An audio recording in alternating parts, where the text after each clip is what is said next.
Wow.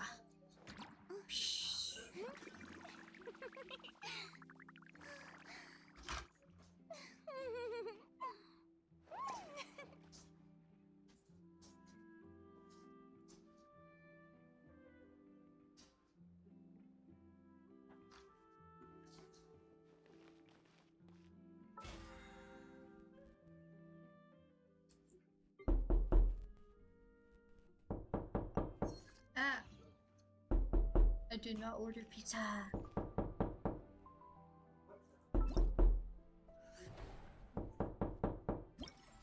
Oh look, we're in bed.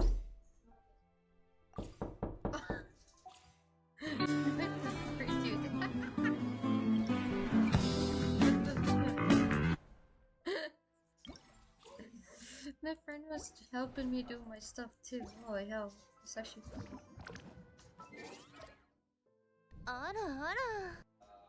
Oi.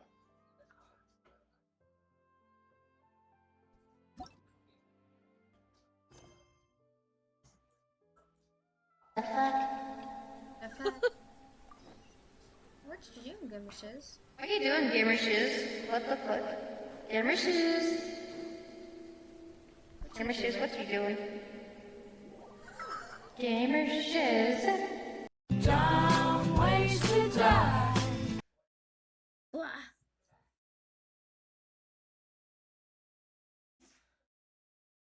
Why y'all like this? Why are you laughing? What?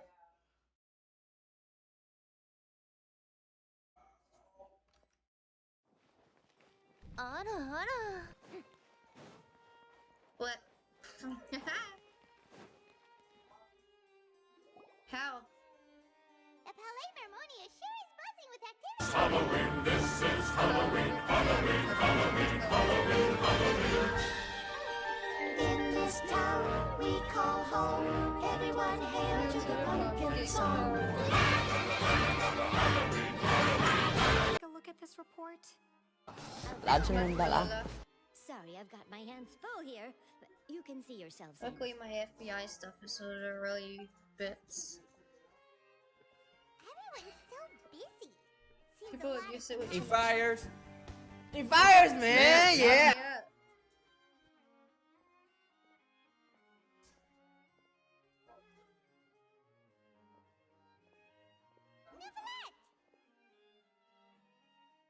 Hello.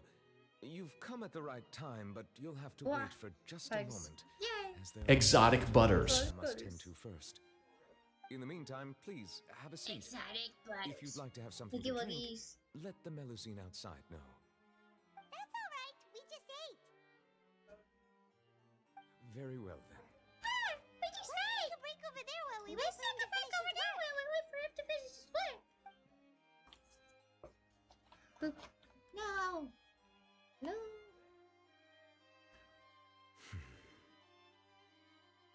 All right. That should wrap things up for now. Are you done with your work? Yes, sorry to keep you waiting. Keeping us waiting. No worries. Today The should be the computer, day the you were cash is released comfy. from the fortress of Meripede. And it appears that you've managed to complete all the release paperwork. That's right, and we came here to see you right away. Blah.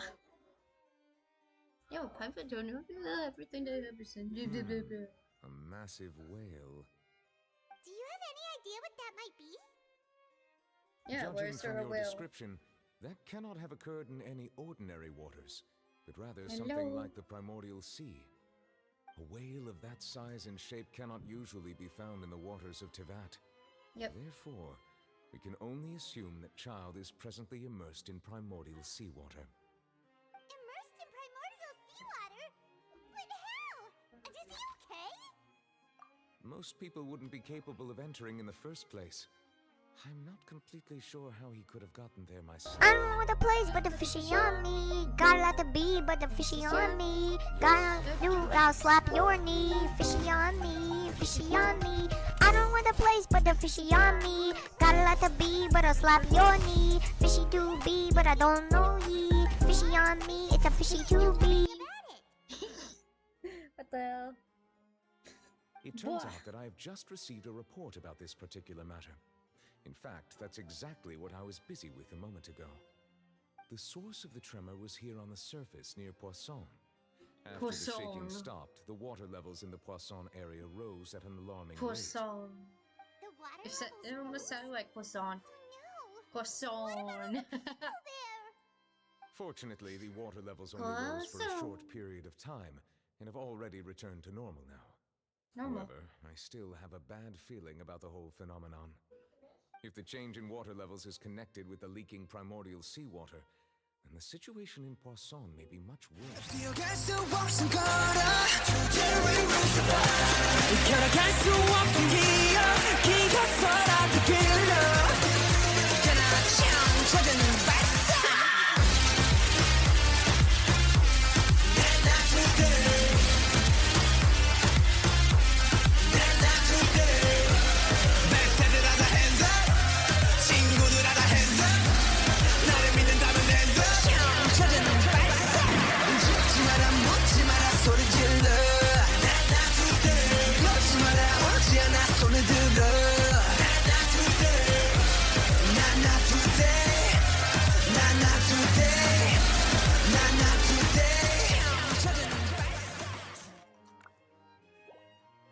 That's my real life friend.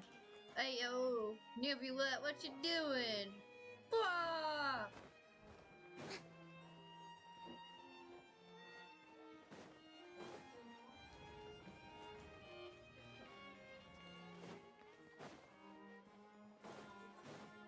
What are you guys gonna do?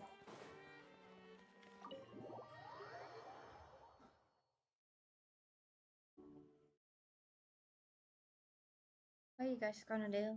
I know you guys are gonna do something.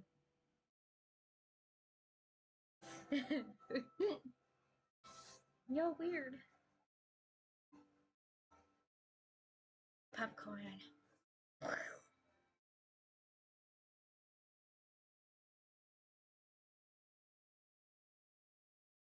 It's the Art Conquest. Yes, it is.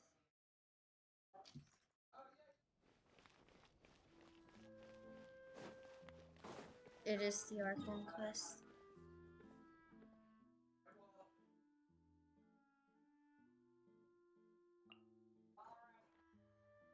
We have to go down there. Oh no, I'm gonna cry.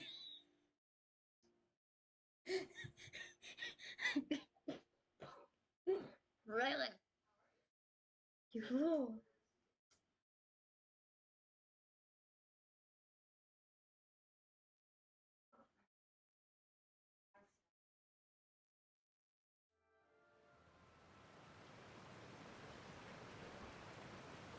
Oh no. What happened here? Oh no.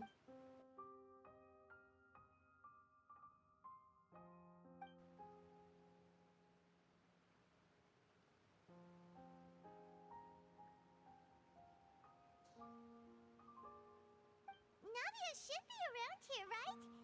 We need to make sure she's still... Hyma means we need to check on her.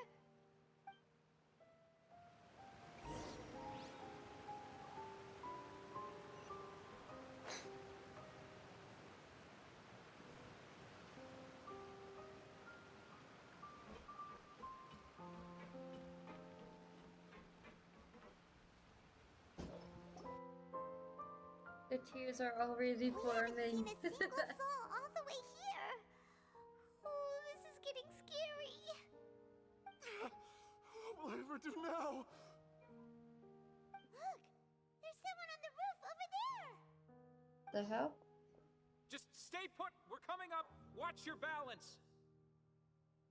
All right, just hurry. So pretty much he climbed up there because of the freaking primordial sea.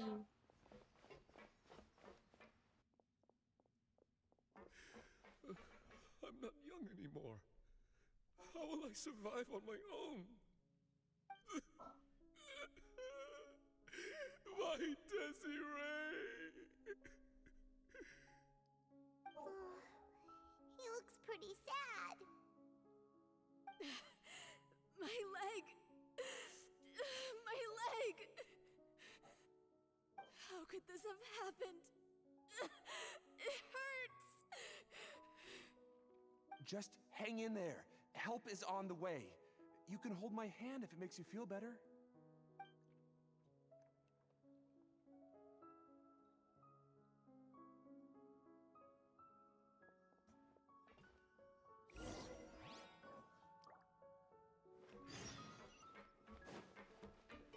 Time to go to Navia, Navia, Navia, la la la la la.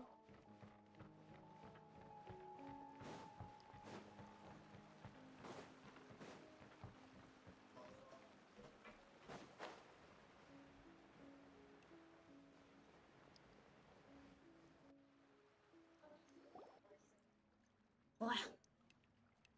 Oh, it's Navia. She's over there. Hey, Navia, are you okay? Hey, Navia, you okay?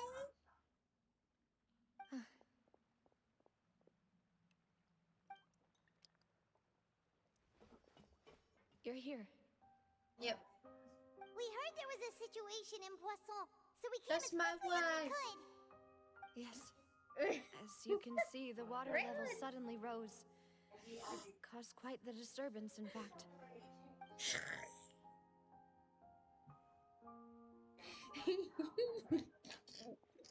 Demoiselle, there's a wounded resident next to a building southeast of here. We've already transported him to safety, but we've run out of medical supplies. I said professional characters, okay? I do too. He's wounded? How badly? He fell, so it's probably a broken leg. He's pretty shaken up. When the water level rose, he desperately climbed up to the roof. Once the water receded and he saw the ground, he became terrified and eventually...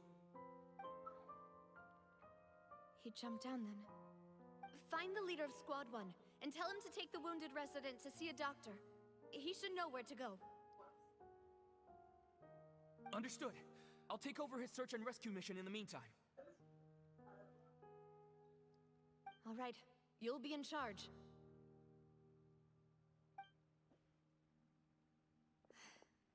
I'm sorry. Where were we? The situation in Poisson? Poisson. Ah, right. Allow me to explain. Poisson. I explained A it. little earlier, we suddenly heard a loud noise. At first, everyone thought that something might have exploded in the waterways. But before we knew it, water started pouring out from everywhere. The rushing water seemed a little odd, almost like the unique color of primordial seawater. Wow. Some people didn't realize the danger and thought it was just ordinary water leaking from somewhere. Everyone on the street who happened to be close to the water didn't have a chance to escape. As the water levels rose, they suddenly disappeared.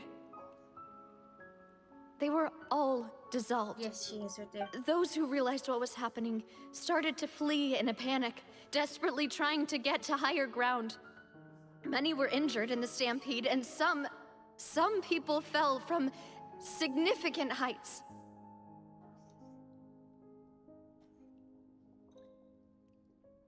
The Spina di Rosula initiated rescue operations as quickly as possible, but there have been a lot of casualties.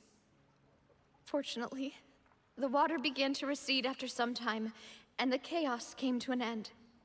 The water that flooded the area contained primordial seawater, so the lower levels of Poisson are still hazardous. Poisson. To ensure everyone's safety, I've asked the people there to leave as soon as possible. No one knows if this could happen again. All we can do for now is try our best to help evacuate the residents. We still haven't completed the head count, but we'll have some numbers soon. How awful. And all of this just came out of nowhere. It was quite frightening indeed. I only wish that everything that just happened was a bad dream. Is there any way we can help, Navia? Thank you for being so willing to help in a moment of crisis like this.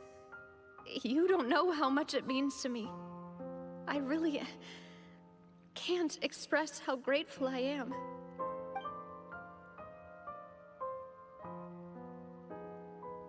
Don't say that, Navia.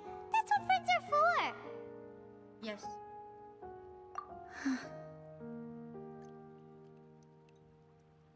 Demoiselle!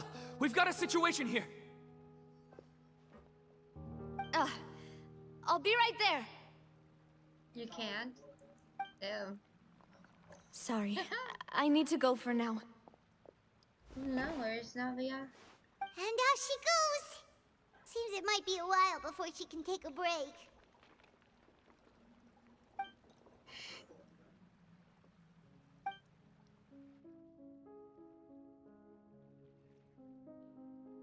Okay, the wounded are being tended to, and we finished a preliminary head count. More support has just arrived, so I suppose I finally have a moment to focus on my own matters. Yes. Of course, we should remain ready for anything, and continue doing our best to rescue others. I'll be sure to have everyone at the Spina di Rosula ready to render assistance. Traveler, Paimon, would you two accompany me to my father's grave for a moment? Huh? Right now? Yes, I would love. Thank you.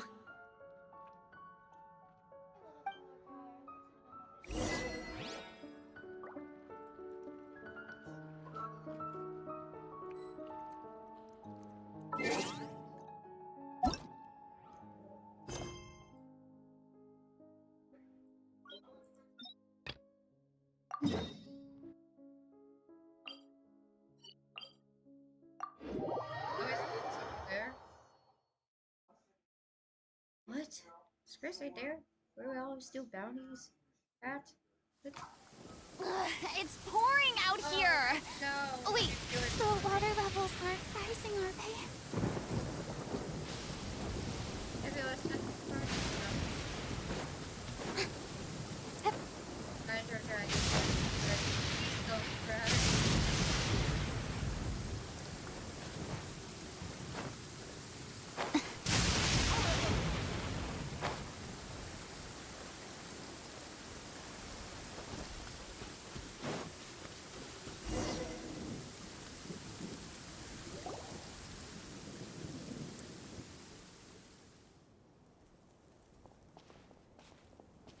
Not a lot of people here, huh?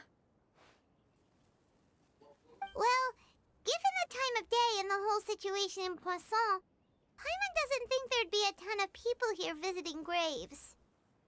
Right. That's how things are now. The living are so exhausted that they've no strength to spare any words for the dead. Navia?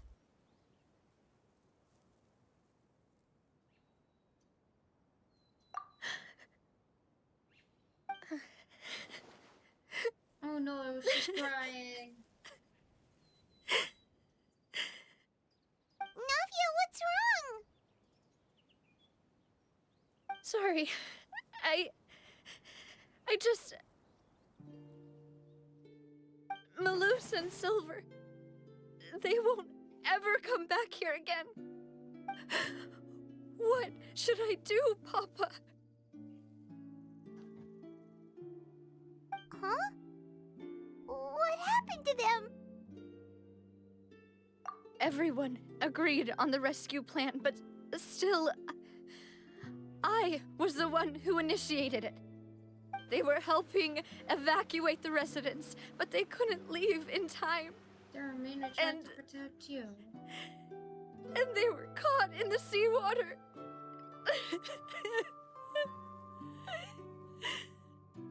Our bodyguards were. What should we do? I've known them for so long. And I know they weren't afraid. But I could at least hold a funeral for my father. And I know where he rests. But as for Maloose and Silver, they're just gone. I just can't.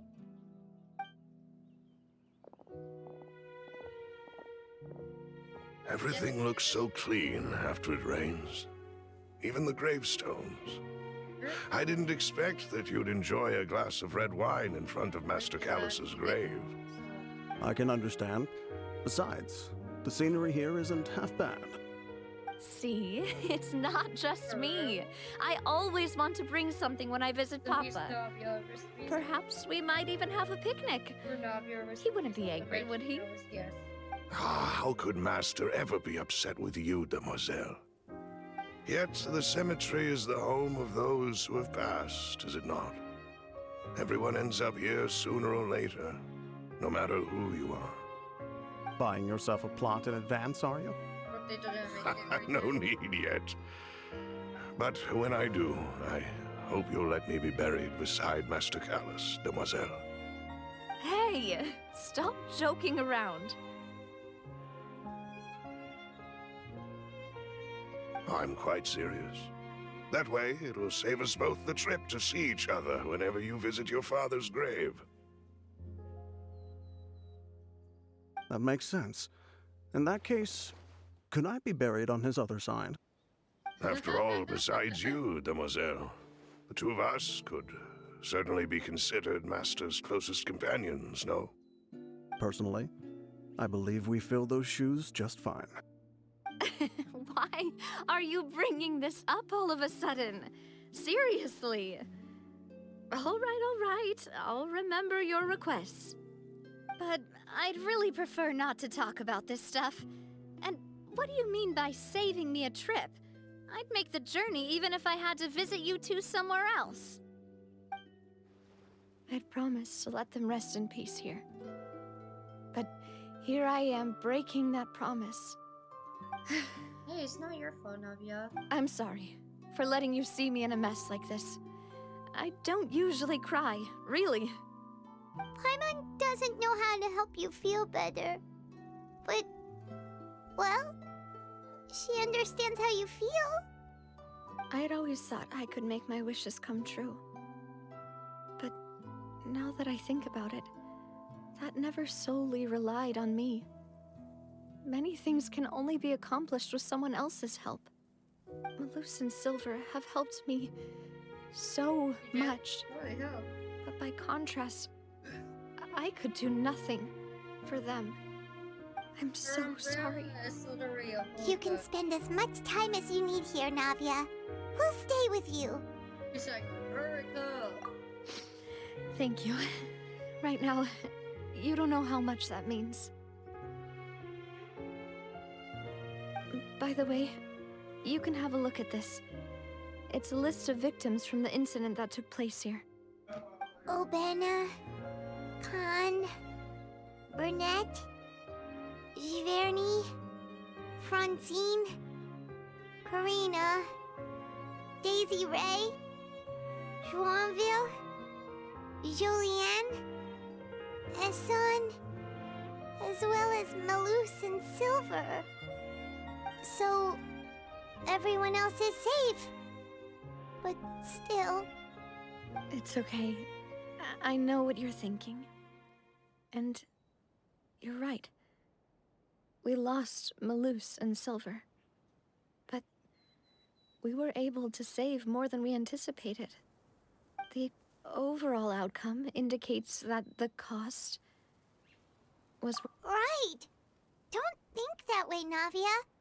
One person might be saved at the expense of another, sure, but that isn't something we should ever consider a trade. Malus and Silver were not the price for saving anyone. They're heroes. You're right. Thank you, Paimon. What you said just now was pretty amazing, actually. I'll remember your words. Oh, really? Seems you've become more eloquent in the time since we last met. The knave? What are you doing here? Is everything going well on your side? Oh my Yes, my people are carrying out the mission according to your request. All the residents of Poisson have been evacuated, and we're preparing to relocate them to higher ground. As for these supplies, we have everything taken care of. There's no need to worry. I love it. Thank you very much. Wait, do you two know each other? We just met recently. Right, Miss Navia? This friend is the daddy friend. Usually, I would call this a coincidental encounter, but that doesn't quite fit this time. Besides, it never even crossed my mind that a Fatui Harbinger would come looking for me.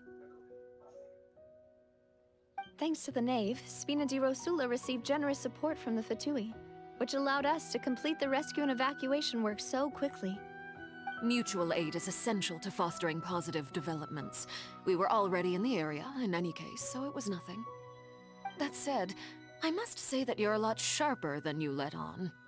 I'm sure you understand what I mean. I love seeing I that. apologize for all the ways in which I tested you previously. The way we all waited We've for never Star worked with a Wars this Fatui year. before, and it's extremely important for us to know who we're working with. Oh, yeah, my stuff right there. My subordinates have reported that Fatui soldiers have been observing water levels and taking head counts in various locations. I hear that they've also prepared a large amount of emergency supplies. I'm quite surprised. This is nothing to brag about, nor do I intend to. It is simply the way of powerful organizations to act forcefully, whether they are doing good or ill. You've witnessed that firsthand, in any case.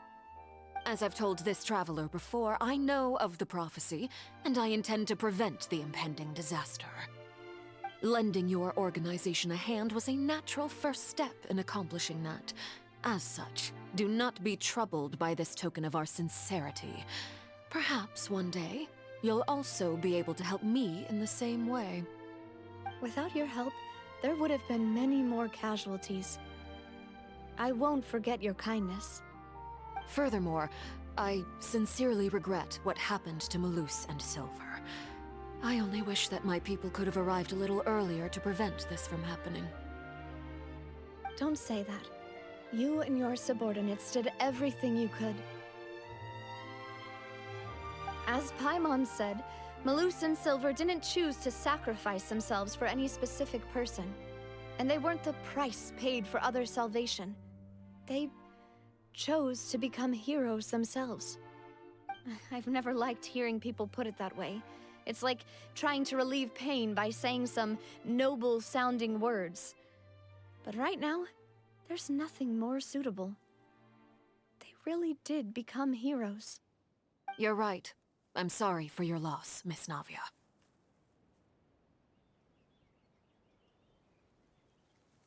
Water is life to Fontaine's people, and it also spells disaster. It's no wonder that people always say that prophecies represent fate. Fortunately, I've never been one for such opinions. So, you're one who will try to change fate, then? Of course. That is why I'm going to Hotel Bouffe de Thé. I still have some things to take care of, and the children need my attention. By the way, Traveler, Paimon, one more thing. Alright, then we'll just... Huh? This isn't right. Paimon thought you would ask us to walk with you for a moment so you could tell us something in private. That is a clever and useful conversation technique, which I do like to use when necessary. But there's no need today. It would not hurt to have Miss Navia listening in. Traveler, I'm sure you remember that I said we could work together when we had the chance. You and I both know that there may be issues with the Primordial Sea.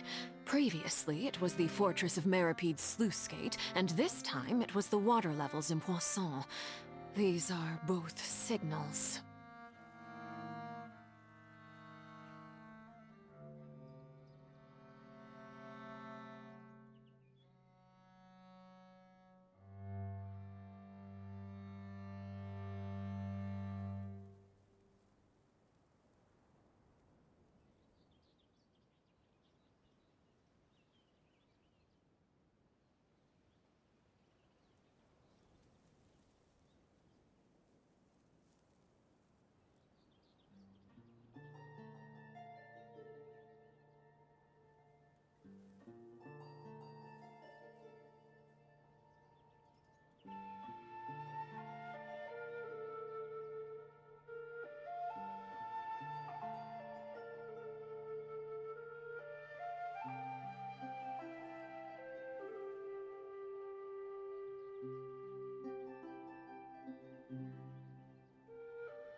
I am now.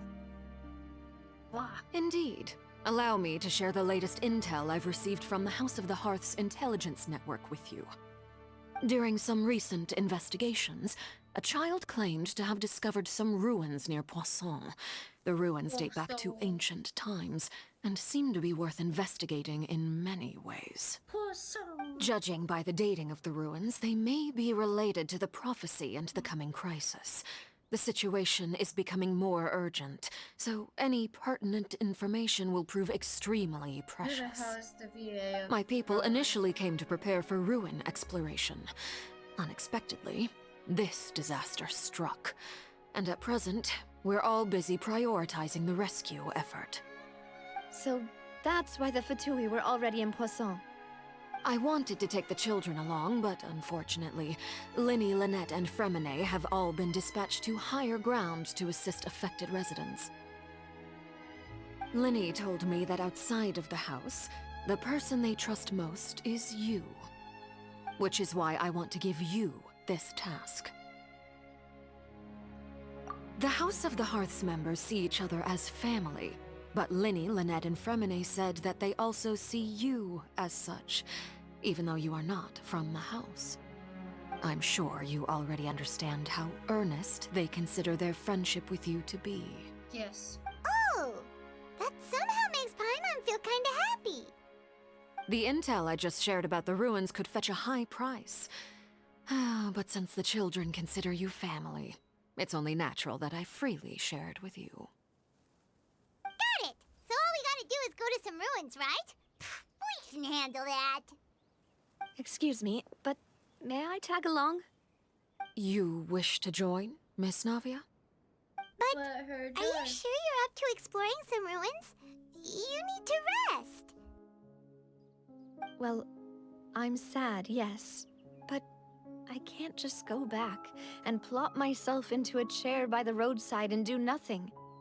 There's no point in being depressed while we still have a disaster on our hands. As my father's successor, I must live up to the hopes he had in me. Besides, I'm also doing this for myself. I need something, a distraction, to keep my mind off Malus and Silver. Yep. Since you put it that way, I have no objections.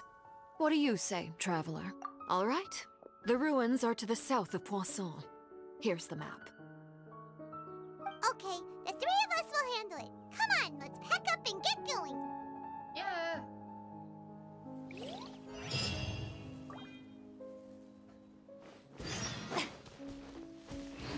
I think that's a red flag. I think it's that. She said. I tried getting away just a 10-cent ticket. My blinking in Mars code. Are you blinking? I got something in my eye. Yeah, let me get it. No, thank you. I don't want to die. Bonjour, sir was blinking at me. Is it because if there's a... No. We were good at one of the... Seven games of practice.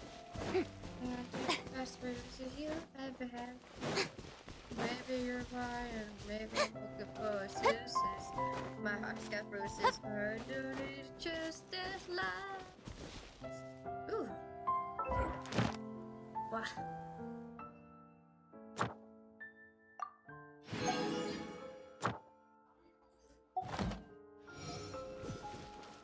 Look at my girl already, she's already out too. Oh jeez. What are we gonna do? What are we gonna do with this?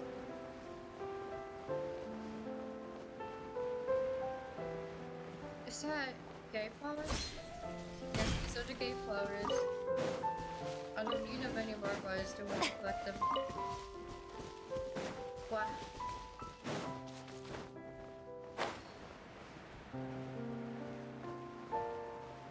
Sure, they go down here, okay. So, are these the ruins the knave was talking about? Oh, talk about old. Oh, I They can't wait seem to be relive pretty this ancient, archive all right. quest. Let's go in and have a look. Just be careful. But you ready to reload it? Just be careful. No, it's just Paimon that needs to be careful. Sorry, no, we couldn't help it. Hopefully it did not sound like a blown hole. What? I'm using your team, hope you don't mind that. Heartbreak all over again. Cookies. Yes, cookies.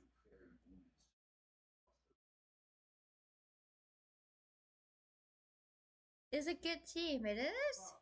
Literally? Actually?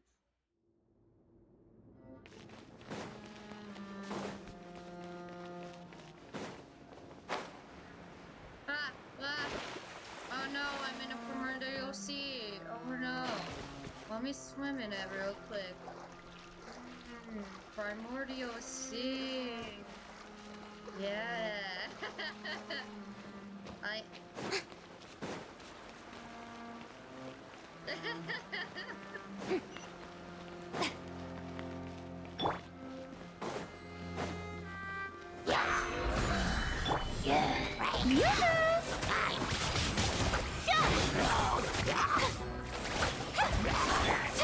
Transfiguration!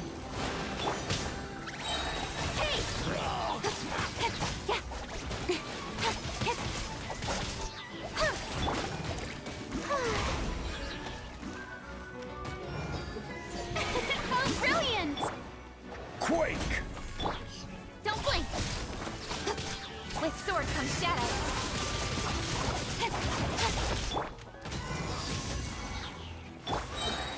Gather! Ah.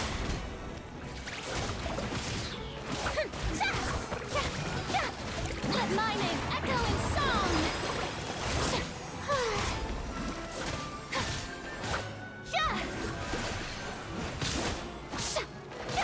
I will have order. Solidify! My will embodied.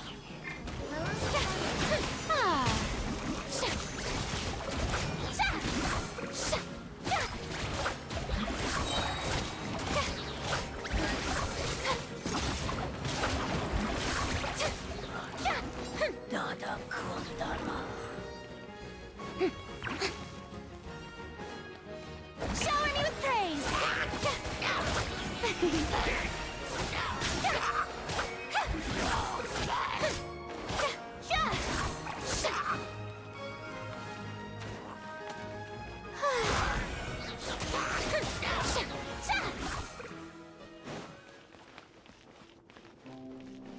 Oh, they follow me. That's so cute.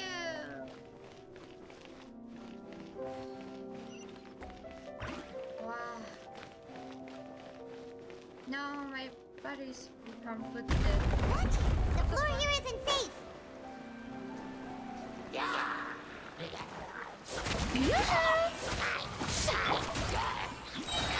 Stabilize! Speed of light.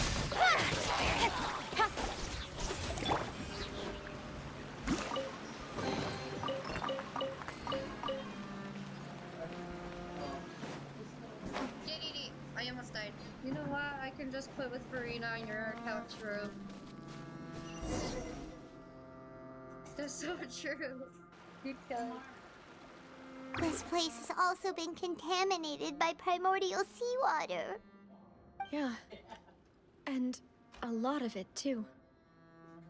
A Fontanian would most likely dissolve the moment they fell in. Right! You can't go down if there's primordial seawater.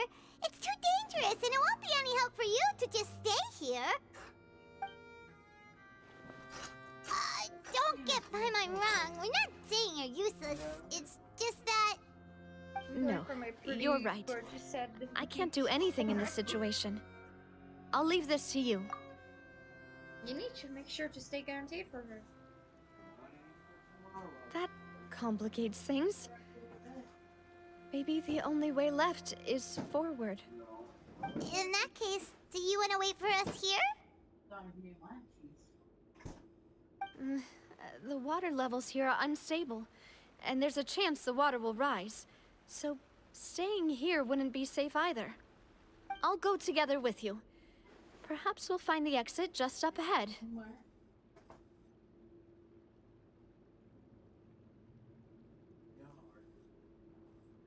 All right. Come with us for now then, but please be careful.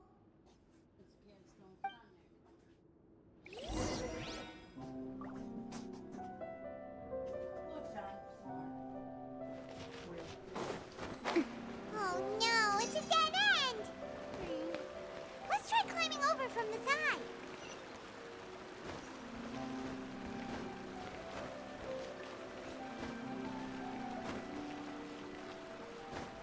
La la la la la la la.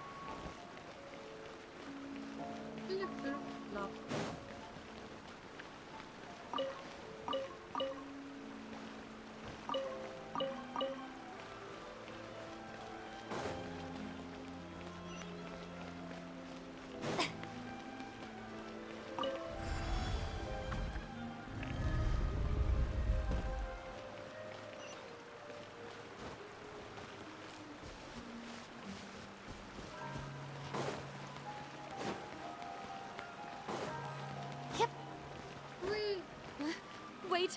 There's something wrong with this bridge! Run for it!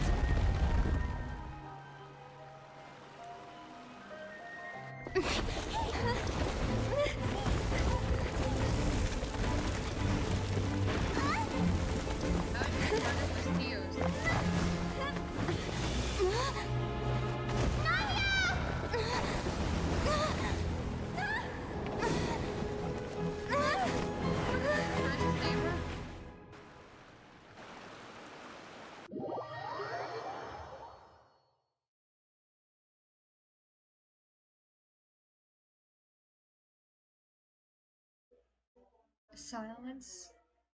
The way I the way there's silence.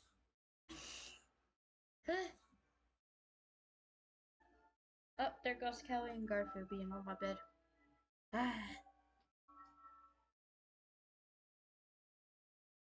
Cats be like, Navia!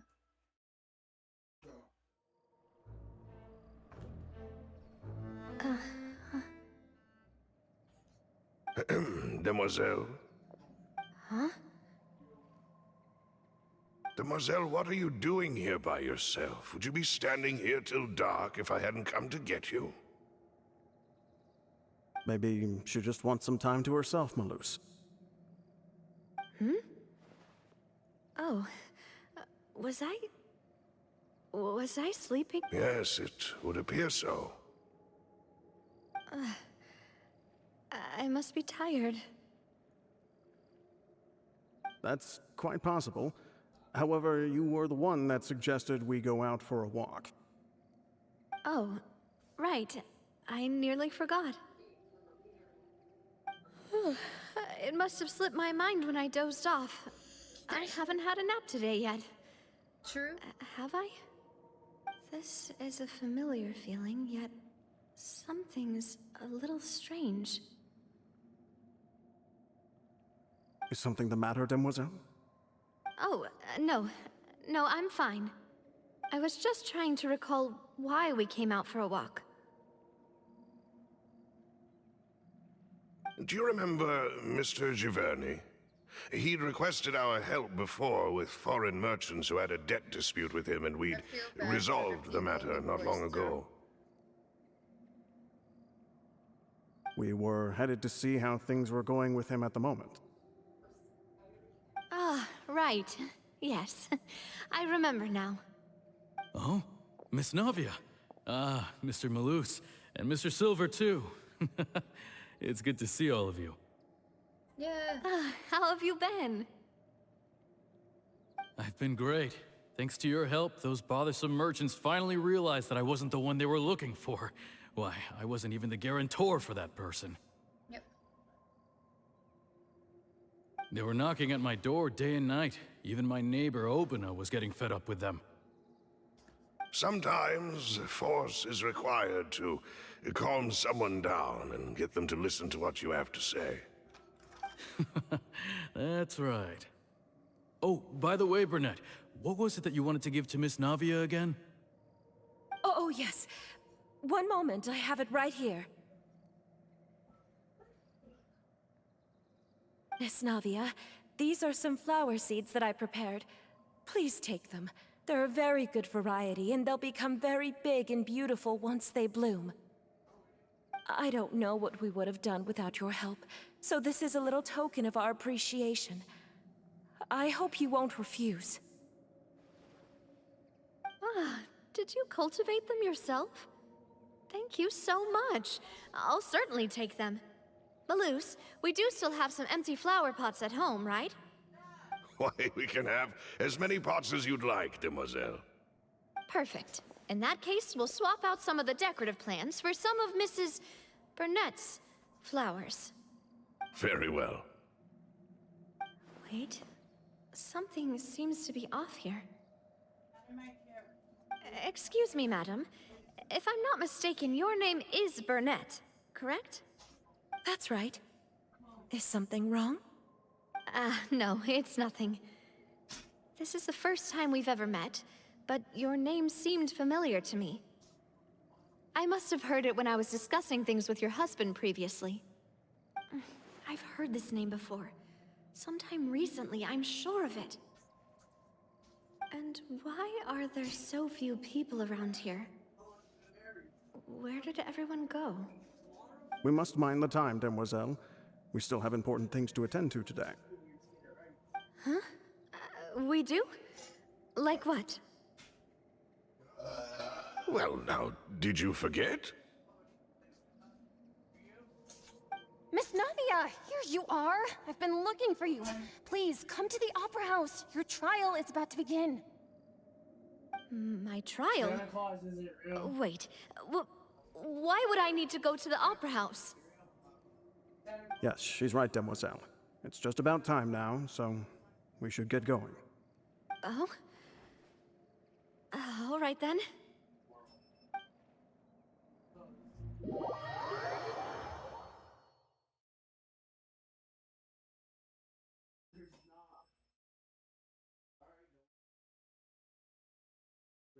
What if everyone just...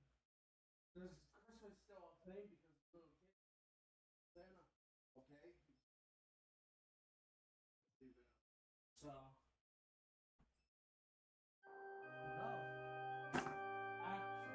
Look, it's Navia! She's here! And her two attendants are with her. Goodness, everyone's finally here. There sure are a lot of people here to see the trial. And they all seem to be oddly... excited about something. I even know some of these people. Karina, Desiree, Joyville, Jolien, Essen. Why are so many people here?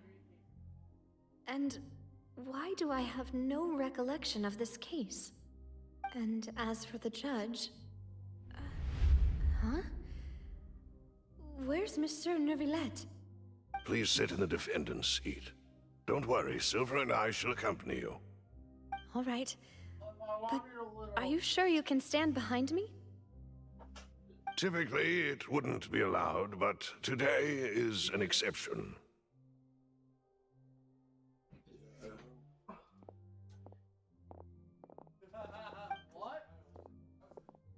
Hey, what kind of place do they think this is? Come on, do they have any idea what they're doing? Seriously. Enough with the whispering! Could someone please tell me where Monsieur Neuvillette is? And why I'm standing trial? My dear Miss Navia, have you not yet realized what you've done? In that case, allow me to explain. As all here know, you are Master Callus's successor, the head of the Spina di Rosula, someone held in high regard by every soul in Poisson. After you took over the Spina, you treated all of us just like the late Master Callus had. If anyone in need reached out to you for help, you responded. Not only you, but your butler, your subordinates, nearly everyone in the Spina di Rosula fought for the well-being of those in Poisson. Wait a moment. Aren't you just proving that I'm a good person? Yes, correct. Absolutely right. And that is why you stand accused. You have helped so many people get through so many difficulties. You are one with us. We are inseparable. We are one big family, all of us who are from Poisson, inextricably linked. And with you being so important, we couldn't possibly do without you. What? Therefore, this fair and honorable court shall declare you guilty, and you shall stay here. You will be together with us forever. Huh? What are you saying? Everything you have said is correct. I have indeed done a lot for my hometown, and I would be willing to be with you all, but what is the purpose of having me stand here like this? What is there to discuss? Ah, well, if that's what you think, then I have no further comments. How wonderful, Miss Navia! I know all these people. Why are they laughing? I seem to remember now. Yes, I get it. This trial is... Wait just a moment. This isn't right! Malus? What was that, Mr. Malus? Our conclusion is very clear and unanimous. Let the court judge her now. She's guilty! Stay here, Navia! You're one of us! Demoiselle, don't admit guilt. This trial means to keep you here forever. I wish to exercise my right to defend Our Lady. Mr. Joinville, you only know of Navia's goodness, but nothing of her utterly independent mind.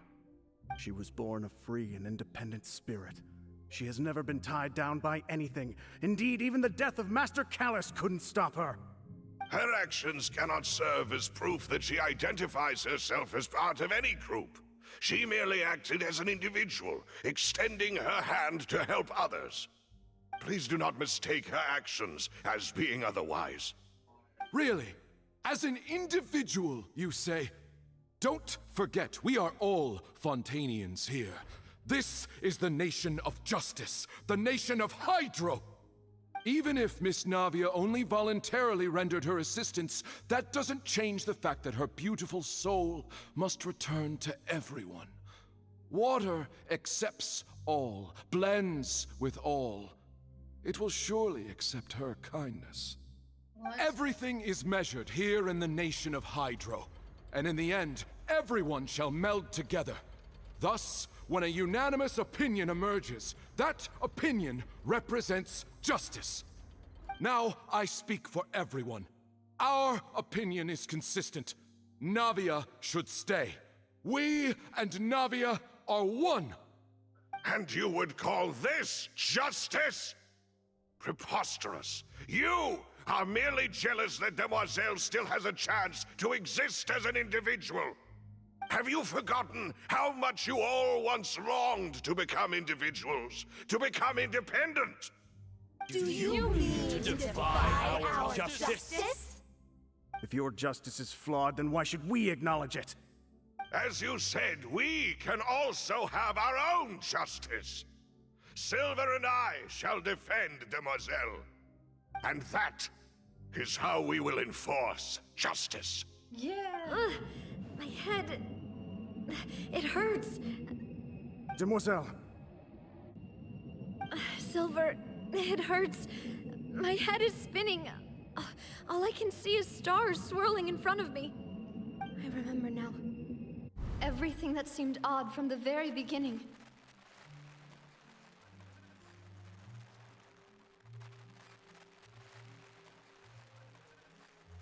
Karina, Desiree, Joyville, Jolien, Essen, and Mr. Giverny and Mrs. Burnett, who we met earlier. Even Malus and Silver. I don't want to admit it, but they're all dead. Don't be afraid, and don't admit guilt. We will protect you to the very end. Absurd!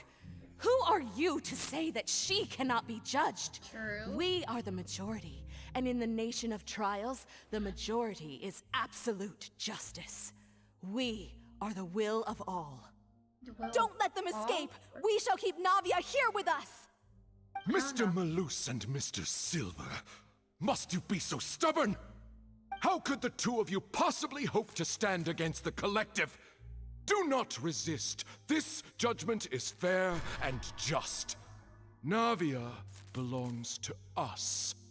After all that happened, she should not be left alone in Poisson.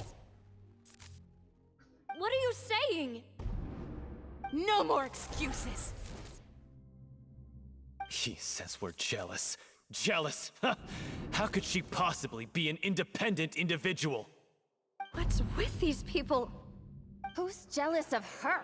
She belongs to us! Miss Navia, she... Silence! Yo. That's...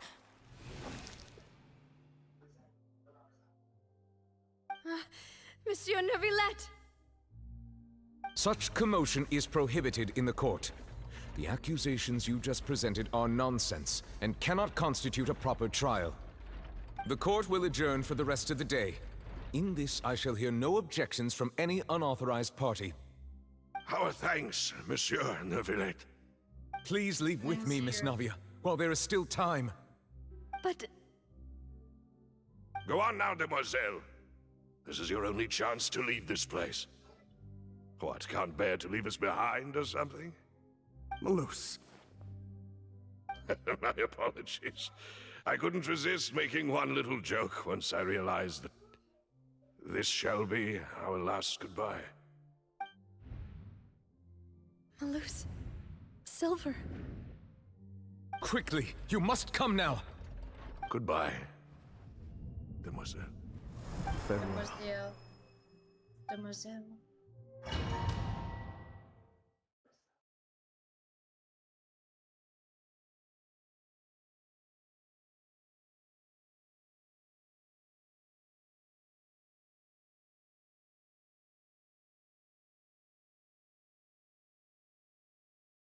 True. No, wait! Just a second! Navia? You're awake. Good.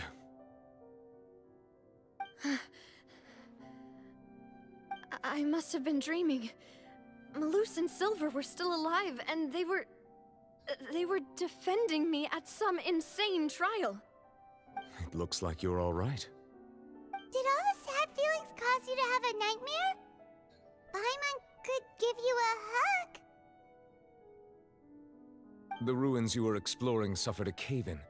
When I arrived, I found you falling toward the water. You were just about to be dissolved within, but I...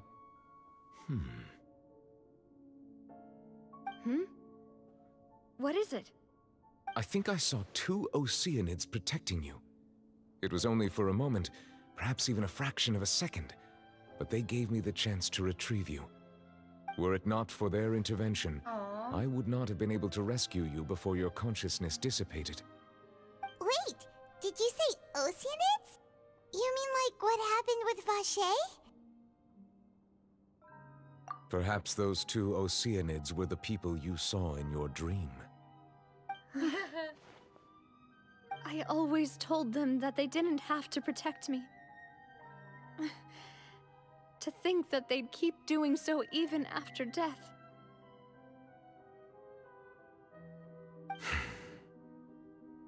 Please come with me. Okay. Neuvillette, are you okay? Oh, I am quite all right. Perhaps there's something we could chat about? Why do you look so stiff all of a sudden? Oh, Paimon knows. You're the type who feels awkward when there's nothing to talk about, right? I merely thought that we should give Navia some time to herself. Huh? Why didn't you just say so then? Don't you think it's even more awkward to call us over like this and then have nothing to talk about? I suppose so. Reborn. Ah, Sigewinne. I hope all is well with her these days. Her work in the Fortress of Meropide has not been too much for her, has it? No way, don't worry. She's doing fine down there. She's an amazing head nurse. I see. Well, that is good. I have always worried that Sigewinne would need a lot of time to understand the world of humanity, just as I have.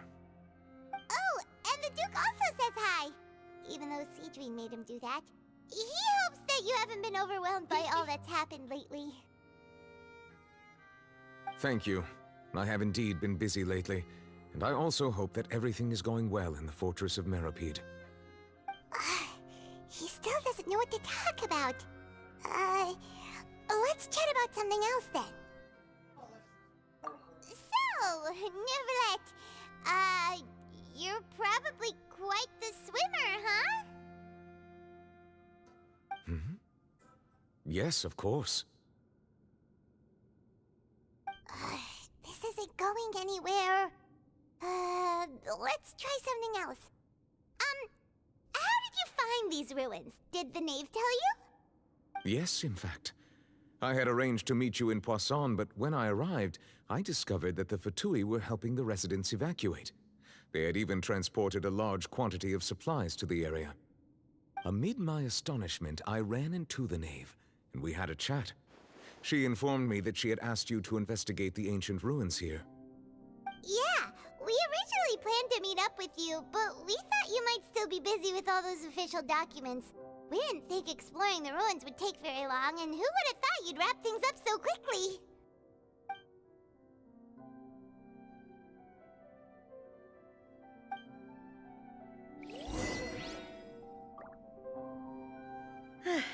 I'm sorry to have kept you all waiting like that.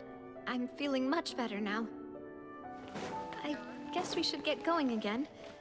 Will you come with us, Monsieur Neuvillette? Yes, if you wouldn't mind my company. All right! Another one joins the party! Let's get going then!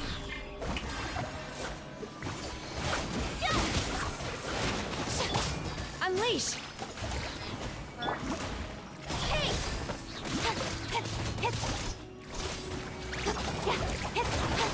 Nowhere to hide.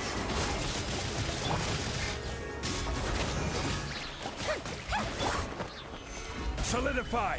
Order guide you! Time to shine! Take your true form!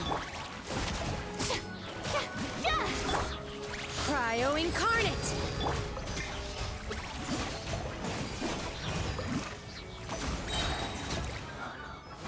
Dada Kundala.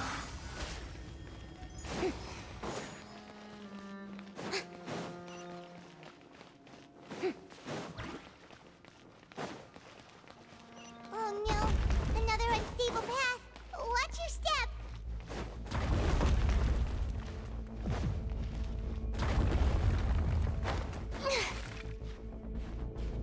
Huh?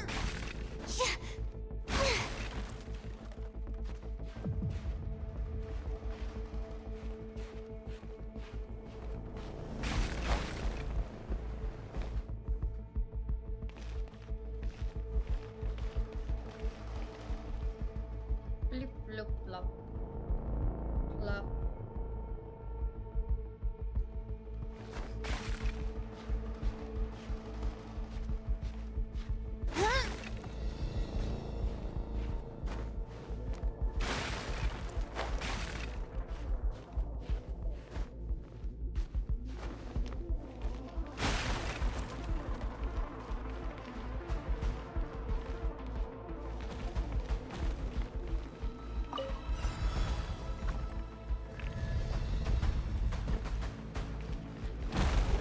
Watch out! There are rocks falling over here! Strike a pose!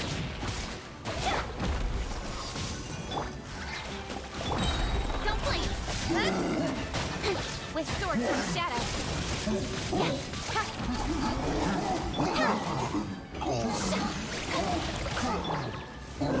Solidify! Yoo-hoo!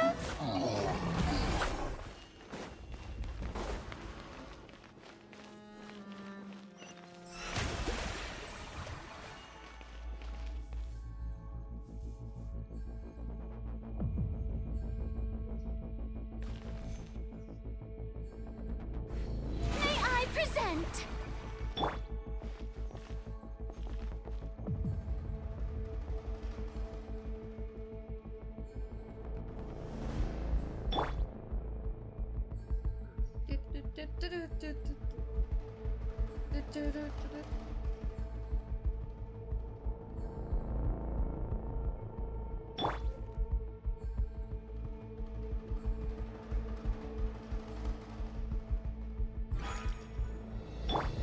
The show begins!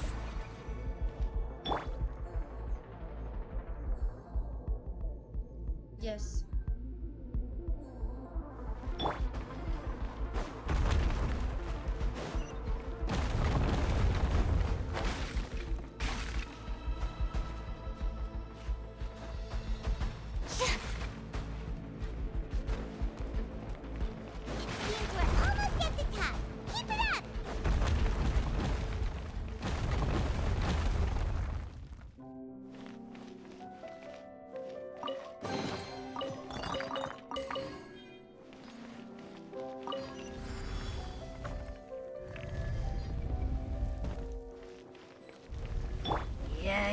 Gather! This is order! Let the world come alive! Transfiguration! How brilliant! Speed of light! Cut to the chase!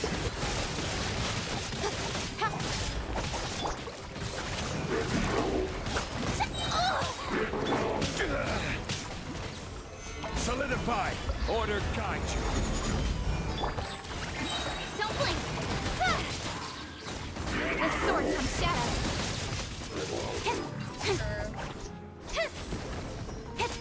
Incoming! Strike a pose! Gather!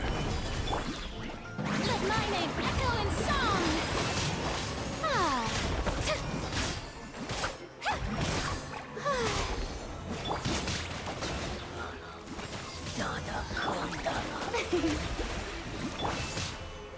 Stabilize! Speed of light!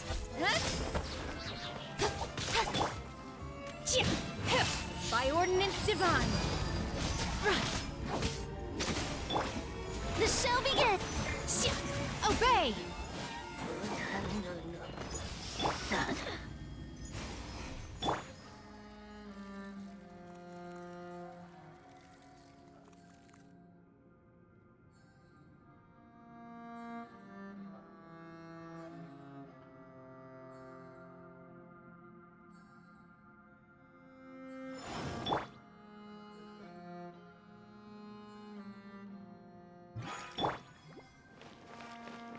May I present?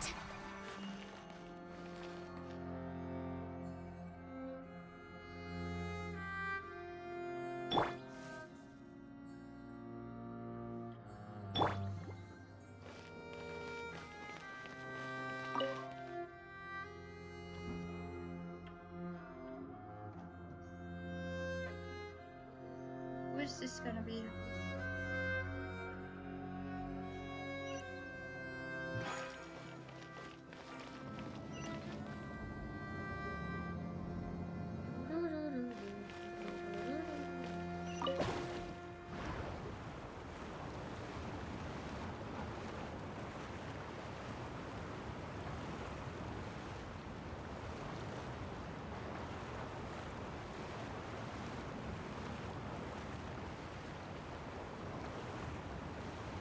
You wanna see the light begin?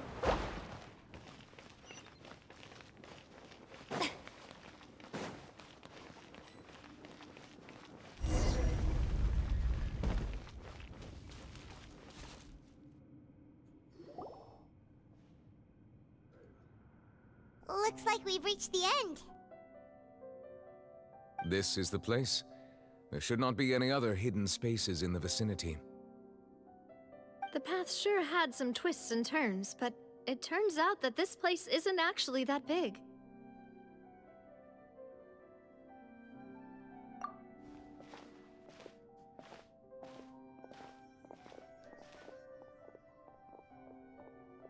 Stone slates. It seems like they were put here as an offering. Could we take them down and have a look? Perhaps we should just leave them be for now.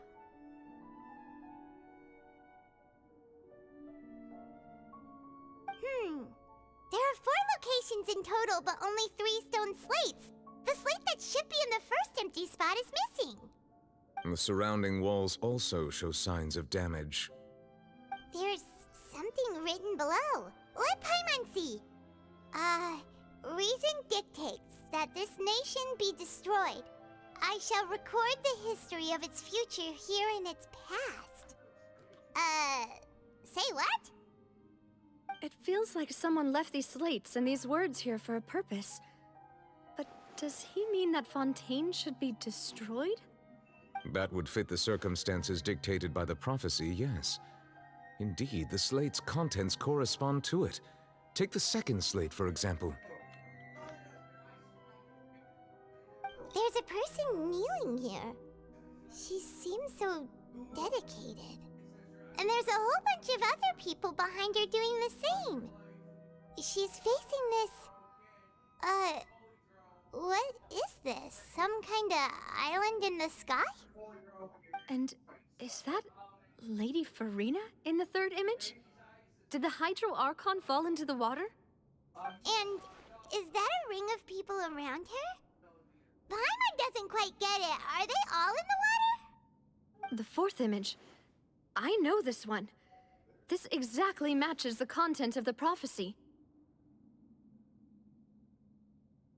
The people will all be dissolved into the waters, and only the Hydro Archon will remain, weeping on her throne.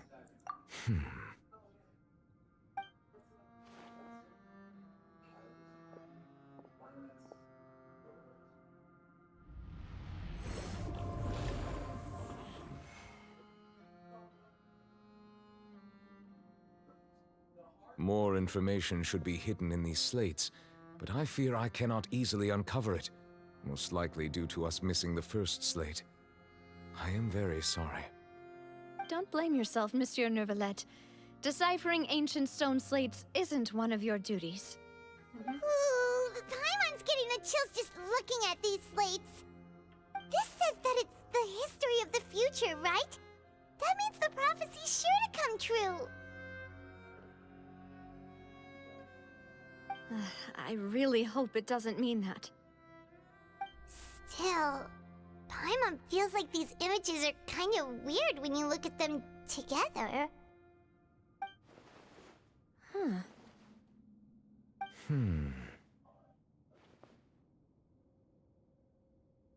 That's right! If the images are in chronological order, shouldn't the fourth, the waters drowning Fontaine, come before the third, where the Hydro Archon herself falls into the water? And yet the order is reversed here.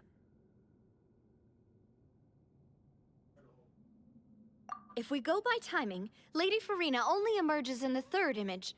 That means that the person in the second image might be the previous Hydro Archon. Egeria, then. I had never met her, but her appearance here does match the records.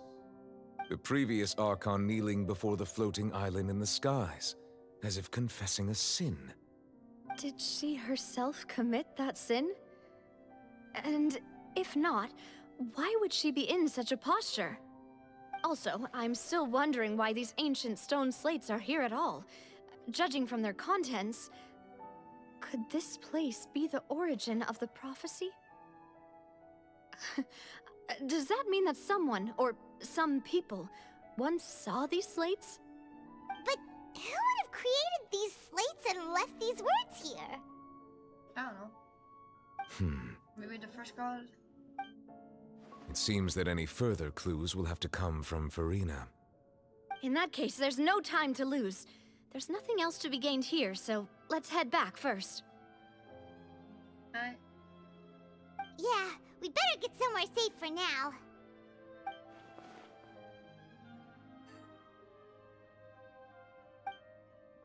The cart.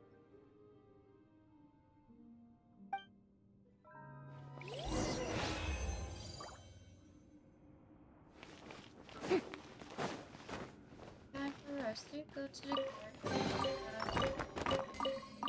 Make sure everything is good.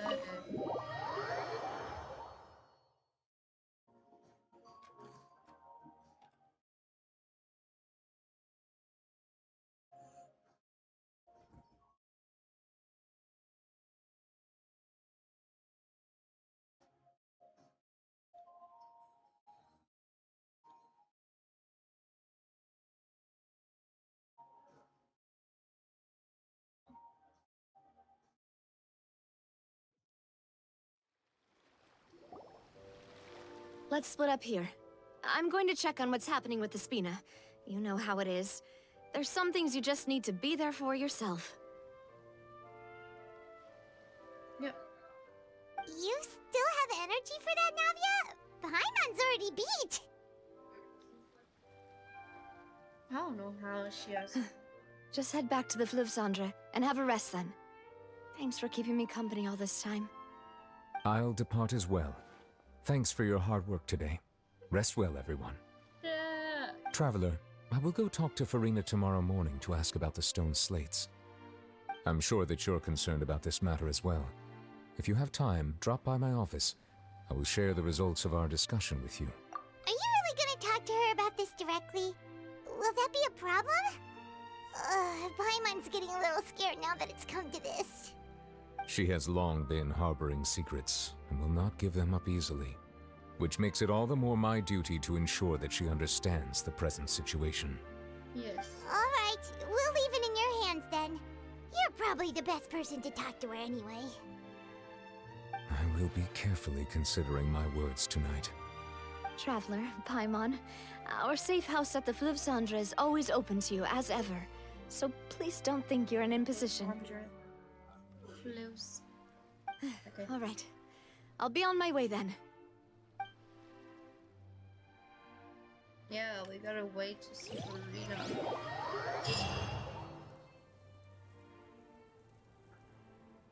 Fleuve Cendre.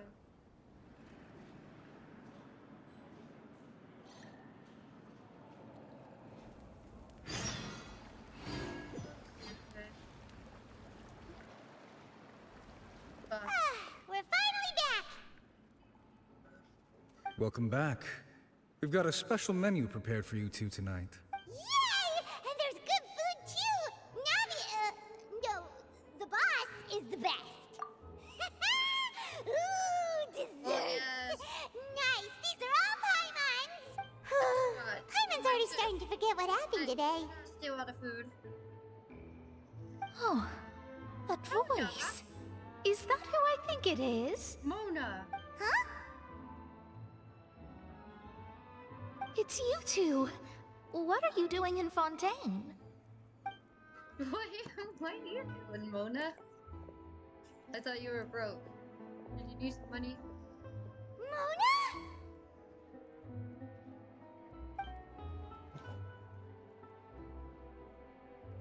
Lady Magistus. Seriously, nobody just uses a scry glass whenever they've got time to just see who they'll meet on the road. Still, we didn't expect to see you here. Wait, you're not a Fontanian, are you, Mona? No. Well, I have some business to attend to here, so I booked a hotel in the city. I was just out for a stroll when I bumped into you. Quite unexpectedly, if I might add. Why did you think I was from Fontaine, though? Is that because Magistus doesn't sound much like a Mondstadter surname? I don't know. Yeah, let's go with that. Well, I used to have my own surname, which was, well, some other thing. Either way, the old hag told me when she took me as her disciple that the first step to being a great astrologist's pupil was to change that name. There was nothing for it, really.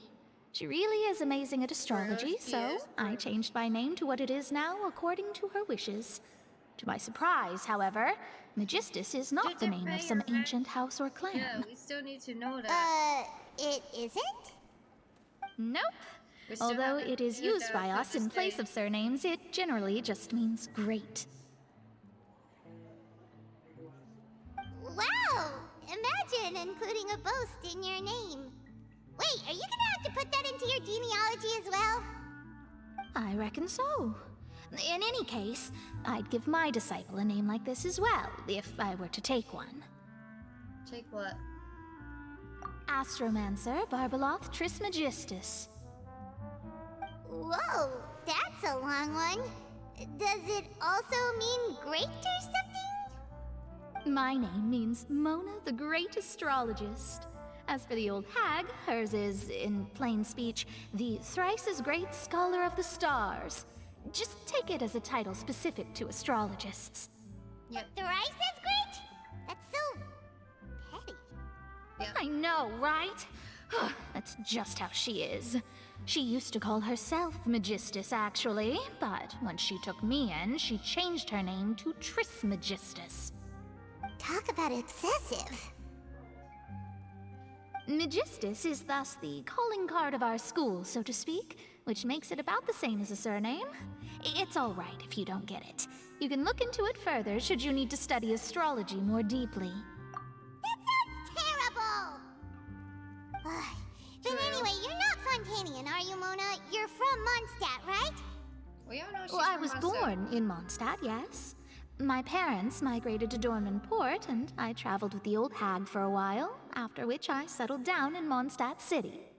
Oh, that's a good thing then. At least we know you won't be dissolved by Fontaine's waters. Speaking of that, I'm sure you're aware that a bunch of things have happened here in Fontaine, right? I know you're not a local, but I'd avoid getting too close to any water that looks strange all the same. There's something ominous about it. Well, the water, I mean.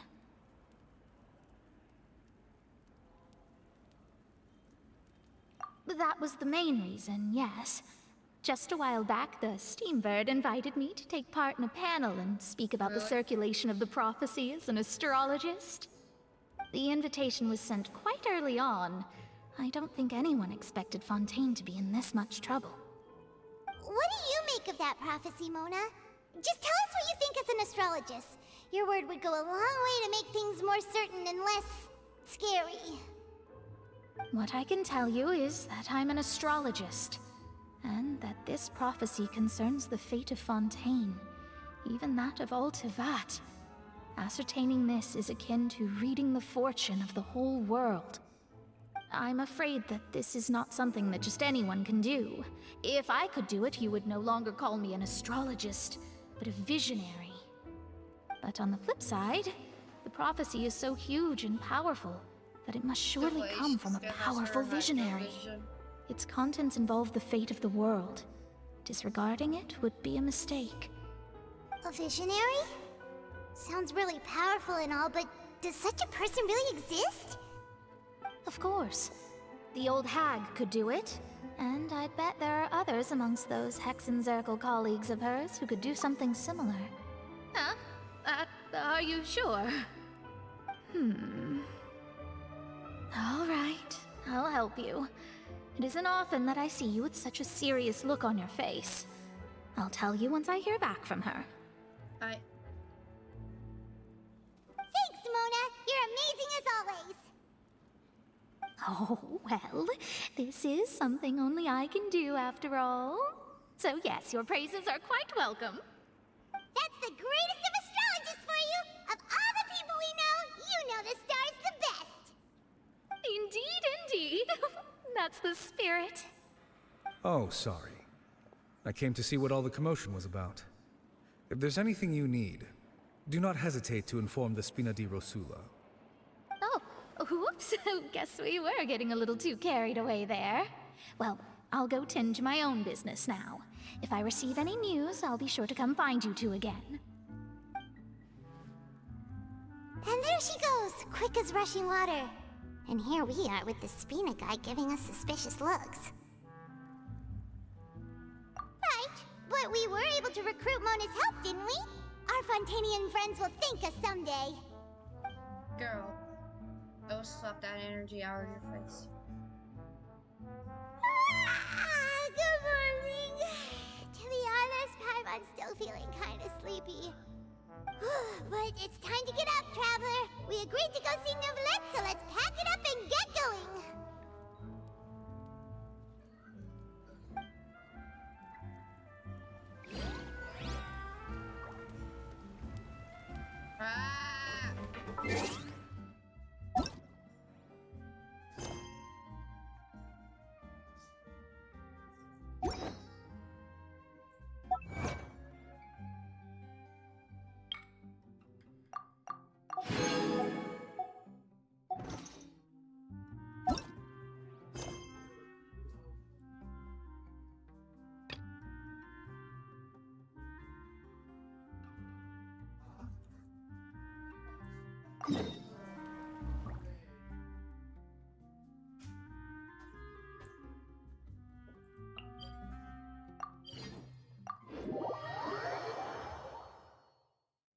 True.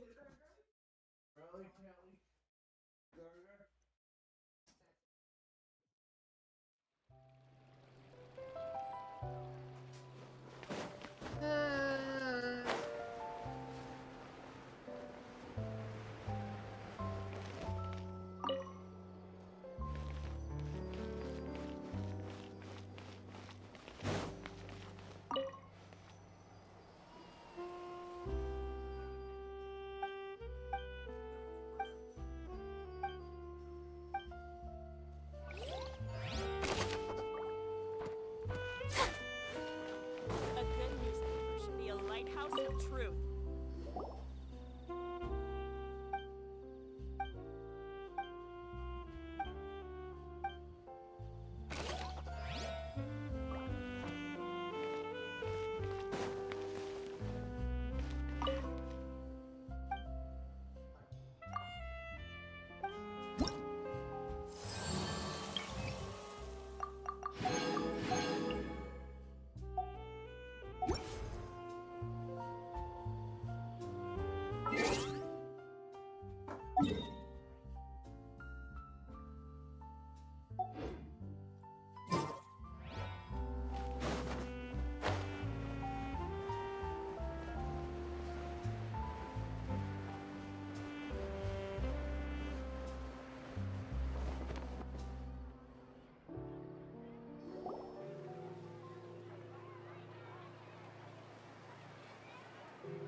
Hey, Navia, we're here!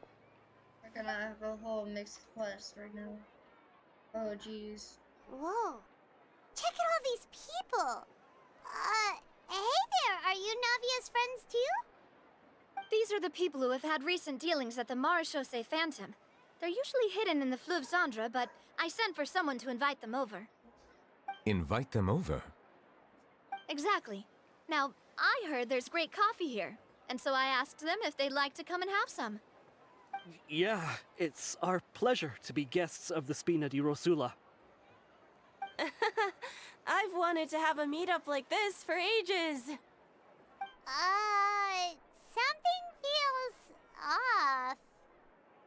But, oh well, let's get back to business. Is there anyone called Essan here? Yes, that's me. You're Essa? Yes, monsieur, Nervilette.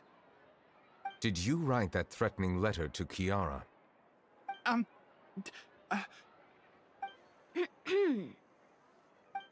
did, but I was just following orders. Orders from whom? Domenico, he was my boss. I couldn't disobey his orders. Domenico? Where is he now? The fortress of Meropide. Well, I'm afraid even the Spina would have trouble looking into that place. Looks like you'll have to make the trip yourselves.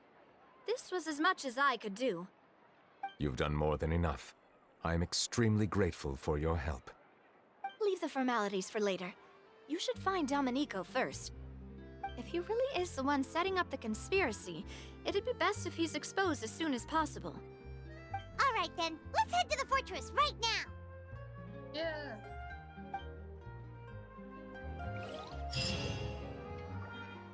There's just gonna be a whole big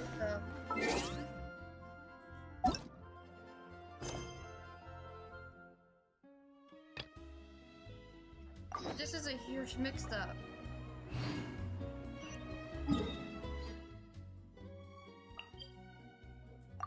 Why is it a mix-up? It's like, blah, blah.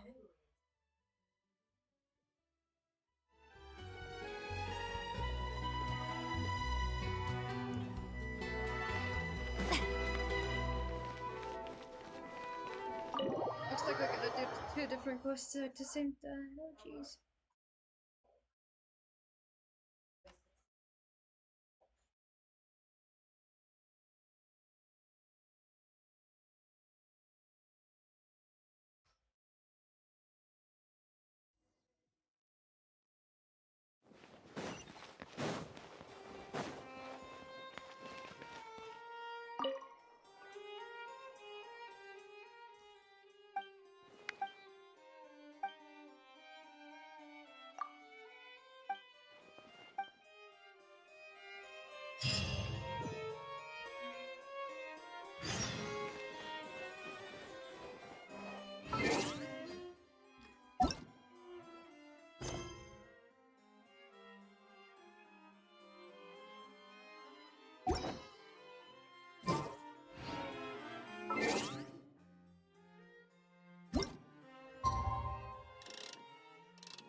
trying our hardest.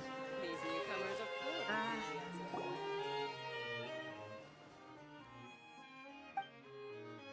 Sometimes you skip everything. Skip, skip. Skip.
You're here! Finally! Is something wrong?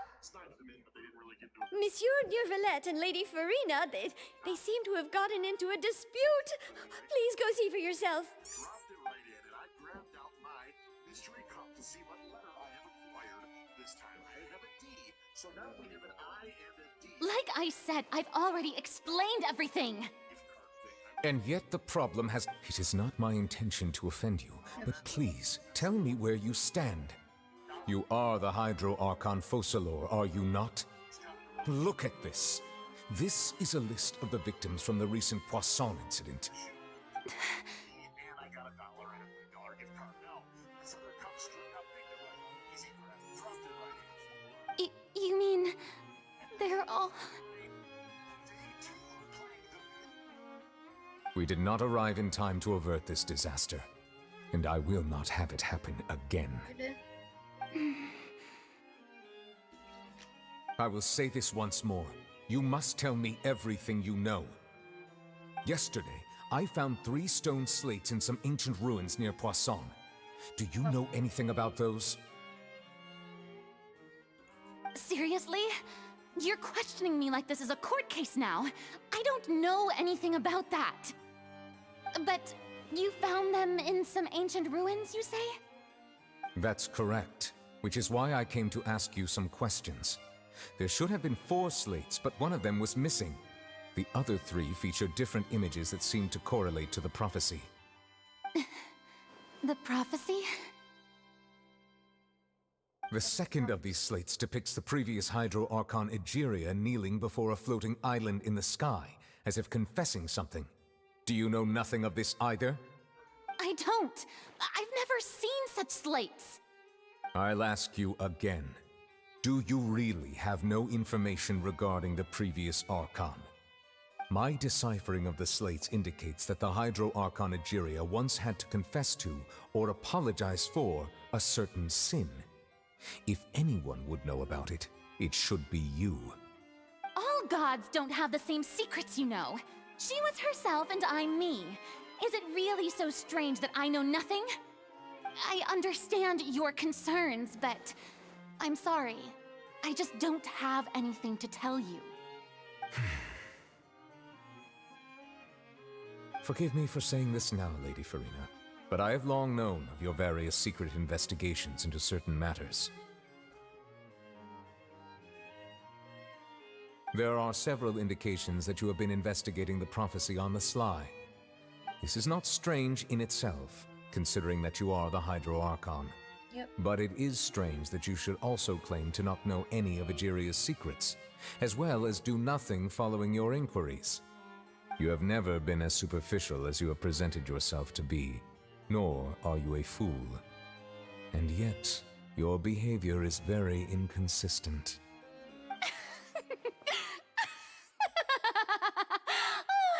So you've been watching me all this time, have you? I didn't think you were that type. You... Well, since you know about my secret investigations, then you should know I'm actually working to take care of it. There's no point questioning or suspecting me. You're the Eudix, but you're still my subordinate. You should be following my lead. Just trust in me, you're Archon, and do as I say. Never mind whether you can truly convince yourself to or not. It'll all turn out fine. That's all I have to say. We do not discuss this matter again. Oh, the opera's about to start.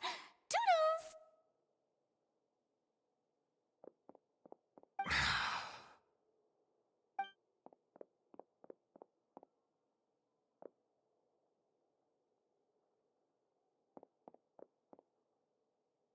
Did Farina not notice us standing by the door?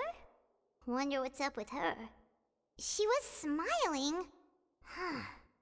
She didn't seem in the mood to care if we were listening in or not.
I assume you've been outside for a while now?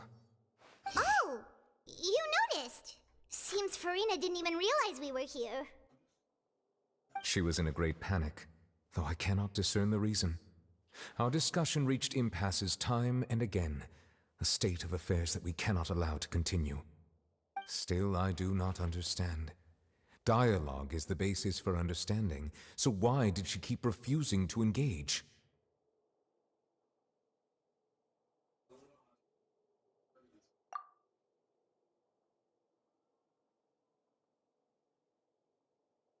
Everyone in her inner circle has noticed that she is hiding some secret. The issue is her attitude. I fear that she will not reveal anything unless absolutely forced to. We may have to create a situation in which she will have no choice but to speak. Oh? Like what?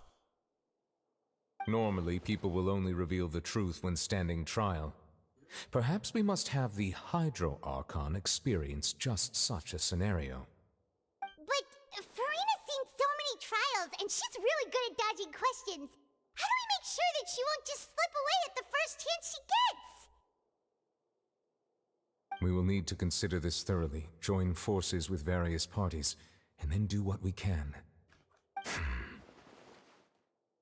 If at all possible, I would prefer to recuse myself from this affair, but we must prevent the prophecy from coming to pass. This may be cruel to her, but all Fontaine is in crisis. But who will lend us their aid to do such a thing?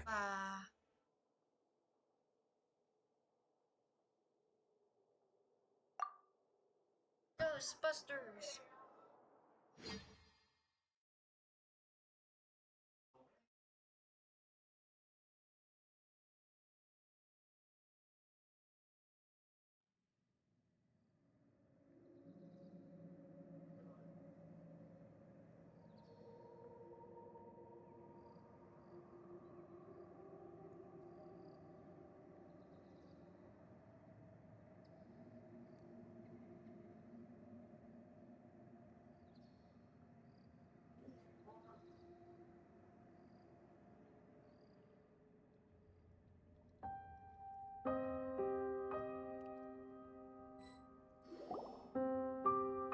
Well, that's everyone, huh? Speaking of which, it was pretty smart of you to think of hiding here. Poisson was just involved in a disaster, so it's presently devoid of people. That naturally makes it the best choice. And here you are drinking tea like it's the most natural thing in the world, huh? That's what family should do. Sit and enjoy a leisurely time together. It's nice to enjoy tea here, you know? Care for a cup?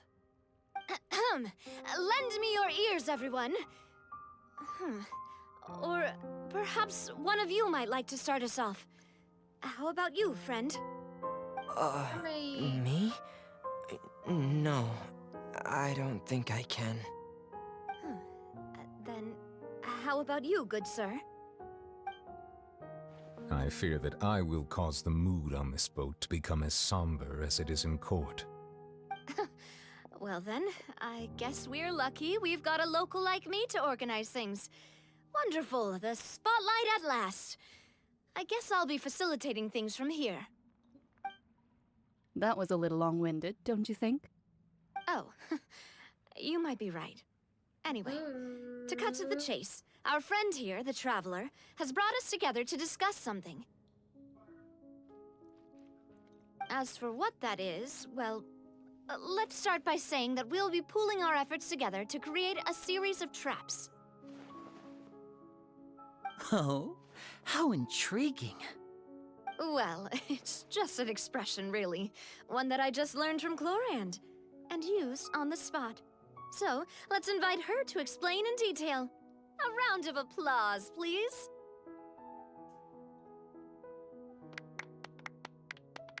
Huh? Didn't you say that you would be facilitating this? Oh, come now. Your work doesn't involve much public speaking, right? This is a good chance to practice. You might even pick up some fancy oratory tricks to impress your boss with in the future. I see. And what does my boss say? He is glad that you consider him your boss. Do go on.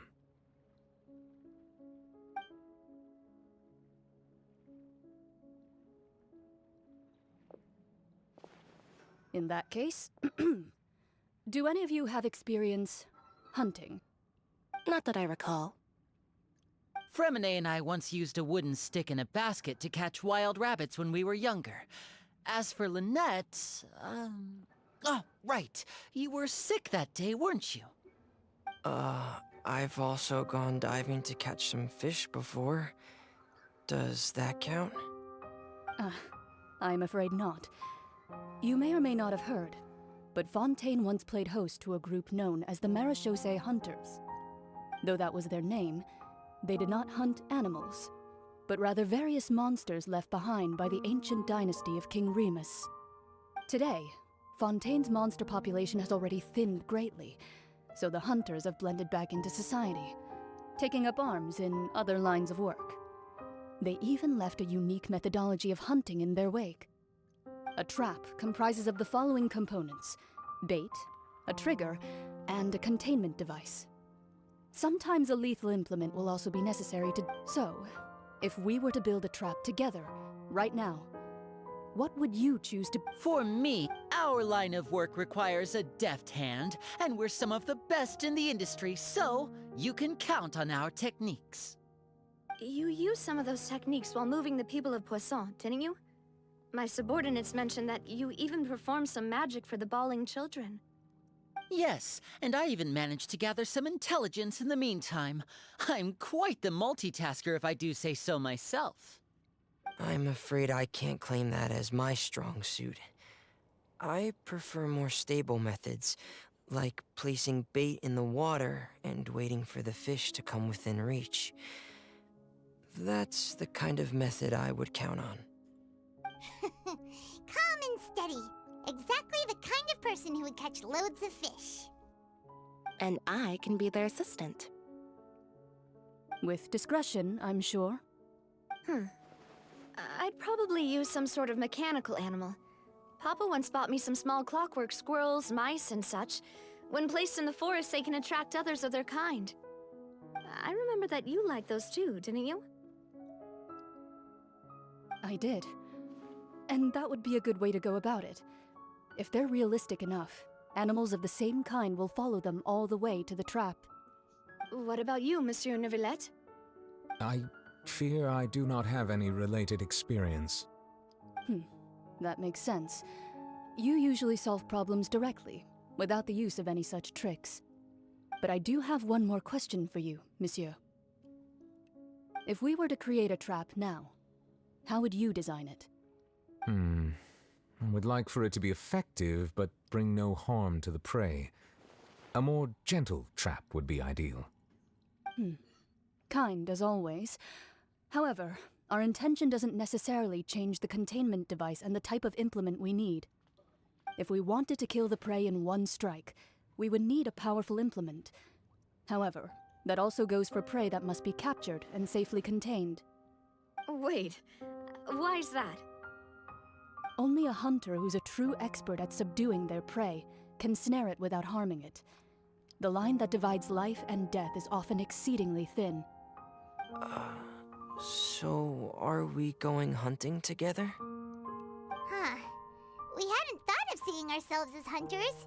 It kinda works, but maybe it's still not the best metaphor. If our means of capturing and dealing with our prey is to put them on trial, then the hunting metaphor is actually quite accurate. But we shall require much more courage than any hunter to judge a god, a being whose seat is an exalted throne.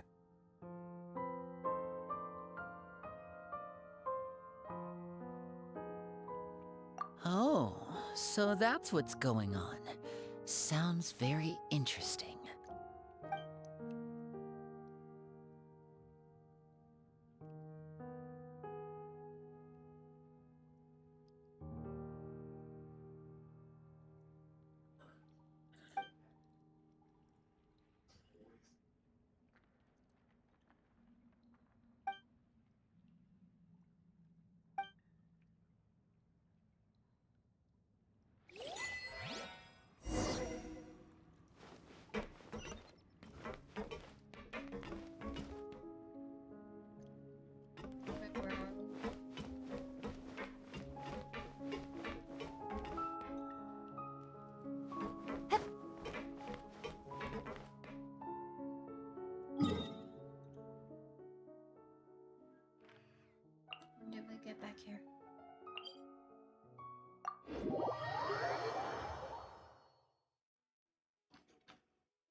It's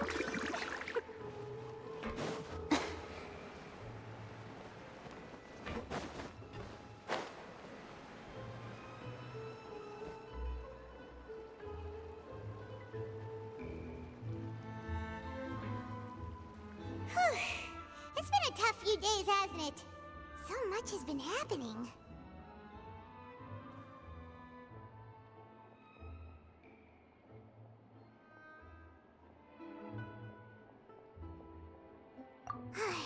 Paimon didn't think the meetings would go on for so long, but everyone seemed pretty fired up, huh? Paimon thought they'd be at least a little frightened. Well, Fremine was, now that Paimon thinks about it, but everyone else just looked a little surprised.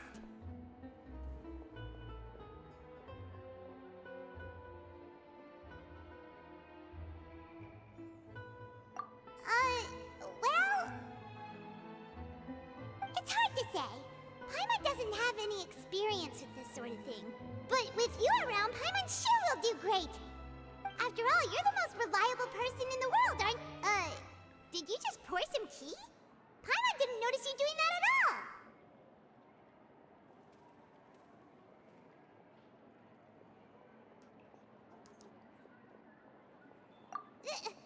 Then what's that? Paimon's never seen that cup before. Don't be frightened. I'm just joining you two for tea. I merely refrained from saying anything till now. Who's that voice? But there's no one here. Ah, have you forgotten me already? Wait, you are familiar. You're the voice we heard from the sky in Sumeru. The voice from the sky, I fear that description is wrong. Though, not completely wrong. You're feeling lost now, just as you were feeling previously. I sensed that confusion and thus came to you. Consider me a passerby, just accepting a commission from my friend's disciple on a whim.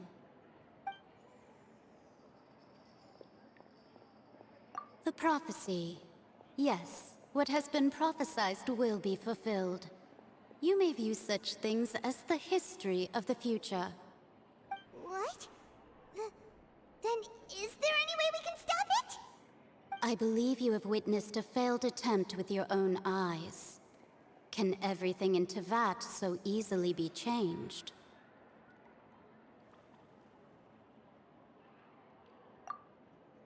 Ah, so you've caught on.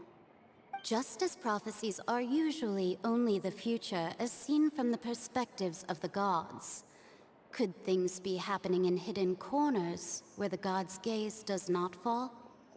Are the things that you shall see different from the fate that the gods perceive?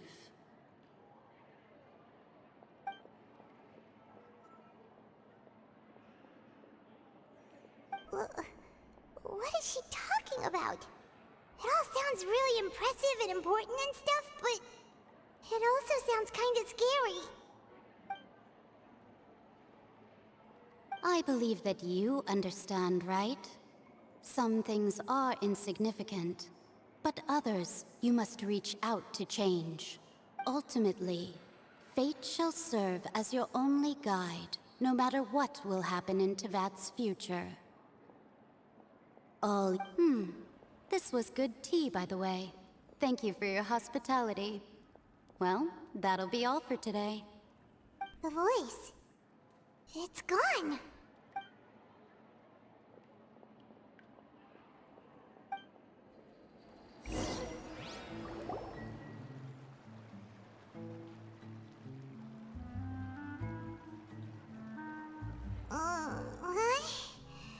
I hear someone talking. All right, coming. Hey, it's you who's getting lazy, okay? Well, I see I've walked in on some lively banter. Luna! Fine, just fine.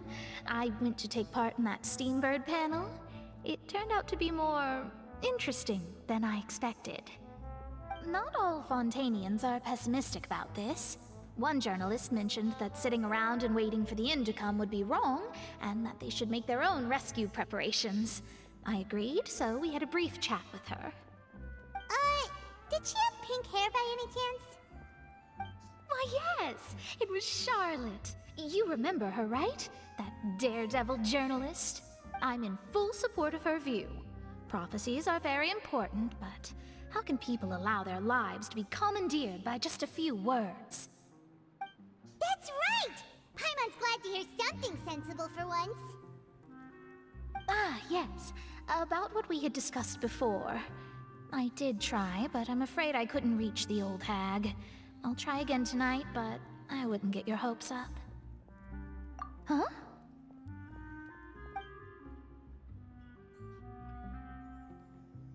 Goodness gracious. Are you serious? She said that even the god's gaze has blind spots. Pretty bold if you ask Paimon. Most people would believe the gods to be all-knowing, right? The Hexen Circle members are certainly anything but ordinary. As for the mage named N, the old hag has mentioned her a few times. She said that N's sense of direction is incredible, and that she loves guiding those who are lost. But I've never met her, and if she were still alive, she'd be... well, suffice it to say that the hag's at least a few hundred now, and N's been around for longer than that. Whoa. The Hexen Circle sounds like a scary group. But they must really stay in shape to live so long. Their abilities alone are pretty terrifying. If she came to see you personally, then the problem you're facing must truly be of great importance. Well, it's not like Paimon could understand anything she said. Yes, she was quite cryptic, but I suspect she means that there is still a way to turn things around. She didn't say when or what that would be, though, so... perhaps it is something that you cannot know right now.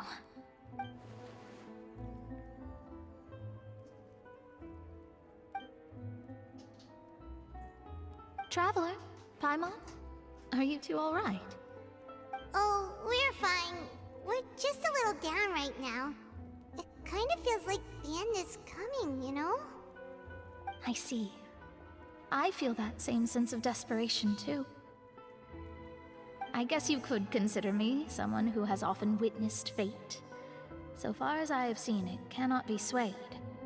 But even so, I still hope for, and believe in, miracles. Astrology is eternal and rational, but fate may not be. It is cruel, but it can also be beautiful. Perhaps that's what En was trying to tell you. Not to lose heart, and to believe that what you are seeing playing out before you is not yet set in stone. I did originally think of steering clear of all this, but I couldn't.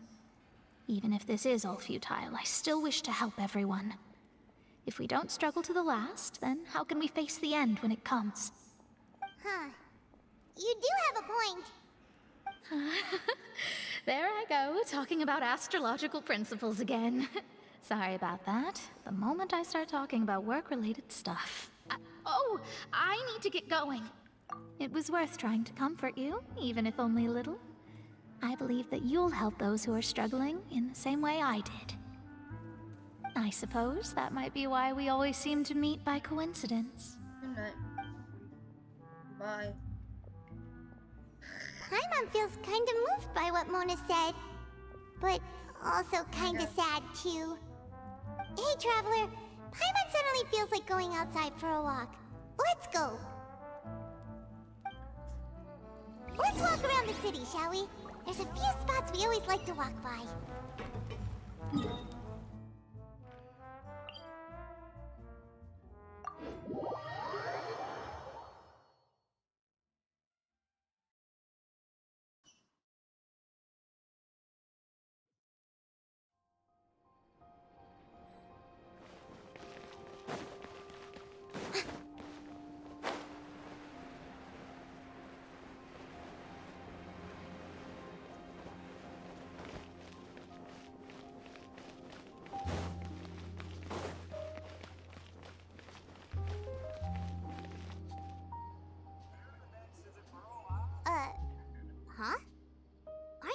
written in this newspaper. What's going on?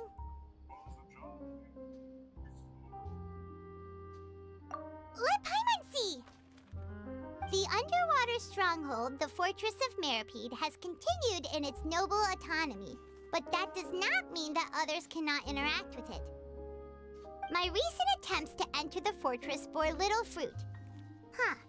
Guess Charlotte still hasn't given up on that.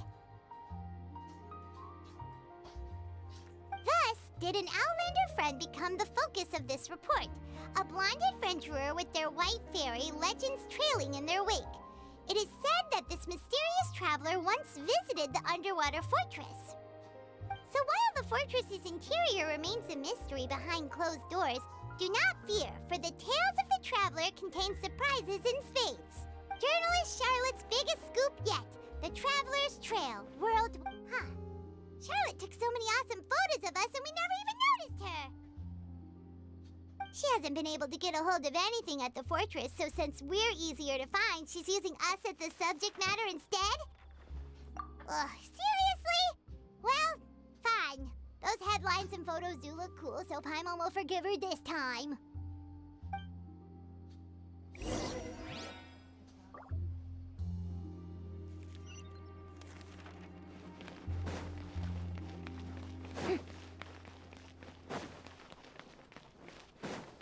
She likes being outside, what you expect.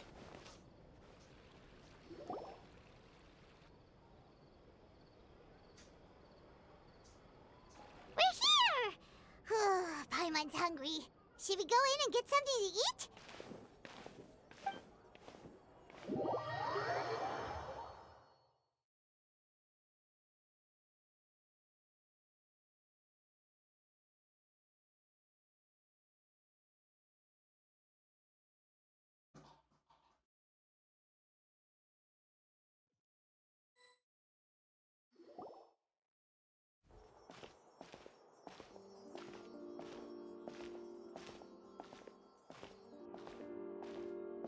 Hey, quick! Look! That's the limited edition only 16 slices a day cake! It was so delicious the last time we tried it! Despite the tense situation we were in, let's give it another go! I'm sure it'll be great! 1 slice of cake, please. Someone showed up after all! Oh, wait, you're the one from the Palais Mermonia. Oh, are you here to buy cake too? It seems Monsieur Nervalette was right. You really can eat. Wait, did he really say something like that? That's right. Even he has his own preferences when it comes to food. As for me, I love the cake and coffee here. Do you come here often? Usually every day. Every day? It's part of my daily schedule, apart from work. I shall have my cake and coffee. Then what if someone told you one day that this place would be closing soon, and you wouldn't get to eat cake here anymore? What would you think? But why would it close? Well, Paimon doesn't know either, but maybe the waters will rise tomorrow. You know, like in the prophecy. Oh, the prophecy. To be honest, I haven't paid much attention to that. No, still, even if there'd be no more cake tomorrow, that wouldn't keep me from having some today. No, it's the same for eating in general. You might not be able to eat tomorrow, but if you can do so today, then you should carry on. That's what people call living, you know. Huh. Don't be sad. Excuse me, could I have 2 more slices of cake to go? These 2 slices are for you. Sijuin said that this kind of expression you're making is what humans call being sad. Oh, you know Sijuin? I sure do. She was born before me, and she sometimes comes to the surface to teach us things about humans. She said that humans are creatures that are saddened easily, yes, and you can only lift their spirits by feeding them delicious food. So please try the cakes here. I've got something else to do, so I'll be going now. You two try to stay in a good mood after eating, all right? Bye!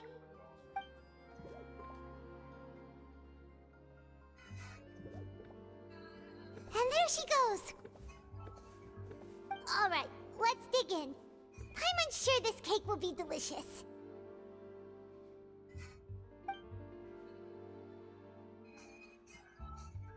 It's more delicious than last time, and the flavor gets even better with a sip of tea.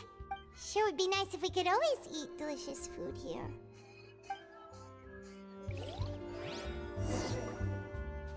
Forget about me.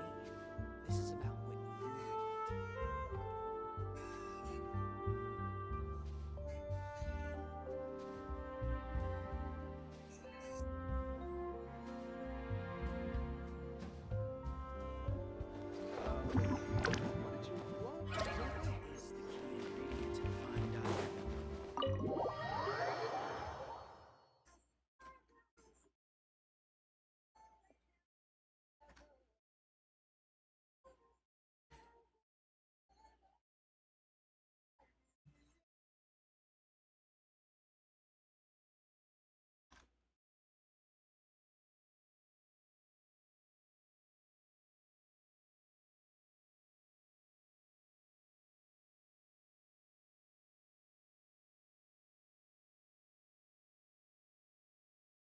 Oh, we're near the Seabird office. Let's go look for Charlotte and have a chat.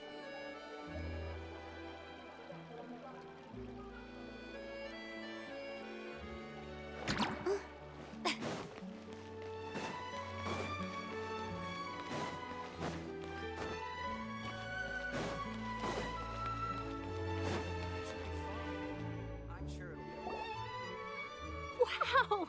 If it isn't the Traveler and Paimon! Oh, have you seen the article I wrote about you? Ha! You've got some nerve! You just used us to make some quick mora!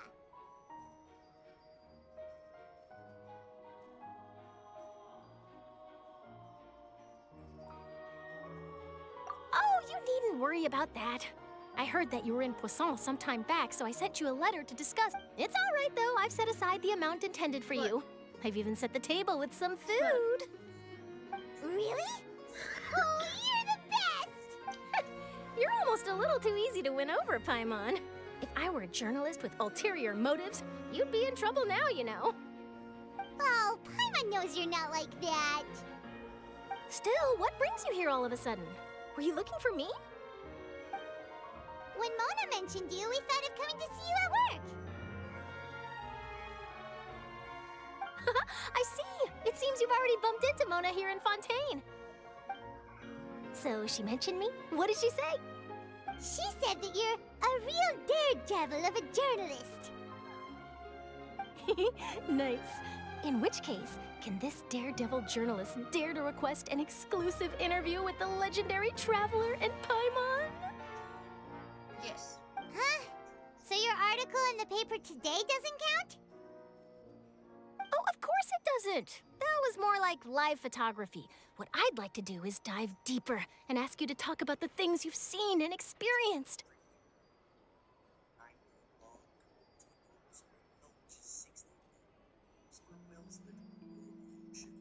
Yeah, are we even qualified enough? Why not? If I say you're worth an interview, then you're worth it. But not right now, of course. I'll need a few days to prepare. Oh, in that case, we'll just chat when you have the time then? Oh, so that's a yes? Ooh, splendid! I'll tell the editor-in-chief immediately. I'll have to apply for lighting, a venue, some props, and... Whew, so much to get done now. Talk to you later.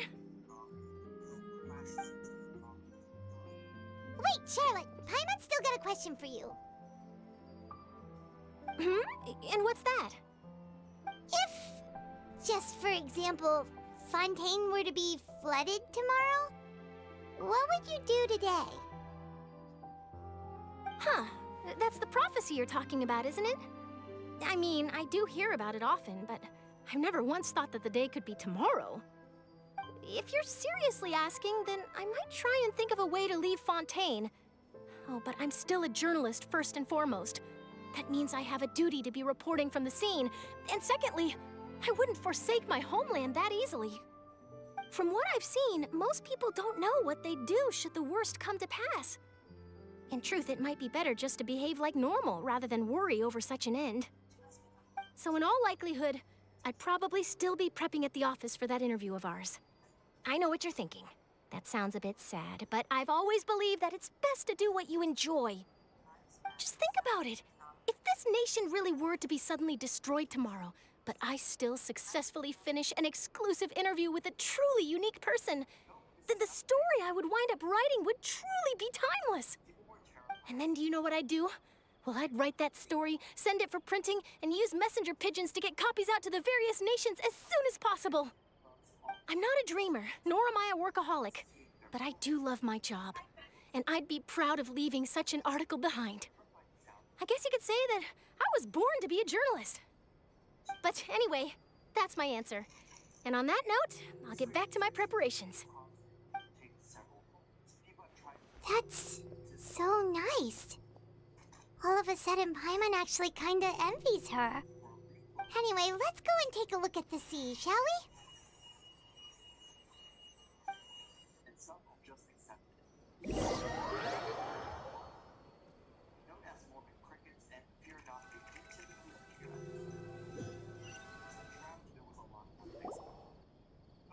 The sea breeze and scenery can be a pretty soothing combo, huh? Paimon's been thinking.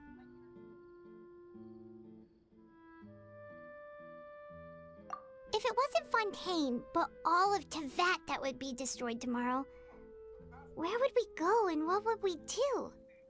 No, Paimon should ask, if you could choose, what would you like to do?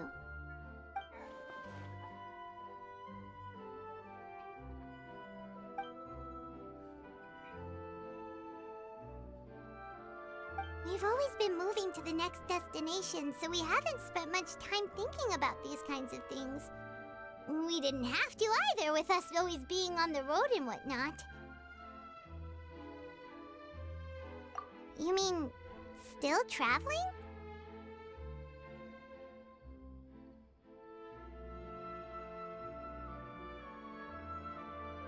Huh. Wait, isn't that what we've always been doing?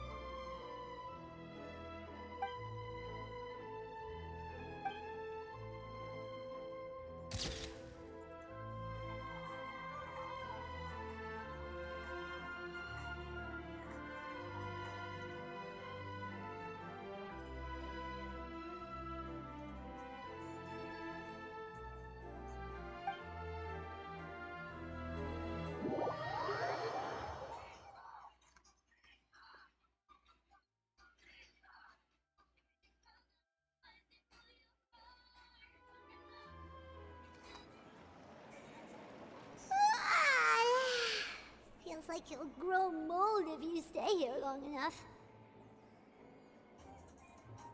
But it's still better than the Fortress of Mirapede, that's for sure. It's not only damp there, but salty too. Ah, so the two of you are still here. Wonderful. Oh, you're from the Palais Mermonia, aren't you? Yes, I'm Isadora. Monsieur Nervillat sent me to look... Not at all. I'm well aware that you're friends of his. Actually, I'm here to pass along a message from him.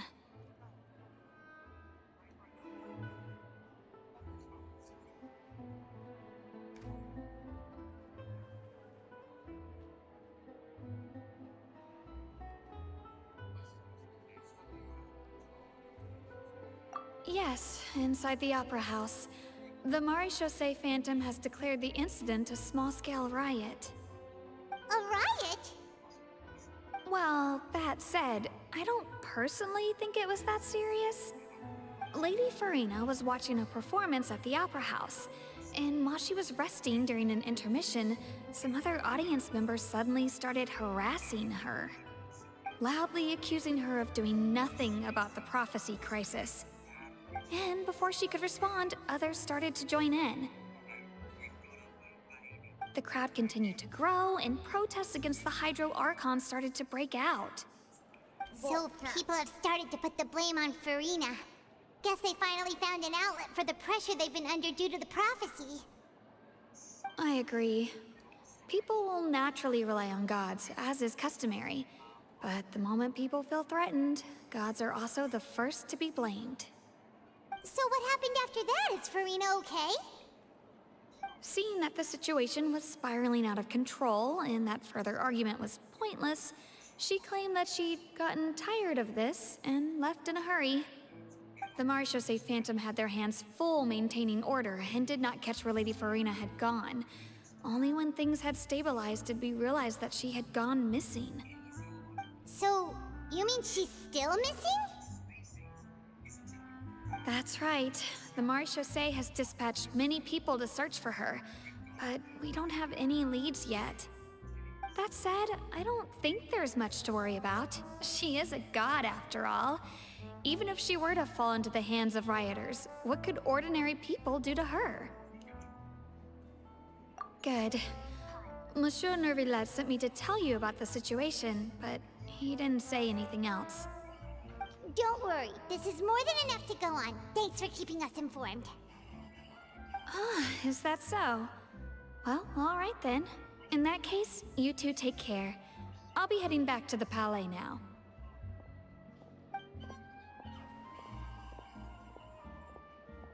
Well, sounds like we should hurry over to Poisson then. If we know Farina, she won't try to fix things in this situation. Instead, she'll look for a place to wait out the heat. And as we also know, she may be loud and dramatic, but she doesn't have a heart of stone. When Nervillet was talking to her in the Palais Mermonia, and she heard about Poisson, she couldn't hide her sadness and remorse. It would be hard for her to ignore being accused by the public today. Paimon thinks Farina's probably taken the opportunity to slip away to Poisson and try to relieve the sense of guilt that she's feeling. Huh! Well, what do you think? Paimon knows the answer, of course, but Paimon can do the analysis to back it up, too. Cool, huh?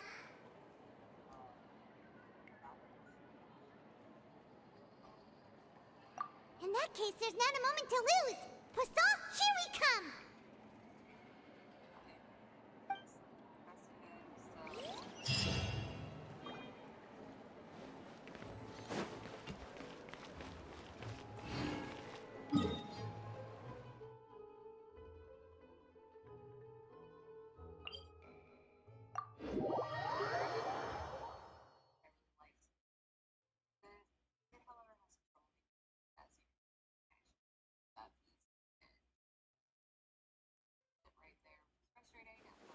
This place looks deserted.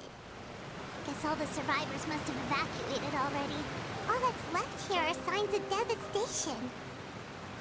Could Farina really be here? Let's try to find her as soon as possible.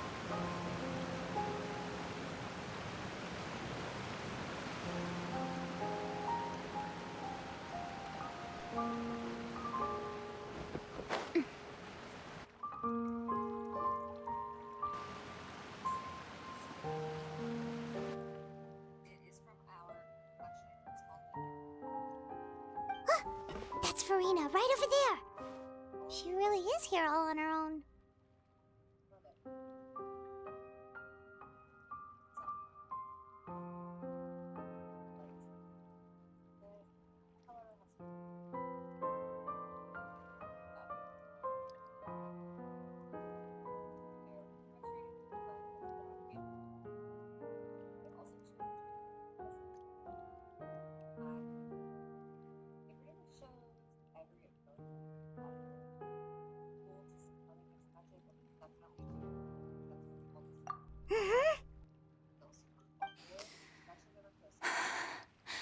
Should I just give up? This is all meaningless. What was meant to happen did happen after all. Everyone's dead. I'm sorry. I am so sorry. Farina.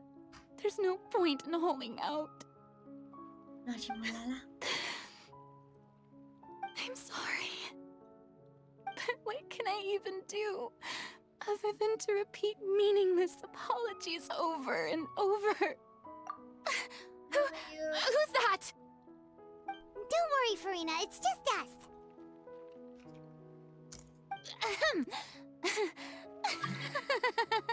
So it is you, blonde traveler from another land.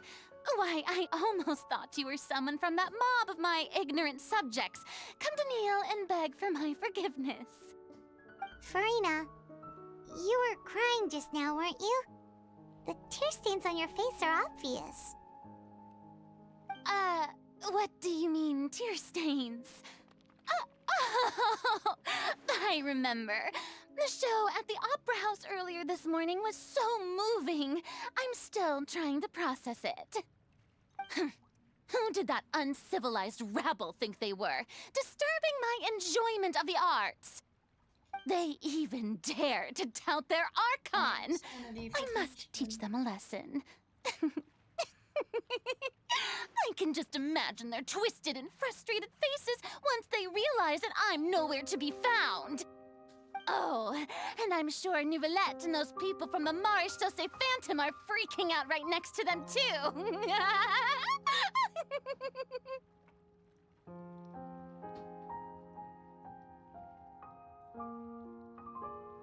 It's not okay. Of course not! Hey, there she is! The Hydro Archon's over there! Quick, after her!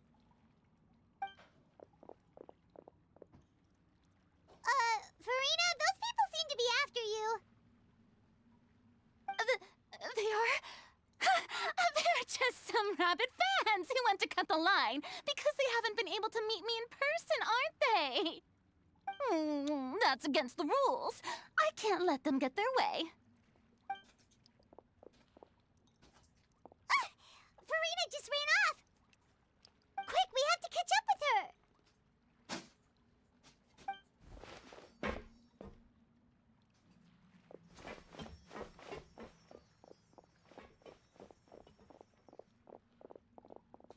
We're running after her? What the hell?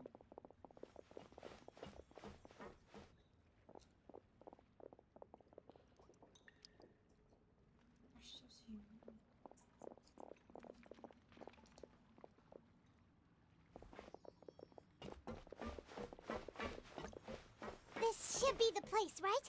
Hey, Farina! There's a good hiding spot over here. Quick, come to Paimon before the rest of them catch up to you. What is this place? Hurry, they're almost here! Fine. I suppose haste is warranted. Lead the way.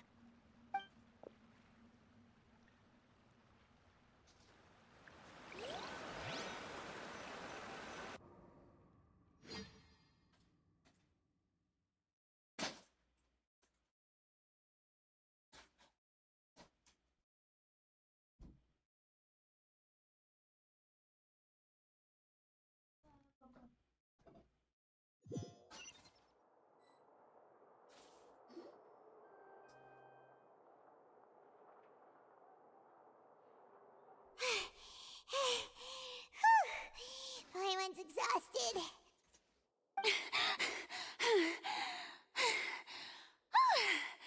I'm so tired. I totally thought they had caught me.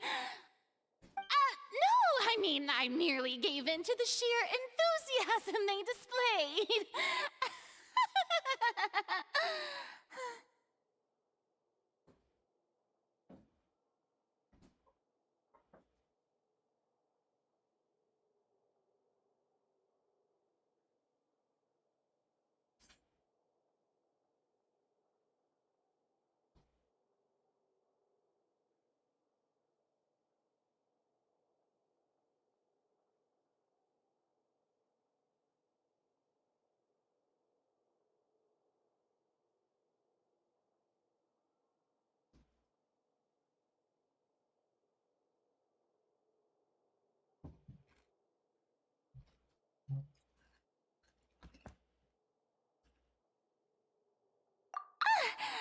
You're right.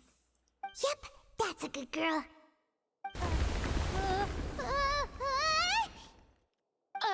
What's happening? The ground's shaking. Yeah, a quake of this kind preceded the flooding in Poisson, didn't it?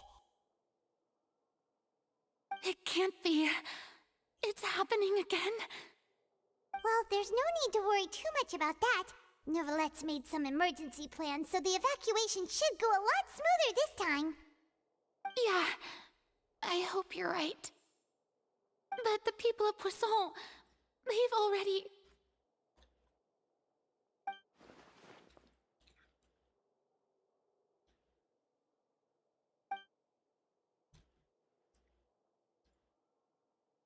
It's true. I've been investigating the prophecy for hundreds of years. I once had informants all over Tevat, searching for clues and feeding information back to me. I've tried all kinds of ways, too, to hold back the sea. Anything to keep the coastline from advancing. But all my efforts proved to be futile in the end. Really, the truth has been clear to me for a very long time. We cannot make an enemy of the divine. No matter what we do, the will of the heavenly principles will have its way, and the prophecy shall be fulfilled. Give up. I do love the sound of that phrase. It would mean finally coming to terms with fate, but also for me to finally be free.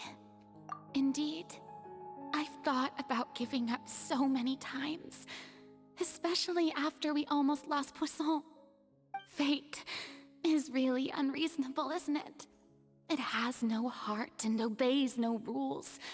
The prophecy has only just started to come true, and so many people have already lost their lives. But just now, it all became clear to me. I still don't have the right to come to terms with fate on behalf of everyone else. As long as the final moment hasn't come, it's still not too late. Don't worry. I will keep hope alive for everyone until the very end. Well, that's enough for now. I got the impulse to play the stricken maiden, but honestly, considering my rank and station, that wasn't a good fit at all. Don't take any of what I just said seriously. How could I possibly let Fontaine fall to the whims of trivial prophecy? Come on! Paimon could have sworn you were actually being honest just now.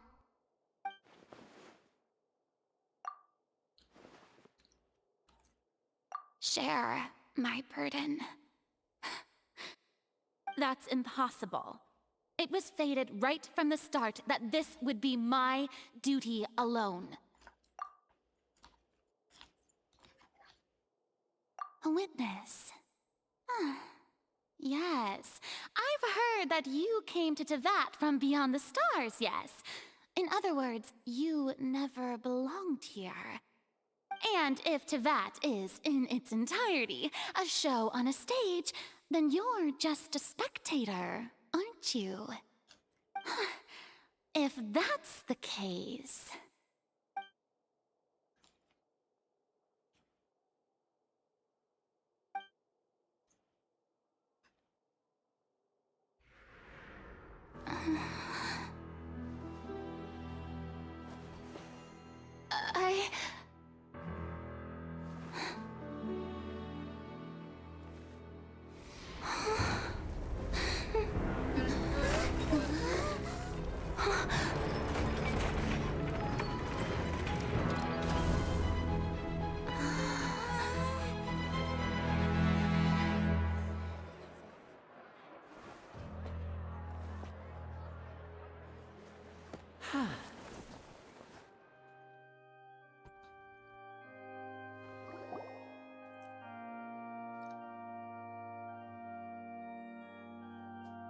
Ladies and gentlemen, this concludes my opening performance.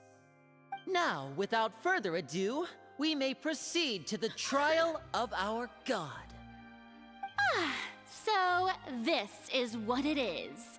Yes, you deserve praise for the effort you took to raise the dramatic stakes. Do not forget, however, that I am Focalor, the god of justice, the embodiment of justice itself.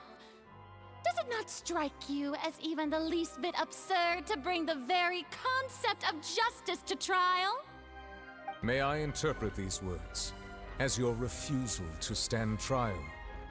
In that case, you will have the opportunity to defend your honor through a duel. You would draw your blade against a god?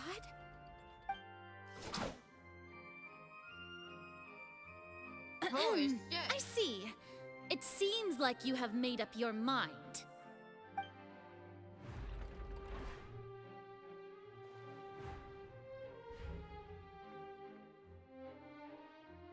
Paimon can't believe it. She just surrendered. What the heck is going on? Did I just see an Archon surrender to a human? Wow, how utterly humiliating. Lady Farina, what is the meaning of this? Shh. It would seem that there has been a misunderstanding. To be clear, the raising of both hands is not always an indication of surrender. Looking for excuses again, huh? I raised my hands just now to indicate my acceptance of the trial. No duel shall be necessary. I will admit that I've been running away for a long time. Yep, I'm sorry, everyone. I was unable to protect the people of Poisson. It is my duty to stand trial for my crimes. You are not the only ones to be disappointed in me. I, too, am exceedingly disappointed in myself. But now, it is time for the Hydro Archon to show you her courage and resolve. I, Farina, will use this trial to show the world the true meaning of justice! She is so This very time, mood. I will protect you. Applaud and rejoice. One of the most outrageous and fantastical arcs known to the opera epiclese is now unfolding before your eyes. Mark my words, this shall be one of the most exhilarating and brilliant shows ever to grace the stage of Fontaine. The trial of the Hydro Archon, Focalor, will now begin! Woohoo! Oh, now we're making history! Why does it feel like Farina just took over the whole thing? Like, come on! Didn't she just get forced to stand trial for her crimes? Also, even though she's still acting super dramatic, she is taking this seriously this time, right? All right, then. Who will be my opponent in this trial? The court asks the prosecutor to please take the stand. Is that so? Very well. Then please speak, witness of Tivat, my accuser and fated opponent.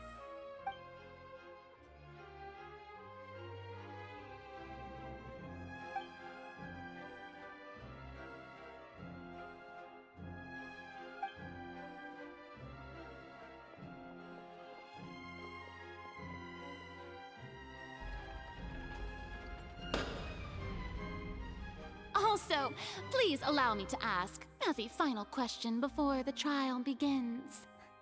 Just how much work did you do to force me onto this stage? Well, we did do a lot of prep after the meeting that day. I can go over the tasks assigned to the Spina di Rosula, since they were rather straightforward and easy. Navia, the president of the Spina di Rosula. Most of the people who participated in the disturbance this morning were my subordinates. They changed into plain clothes and came to the Opera House as regular audience members, waiting for the perfect opportunity to incite insurrection against you. The people's resentment against their Archon has been building as more and more of the prophecy is fulfilled. A spark was all we needed to turn smoldering anger into a flame.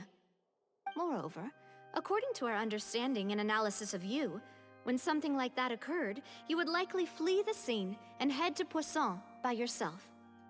So, we arranged for a second group to lie in wait there. So, you mean... the ones who scoured the settlement for me were also from the Spina? And their goal was to force you to step into the giant magic box so you may personally participate in the greatest magic performance in all of Fontanian history. That's right. That house was a magic box, rather than someone's residence. As the super ultimate version of the setup that I used when I first performed at the Opera Epiclese, the volume of the box was increased by a whole order of magnitude, and the distance it traversed was the entire gap between Poisson and Araneas. Its cargo, of course, was an Archon instead of a human. My thanks, Farina. Without your help, we could never have pulled off such an extraordinary performance. You're welcome. Of course, this performance was only made possible with Father's support. The House of the Hearth spent a massive amount of labor in Mora to pull this off. We had to select a location, construct the giant magic box, dig a tunnel, and open up a path through the water. It was a lot of work for all of us. So, in other words, the earthquake that we felt within the giant magic box was just a normal tremor from the transportation of the whole house? That's right. It wasn't a sign of another disaster to come. Then, I can guess Nervilette and Cloran's parts.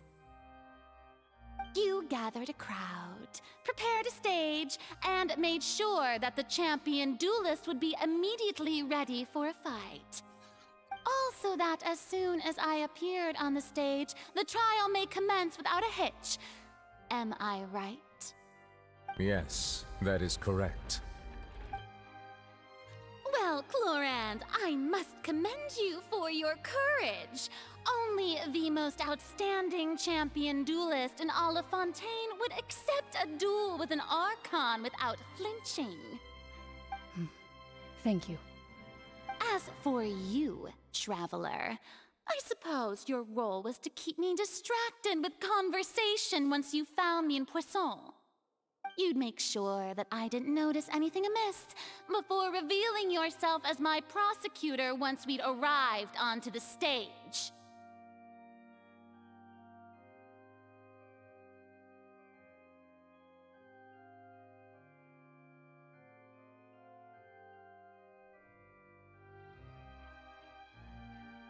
Oh?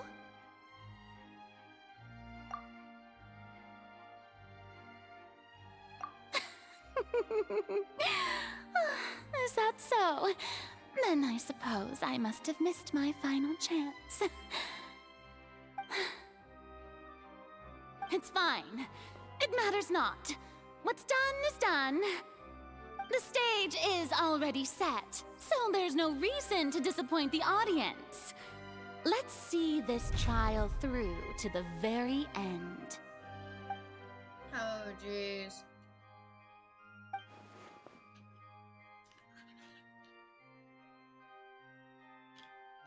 Madam Prosecutor, please allow me to pass this along. This is a document that Miss Charlotte applied for and received permission to share with you during the trial. According to her, it should speed up the proceedings. Huh? Charlotte wanted to give us something? Oh, so she's here too! Hey, Charlotte! Oh, Leb Hymansi! Isn't this the exclusive interview that she did with us before? So she's already finished it, huh? Wait, then that means this document is a perfect timeline of everything that's happened ever since we stepped foot in Fontaine! So in other words, we can refer to this anthology of evidence every time we want to use something from our journey as evidence for an argument! Let's quickly confirm the information in it. Just think of it as a refresher, alright? You defeated the Hydro Archon in the very first duels you took part in at the Opera House. That's one for the history books, all right. I didn't think that you'd wind up getting to the bottom of the case I'd been following all this time. I guess you could also see this as a happy coincidence. This is the first time Monsieur Neuvillette had a difference of opinion with the Oratrice. Even the Hydro Archon can't figure it out. A Fatui Harbinger. She's an extraordinary person. Her instinct must mean something. According to Monsieur Neuvillette, both Child and that whale should have been in the primordial sea at that time. The fortress of Meripede was almost destroyed in a single day. That I didn't witness that scene personally will always be a source of professional regret, I think. I nearly lost my awesome friend Navia. To be honest, that still gives me shivers.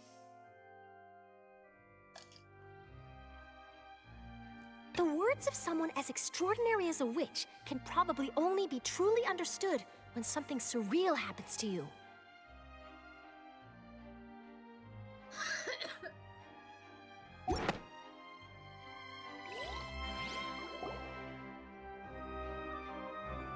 The prosecution and the defense are both in position. The trial shall now begin. Oh, come on, Neuvillette.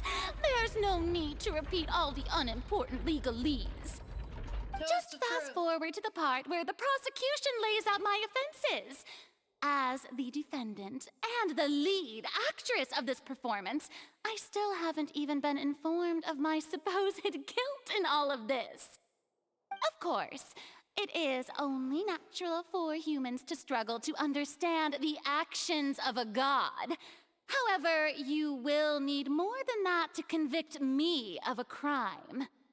That's true, but my charge here is unrelated to your conduct as an Archon. Instead, I would like to charge you as a fraud who's never been the Archon in the first place.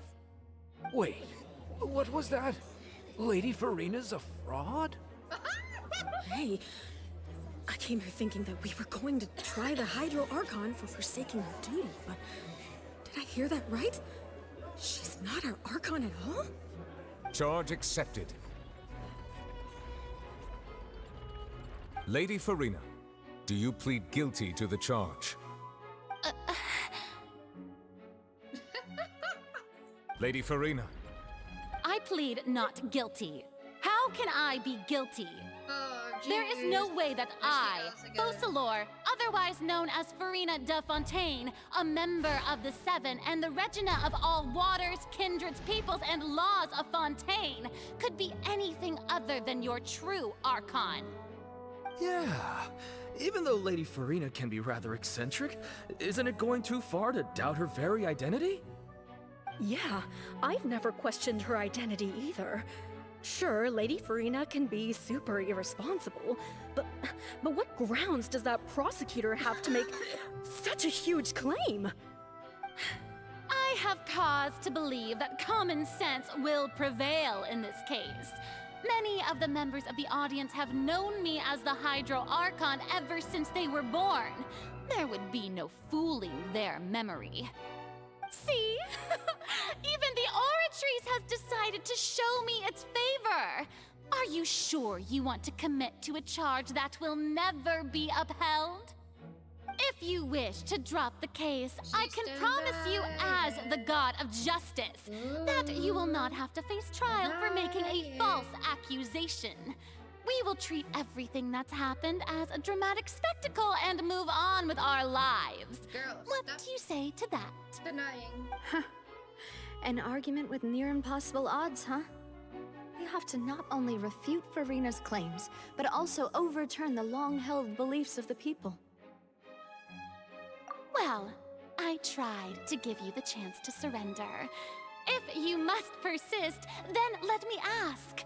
If you believe I'm not the Archon, then what manner of being do you think I am?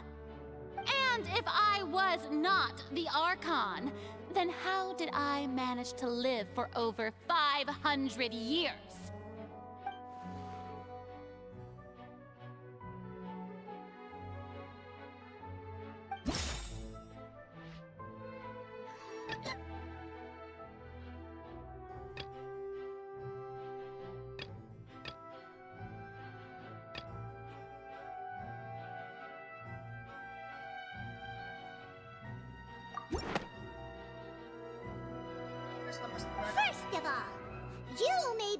member of another long-lived race, which would allow you to naturally possess an extended lifespan.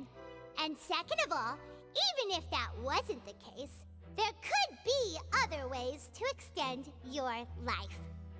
Who gave you that idea? Was it the knave? You'd sink so low as to use a harbinger's words against me. A curse? I once thought it possible that the aura of an Archon might naturally resemble a type of curse. But in light of this claim, perhaps what I sensed was not your divinity, but a curse after all. You sensed it too, huh, Neverlet? Lady Farina is actually a human? Well, it is true that it's extremely difficult to tell humans and gods apart just by looking at them. It's not impossible.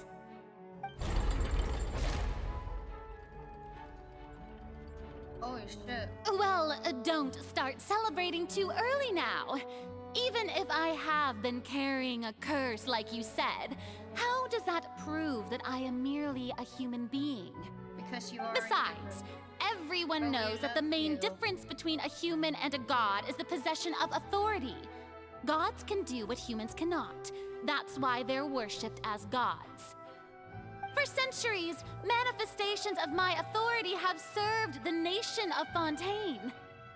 One need only to turn their eyes towards the Oratrice Mécanique d'Analyse Cardinal in this very opera house, or consider the indemnitium that is used in every aspect of life. Oh, jeez.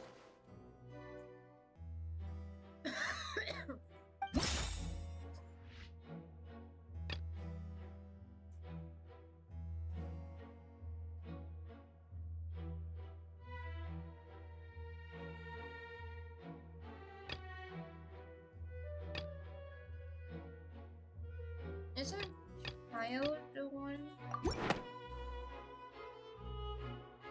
You tried to reference the Oratrice, but weren't you as confused as all the rest of us when the Oratrice declared Child to be guilty without any proof? Otherwise, you should have come up with a good explanation for that by now. Didn't I make myself clear at the time? The decisions of the gods are naturally difficult for humans to comprehend. There is no need to provide an explanation. Lady Farina, I believe a reminder of your current circumstances is in order. While the court is in session, the principles of justice and the law must come before all else. While you are an Archon, you are also first and foremost the defendant in this trial. You will prove yourself unable to defend against the prosecution's charges if you continue to withhold vital information against the rules of the court. I never thought you'd use that kind of rhetoric against me. That was no trick of rhetoric, Lady Farina. I've merely reiterated the rules of the court. Rules that all should respect and follow. So, you neither knew why Child was declared guilty, nor did you understand the structure and operations of the Oratrice. Instead of having been created by you, the manifestations of authority you mentioned have been made by the real Hydro Archon, haven't they? The real Hydro Archon? Well, now you're really losing me. It is true that I did not know why the Oratrice gave out a guilty verdict that day. But the Oratrice handed out that verdict unilaterally, and it has been operating independently ever since it was first created. Yeah. You can't argue that just because a divine creation is flawed, that the god behind it must also be no god at all. She's still throwing out all kinds of excuses. Seems like she's confident that we won't be able to produce proof that she has no power over the Oratrice. My power as an Archon. There are many ordinary citizens in the audience. How can I just carelessly demonstrate the formidable power of an Archon? If that poses a concern, I'm prepared to extend my protection to the audience. You don't need to go that far.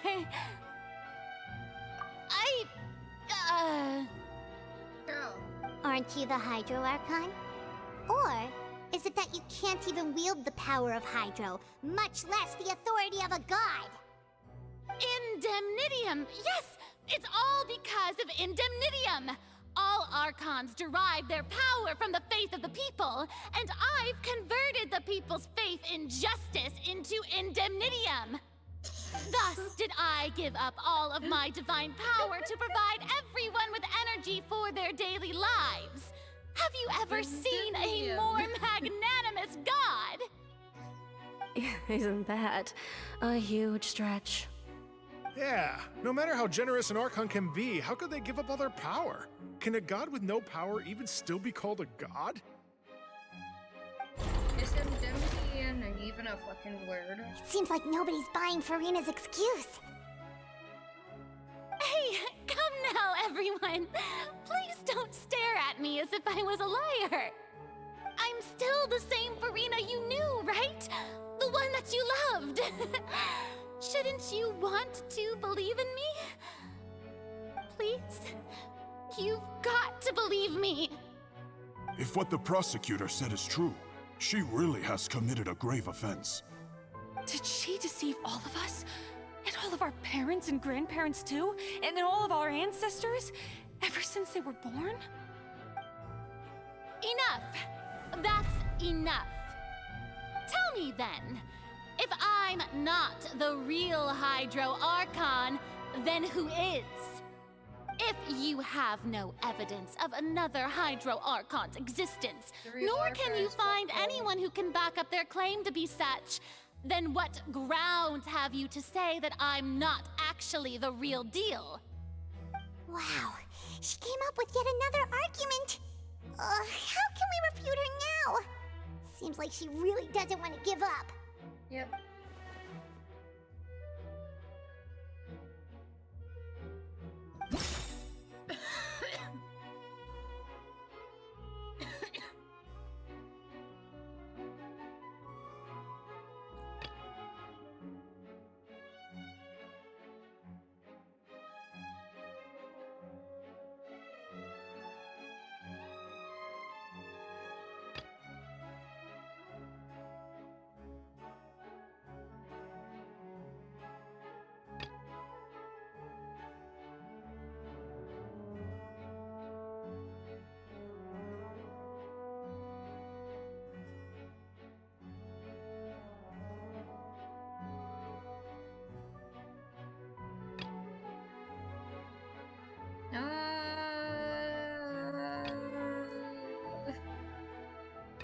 What?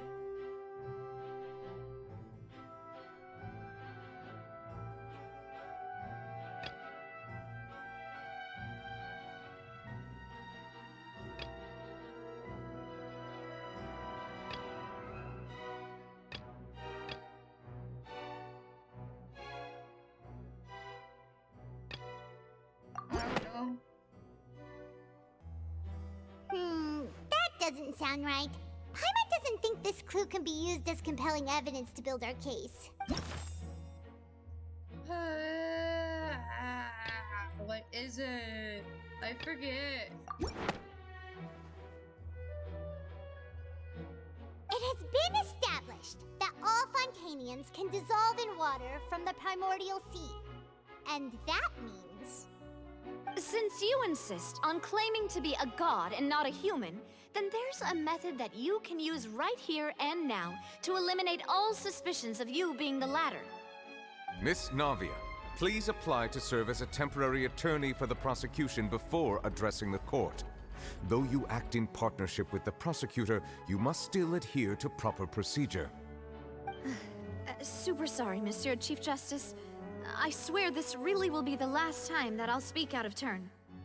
Now, I've brought some seawater from Poisson. As everyone knows, a massive flood struck the area not long ago, taking many lives, including those of some of my closest friends. So, Miss Farina, would you dare to touch some of this seawater? If we are to believe that you are indeed the real Hydro Archon, touching this seawater would have no effect on you. All it should do is strengthen your case. But if you don't dare to touch it, then we would have basically proved the reverse. Oh, and I must remind you that after the disaster at Poisson, nobody wants to see any more people dissolve. I do hope you'll act prudently and choose the simpler path of admitting guilt. Oh. Navia from the Spina di Rasula. The Spina has governed Poisson for many years. I guess her suggestion is valid. Yes. If Lady Farina is indeed just a human, she's probably Fontanian like all the rest of us. Would she really dare to try?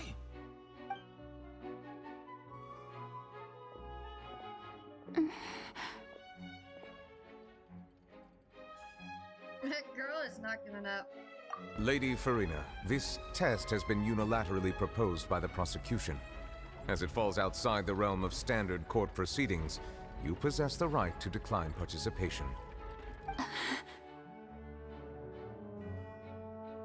Well, of course he had to tell her that. But refusing to participate is basically the same as a confession of guilt. Yep, it is. She's just staring at the water without saying a single word. It really does seem like she's quite terrified of it. That could only mean... What's going on? Is she really planning to... that's not what we thought she would... Due to the inherent risk of the test, Lady Farina, you may...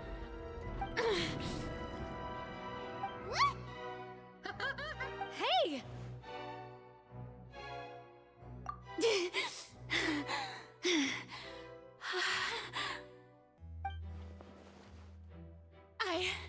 I'm fine! Look at me, everyone! My hand is still here! I haven't been dissolved! Will you believe me now? I really am your Archon! I'm nothing like a normal human who would fall apart as soon as they touch this water! Really? Was this not the most obvious thing in the world? Miss Siegewien? If you're present, Miss Siegewien, please come forward and attend to the defendant. Siegewien? Everyone against her! Don't be nervous. It'll just take a few seconds. Let me see. That should be enough. Please announce the results of your evaluation to the court, Miss Siegewien. As everyone doubtlessly saw, Miss Farina was displaying symptoms of hyperventilation and flushed skin. These indicate that she was experiencing the adverse effects of exposure to primordial seawater. The extent to which she was affected is the same as other humans when exposed to primordial seawater of a similar concentration. Thank you, Miss Siegewien. Lady Farina, you may return to the defendant's stand. Oh, wait. What did she just say? I didn't get dissolved. Shouldn't that be enough to prove my innocence? Well, considering your tendency to run from your problems, we did originally prepare a direct sample of the seawater around Poisson. However, after extensive discussion, we exchanged it for a sample that is not concentrated enough to dissolve an actual human. After all, on the off chance that something entirely unexpected might occur, we don't want anyone else to lose their life to the sea. Yeah, so out of regard for Farina's life, you secured a low-concentration sample and asked the head nurse to serve as an expert witness. It's a great thing that the direct sample wasn't actually used. Farina could have... I can't believe... you...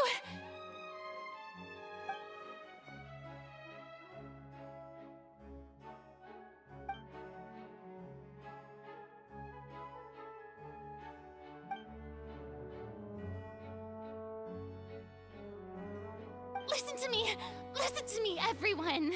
Please don't give me such cold and disdainful looks! What happened just now didn't prove a single thing! Think about it! How can you conclusively prove that an Archon can't also be affected by the primordial seawater? Also, if I was really just a human, why would I dare to just put my hand in that kind of water? There she goes. Please, anyone, just listen to me! I swear, I really am your Archon! I'm so sorry for laughing.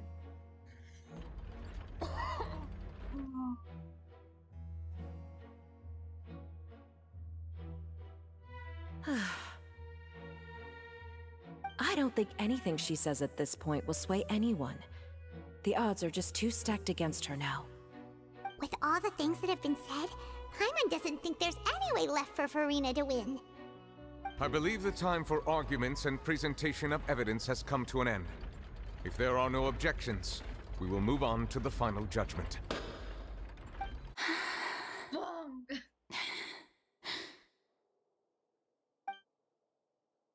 I don't think anything she says at this point will sway anyone. She's too stacked against her now.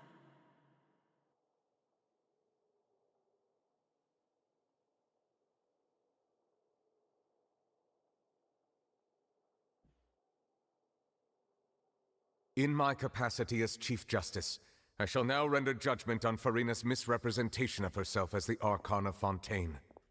As a human who knowingly deceived her fellow citizens, Furina is guilty.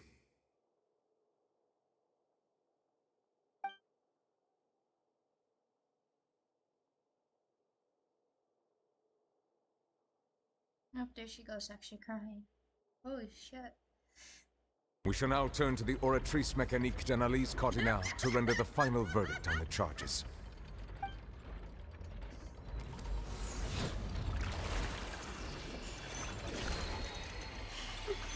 Look at these, jeez. Look at these Oratrice. According to the judgment of the Oratrice Mécanique d'Analyse Cardinale, Furina is... Well, what's wrong? What's the Oratrice's verdict? No, the Oratrice also displays a guilty verdict. Isn't that correct then? However, the exact wording of the verdict is thus. The Hydro Archon, guilty, to be punished via the death sentence. The death sentence? That's actually one of the available sentences? I've always thought that it was just a myth. The one and only time the death sentence has been handed out at the court, and it's been given to the very person we've worshipped as the god of justice? What an unexpected twist. Furina's been sentenced to death by the Oratrice? We just wanted to use the trial to show her the seriousness of things so she'd tell us the truth. How did things escalate this quickly? This outcome is indeed quite strange. According to Fontaine's current definitions of justice, as well as its recommendations for criminal sentences, is this sentence really appropriate for the crimes that have been committed? Yeah! Even Fache wasn't sentenced to death by the Oratrice. You know, the real evil mastermind behind the serial disappearances case.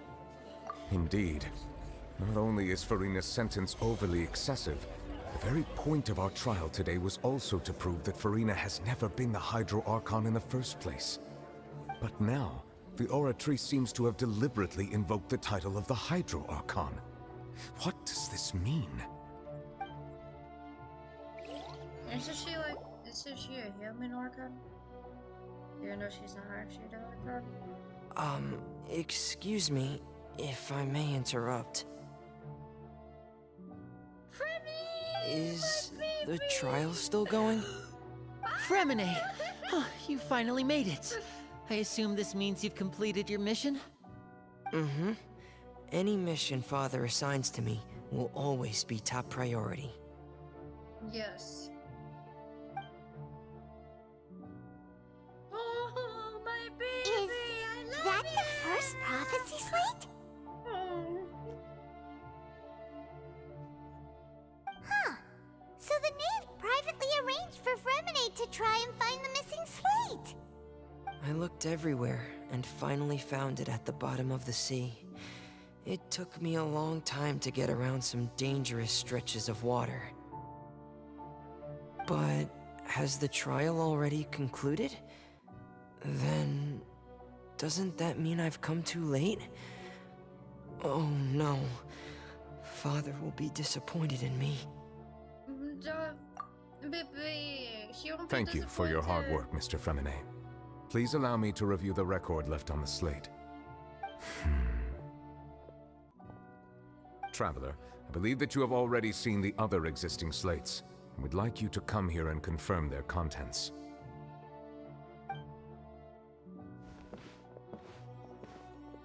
Huh? So what do you see? What is it? I believe I've now made sense of the Hydro Archon's crime. It has to do with Fontaine's lost history. Huh? Isn't the Hydro Archon just guilty of deceiving her people?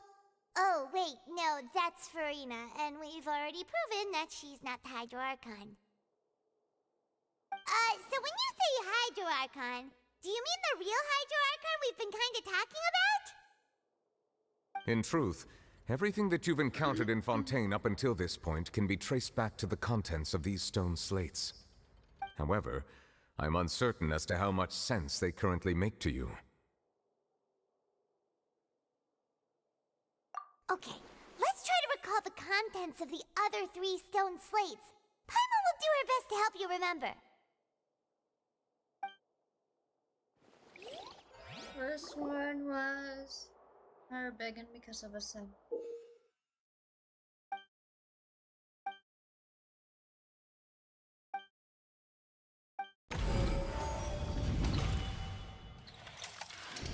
The first stone slate describes what you just said.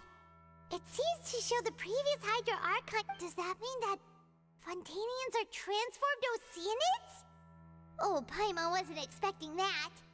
But if Oceanids can turn into humans, then perhaps this process can be reversed as well.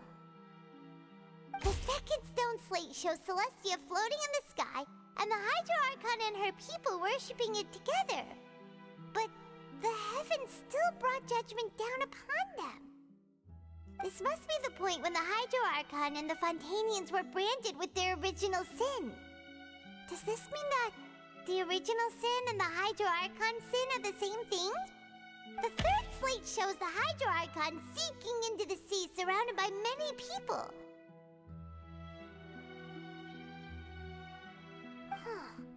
That reminds Paimon, didn't we also watch that happen to someone else? Well, the fourth slate is the prophecy the Fontanians have been talking about.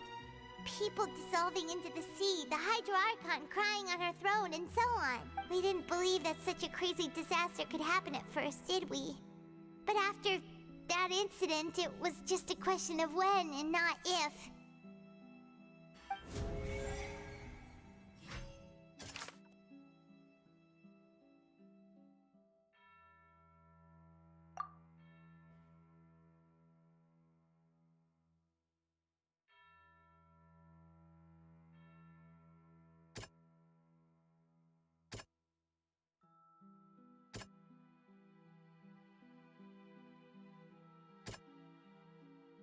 That doesn't sound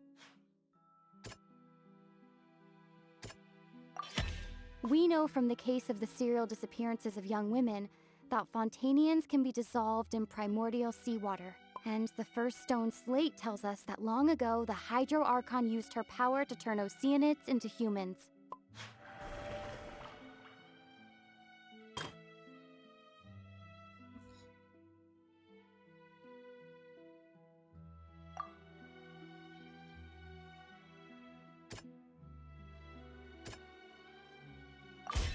Perhaps what is about to take place has all happened before. And the original sin cast down on the people of Fontaine by Celestia, as recorded on the stone slates.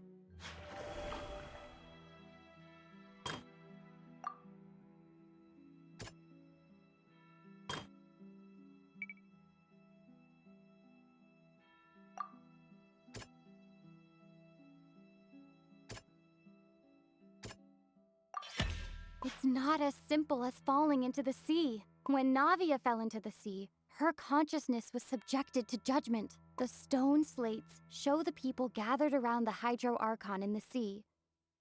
Could that be alluding to the same thing?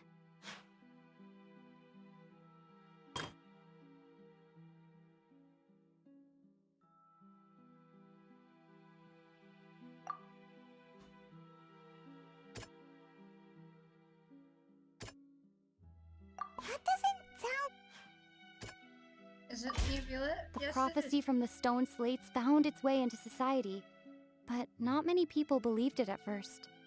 If we hadn't dealt with it in time, things could have gone very badly. They'll dissolve into the primordial sea but won't cease to exist. Their essence will flow in the seawater, converge, and take the form of an oceanid. The Hydro Archon was sentenced to death in court, shocking everyone present. Perhaps this means that her sin was actually Fontaine's original sin. Navia fell into the water inside those ruins, and she nearly dissolved. She was surrounded by the people of Poisson in a court within her consciousness, and was forced to take part in a trial meant to make her stay. The eruption of the primordial sea at the fortress of Meripede was the surest sign that the prophecy was about to come to pass no matter what.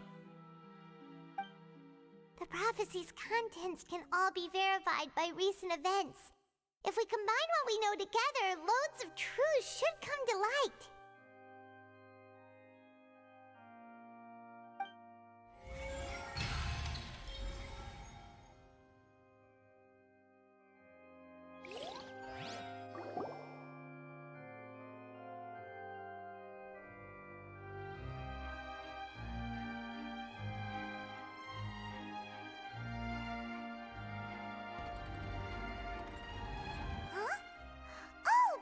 Gets it now, so that's how you can make sense of it. But then it feels like we're going to have to share some truly shocking revelations. Let's hear them. The revelation. Incredible. Linny, did you hear that? We're not real humans. All Fontanians were originally created by the late previous Hydro Archon, with oceanids as their basis. The evidence for that can be found in how only Fontanians could dissolve in primordial seawater, and how all the girls Vacher dissolved were also turned into oceanids. Oh, and according to Navia, when she was about to get dissolved, she also saw everyone gathered around for a trial. All of them in the shape of oceanids.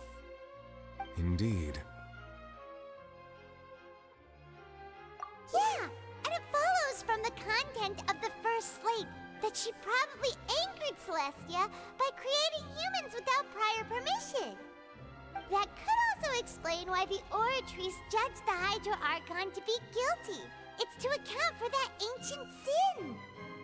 The Hydro Archon's true sin was creating us? And yet, after many hundreds of years, the Hydro Archon's creations have turned around to try to judge the Archon within the Opera Epiclese. The twists of history are often the most unexpected of all. Yeah, isn't the image here just like when Navia fell into the sea? So wouldn't it be trying to show the image of the Hydro Archon also falling into the sea once the prophecy has been fulfilled in the fourth slate? In the end, the people will all be dissolved into the waters, and only the Hydro Archon will remain weeping on her throne. Only then will the sins of the people of Fontaine be washed away. Did Paimon get all that right? Yeah. You've made some keen deductions. I must say, given how much you still don't know, it is impressive that you've already managed to connect so many pieces of the truth. However, while you were able to decode all the information on the slates, they've also been etched with an additional layer of hidden information using a different power source. When we were at the ruins, I tried to decipher the hidden information recorded in the slates. But since we only had 3 slates at the time, I was unable to come to a full conclusion. Now that the slate collection is complete, I shall make another attempt to decipher the narrative recorded within. If everything goes well, we should finally be informed of the unadulterated truth.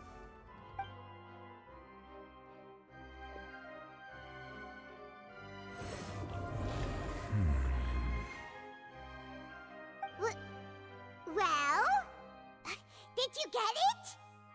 I believe I should share this truth not only with you, but with all the people of Fontaine as well. I will try to briefly summarize it for you.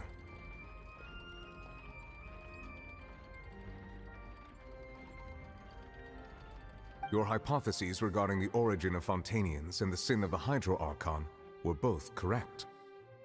In the Fontaine of old, the previous Hydro Archon sensed the yearning of her Oceanid familiars for life on land.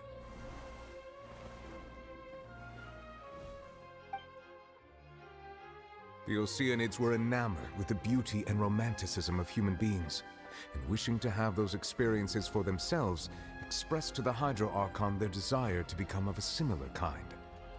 However, even though water as an element is intricately linked with the power of life, the Hydro Archon, as one of the seven, did not possess the authority to create a new form of human life. Not one to give in, she eventually found a way to create permanent humanoid bodies for her familiars by appropriating the power of this planet's primordial sea. She poured primordial seawater into the Oceanids' blood vessels, creating humanoid mimics in the process.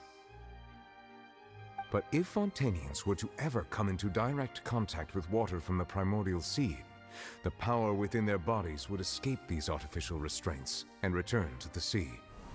As a result, their forms would collapse, and they would be reverted to their original forms as Oceanids. Of course, the Hydro Archon never received permission from the heavenly principles to create a new human race. And thus, the Hydro Archon and all of her creations came to shoulder the original sin of appropriating the power of the primordial sea. That is the true history of how the people of Fontaine first came into being. So you... They were really never dead. We were all Oceanids before we turned into human beings? That's way too much information for me. I think I'm just going to pretend that I never heard a single thing. Wait, but if that's the truth, we can't let the Hydro Archon be sentenced to death. After all, her only sin was creating us. This really might be too much information for your regular Fontainian, but it does answer a lot of our questions. Alas, your hypothesis regarding the third and fourth stone slates was inaccurate.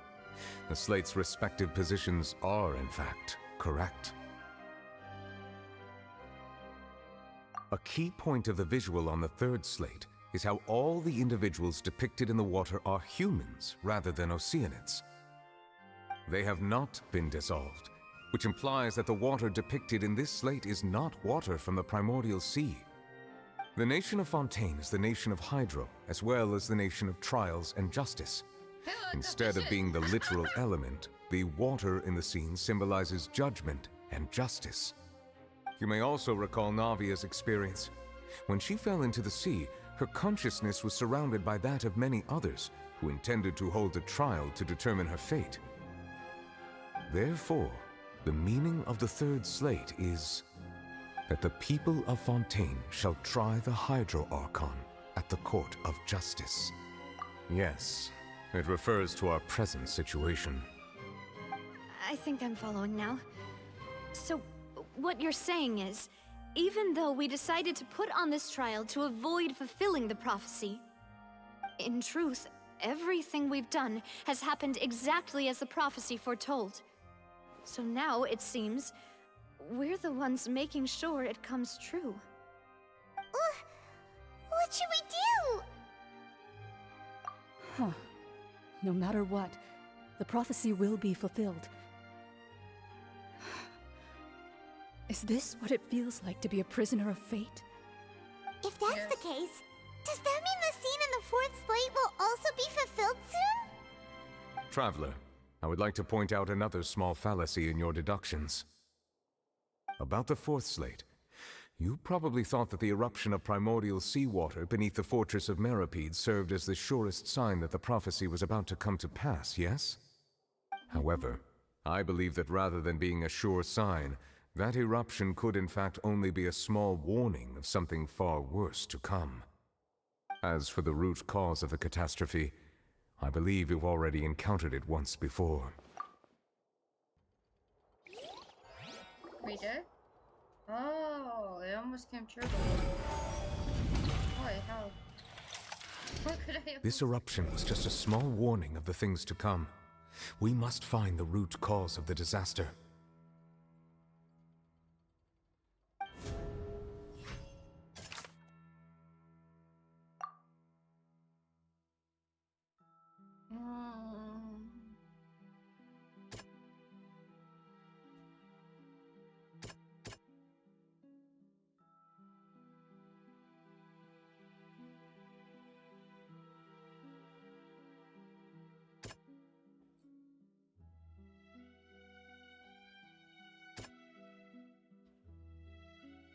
That doesn't sound... That doesn't... It was both dream and reality. If we're talking about a true culprit, that could only be that thing inside the primordial sea, right? So pretty much we're gonna fight, The truth, the original sin, the trial, and the root cause of the disaster. We get to fight his will! Ah! We get to fight his will!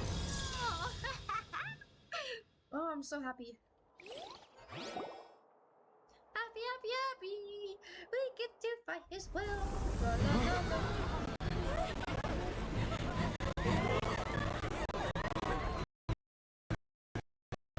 I wonder if this is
That was your whale, what the fuck?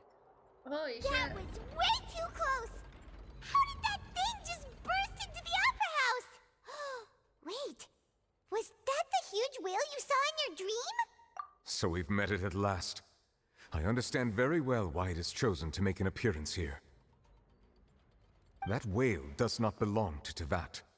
It is a monster that has traversed the stars, weeping all the while. It has been greedily consuming the energy from the planet's primordial sea, using it to grow. That is the main cause for the rising sea levels. And once it has finished consuming all of the energy contained within the sea, its next step will be... You said that when the Hydro Archon first created Fontanians out of Oceanids, she filled their blood vessels with primordial seawater. Precisely. That whale finds the blood of Fontanians nigh impossible to resist. Therefore, when it left the primordial sea, it decided to make its next stop a packed opera house full of food. Food in the form of Fontanians. We just barely managed to push it back, right? In that case, won't it come back to target the people again once it's managed to recover its strength? That is correct. Indeed, it is more accurate to say that we should thank that Harbinger for buying us some time. Without him, the whale would have likely come onto land far sooner. Gosh, I want to see you in that From the form way he again, looked, please, he must have por been fighting the creature for quite a long time. Bitch, that's his well he's fighting. That battle maniac. We've always always known that he had a special connection with that whale, but we definitely didn't expect it to help us out like this. Anyway, now that we know that this whale is the actual cause of the disaster recorded in the prophecy, all we need to do to stop the prophecy would be to find a way to beat it up, right? It is too late. It had already absorbed too much of the primordial sea's energy before we could notice it. At this point, it has become practically integrated with the sea itself. Oh. Even if the entirety of Tevat were to be destroyed, it could still survive and swim off towards some other world. That's not something I will accept. We've already done everything we can, and we even found the true culprit. We've come so far. You can't just tell me that the last hurdle is some impossible foe. That's just not fair. Indeed, that's not how a grand performance should end. I'll fight it to the end, no matter what. So the prophecy will be fulfilled no matter what, huh? Yeah.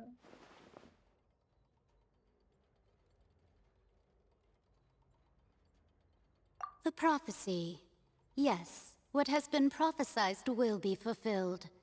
You may view such things as the history of the future.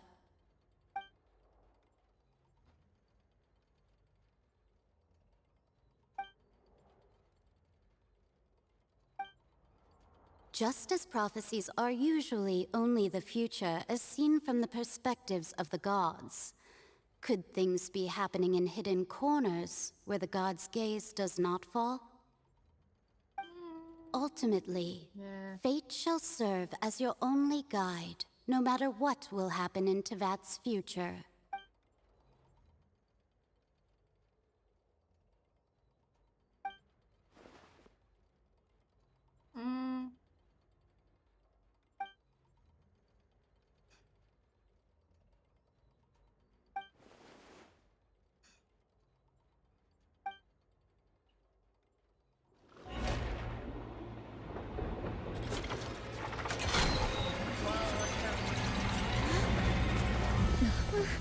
What's happening with the aura trees? I believe it is preparing to carry out the death sentence. Oh no. Farina!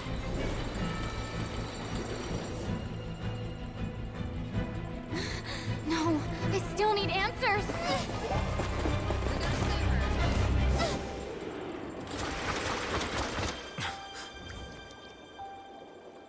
She's actually crying. No.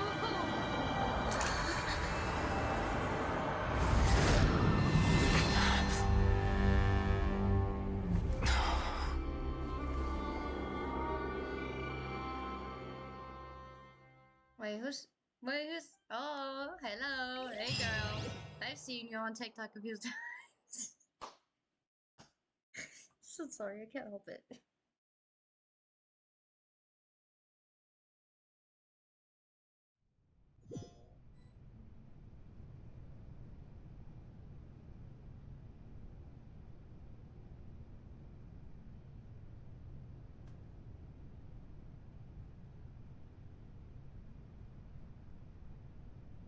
You.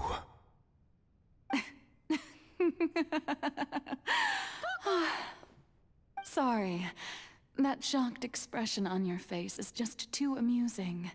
I couldn't help myself. You are not Farina. Who are you? Ah, the sweet sound of bewilderment. Marvelous. A sure sign that my attempt to deceive everyone was a resounding success. But to answer your question, I am Focalor. You know, the god. Focalor. Why did you deceive us? Oh, that wasn't my goal, of course. Goodness, no.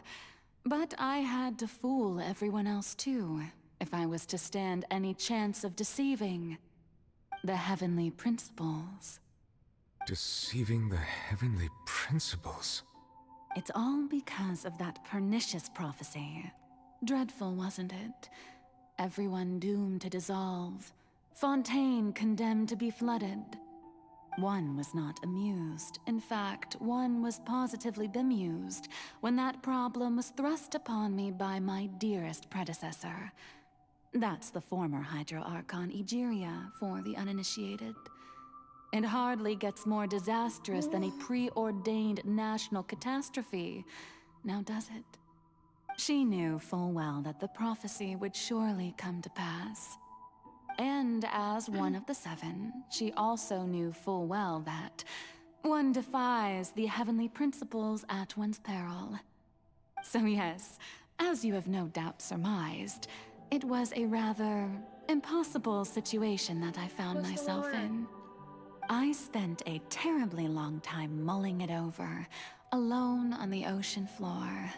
And I was almost growing barnacles by the time I finally realized there was only one possible solution to this confounding conundrum. I had to outwit the heavenly principles, allow the prophecy to be fulfilled, ostensibly at least, while saving everyone at the same time. I'm a genius, I know. I can only assume that's why Egeria chose me as her successor. Although, looking back now, it was hardly the inheritance one dreams of. Between the task of saving the nation, the quotidian duties of the Hydro Archon, and not to mention the original sin of creating a new race of humans, I dare say she left me quite a colossal mess to clean up. But one can only play the hand one is dealt. I did not choose this, any more than I chose to be one of her Oceanid familiars.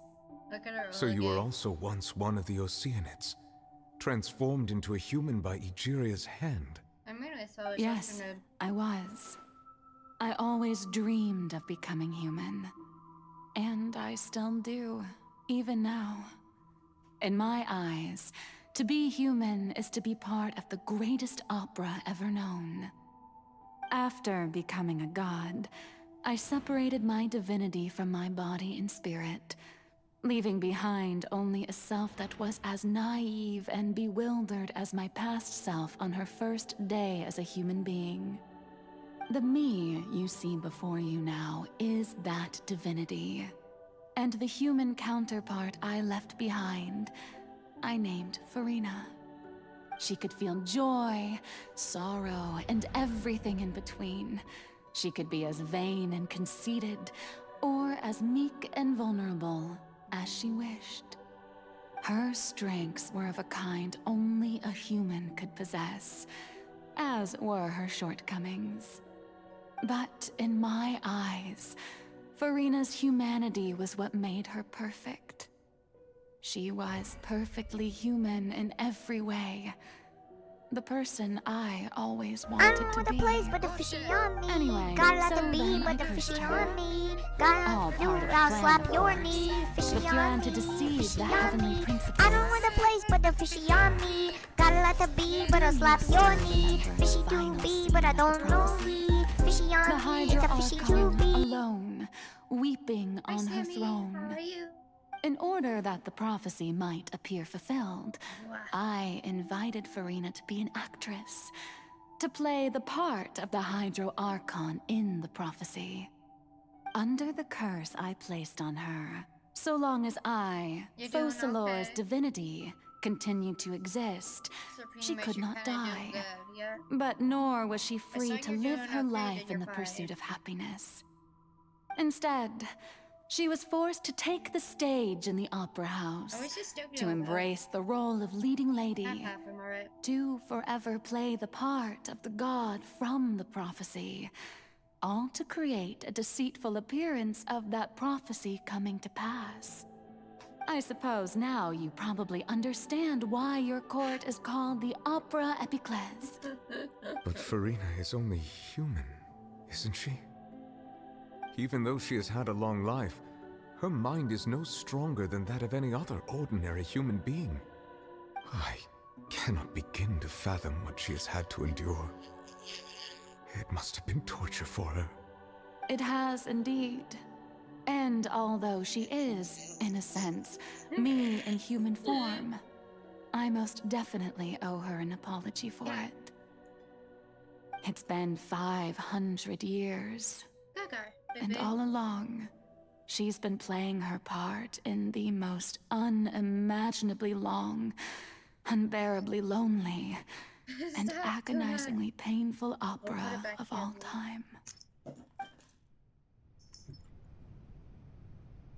What's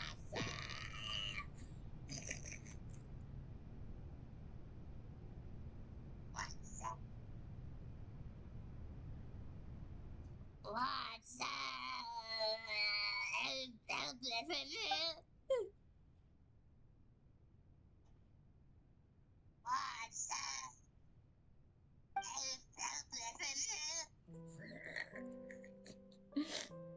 I'm so sorry, I can't help it.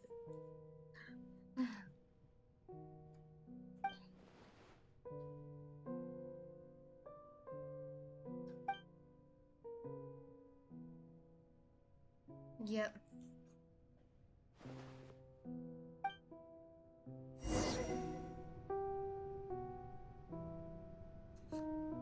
Hello, my twin, my beautiful, beautiful twin. Come on, let's go to you. Hello, my dear twin. What you doing? I am Busselor. Arena. Ba ba ba. Then I'd be like, oh. Hello, Busselor. Arena.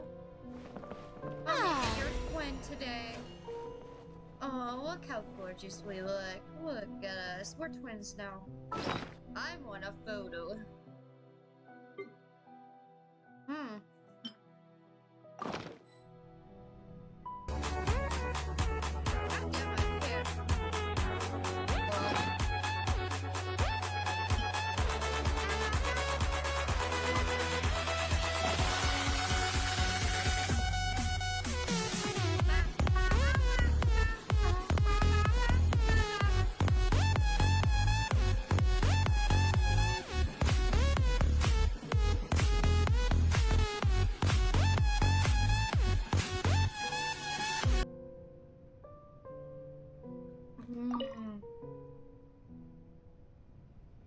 I did not even get bored of who permitted you to come onto this stage?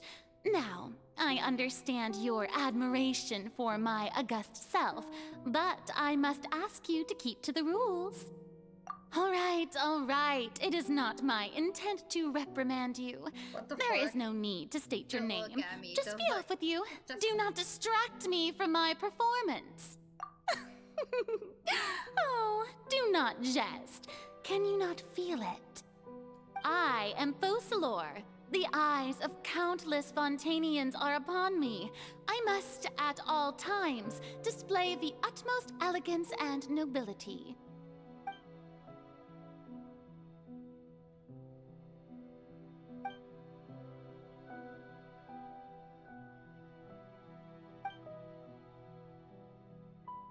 But we will always find a way.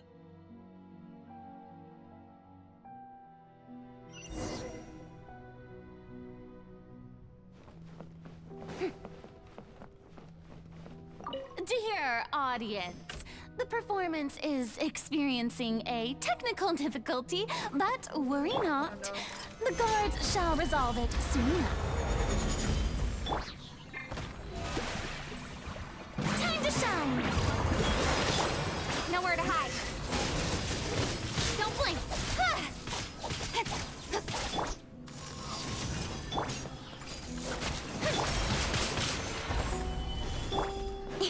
Incoming! Hey!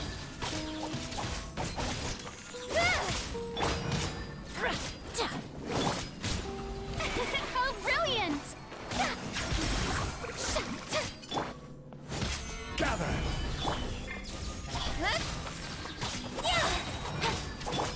My will embodied!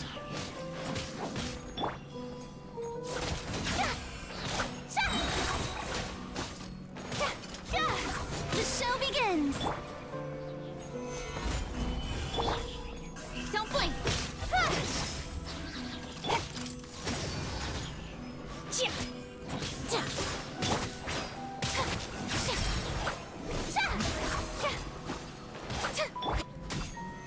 Stabilize!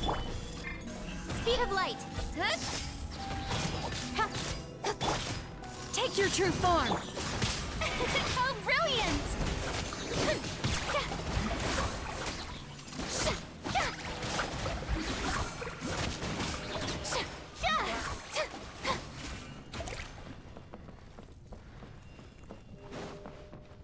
Hey, what gives? The audience is still watching me, you know. Guards! Wait, where are the guards? Guards!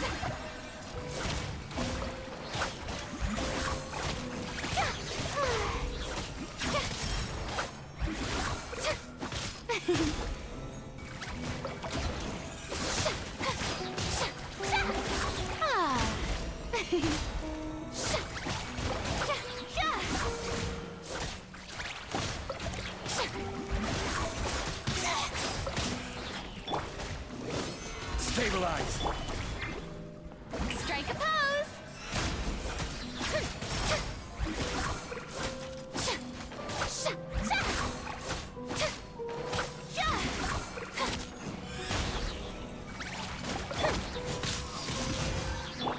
Don't blink!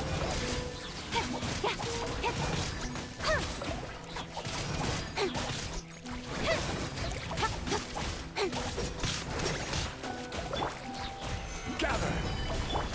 Shower me with praise!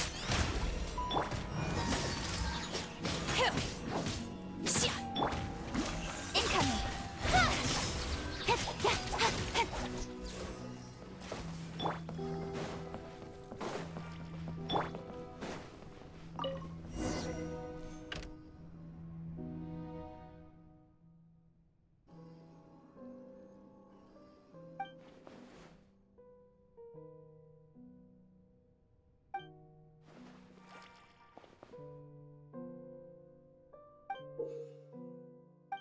Ticket?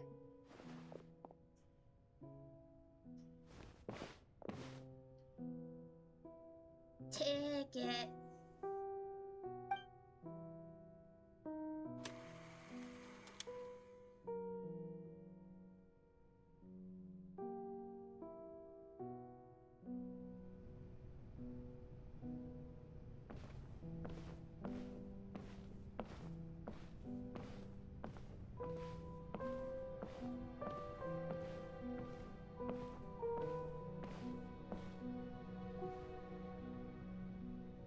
Farina.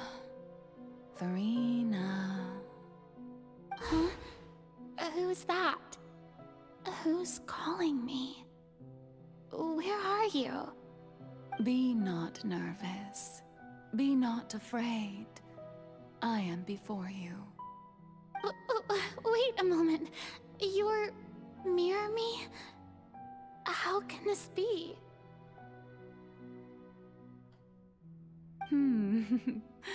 Mirror you, huh? You know what? That's not bad. Let's go with that. Mirror me. What do you wish to say? The prophecy. Have you heard of it? What prophecy? Wait. I know. I think. I don't know why, but it's in my head somehow. The people will all be dissolved into the waters, and only the Hydro Archon will remain, weeping on her throne. Only then will the sins of the people of Fontaine be washed away.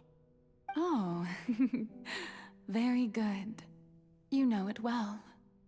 What's going on? I can't seem to remember anything clearly. The only thing I know for sure is this prophecy. Will it really come to pass? Yes, it will.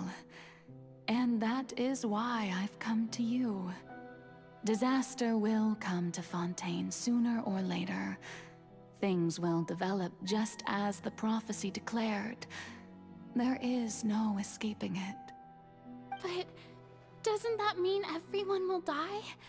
I'm a Fontainian just like them. Will I dissolve too? No, you're just immortal. Oh, don't worry. Magical meetings exist in this world precisely to give people a chance to turn things around. It is the reason why you met me today. I will tell you how to save everyone, but you may have to suffer somewhat. Oh, so there's still hope after all. Goodness, you frightened me. You spoke so much and with so much certainty. As for the suffering, well, I will admit that the first thing that came to mind was, why do I have to be the one to suffer? But if the prophecy will come true, I'll also die anyway, right? So if I've already met you as my magical meeting in this world, if there were scales, with Hey, all Farina, the that's people your of mom. Fontaine on one side, and my pain on the other, You're just a mini is it version of not her. obvious where the scales should tilt?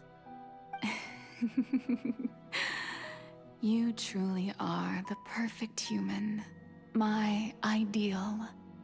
I suppose this would also be the justice that belongs to you. Huh? Don't worry, it's nothing. Listen well. Fontaine has just lost its Hydro Archon. I need you to play a role. That of the new Archon.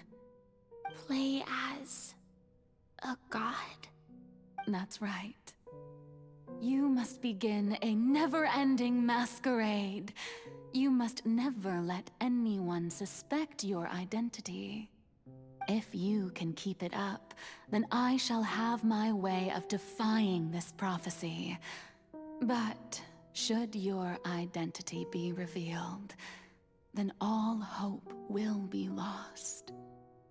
But how will I do this? A human assuming the role of a god without being exposed. Don't worry. What you must do is not to turn yourself into a real god. You simply need to play the role of a god as humans imagine them to be. Being a human yourself, I'm sure you already know what such an entity would be like. Remember, your true challenge will not be pursuing divinity, but contending against humanity. I'm still not sure I understand, but I'll try. I'll try to do this. So, how long am I going to have to play this role? To accomplish this mission, you will have to stay on the stage for many, many years. You will endure and not grow old until your task ends. But I promise you, all will eventually end in a magnificent and dramatic trial, and everyone will be saved. A trial, huh? How exciting. I'll be looking forward to it.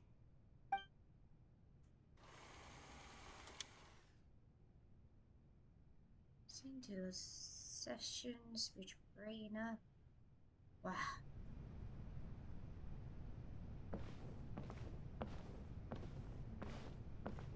If only we were able to see ourselves move under.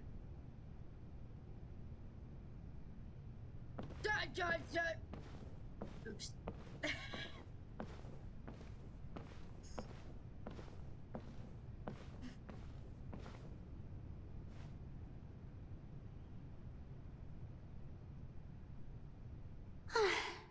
The Maison Cardinalise has announced my accession, but this is my first time facing the people. What should I say to most appear like a god? To be honest, I still don't know. Perhaps I should first try to act natural. Ladies and gentlemen, good evening, and welcome to the Opera Epiclese. I'm sure you've all heard about how I have taken on the role of Hydro Archon. Indeed, I am Farina de Fontaine, your new Archon. In truth, I know little about becoming a nation's new god, but it will be my honor to guide you all.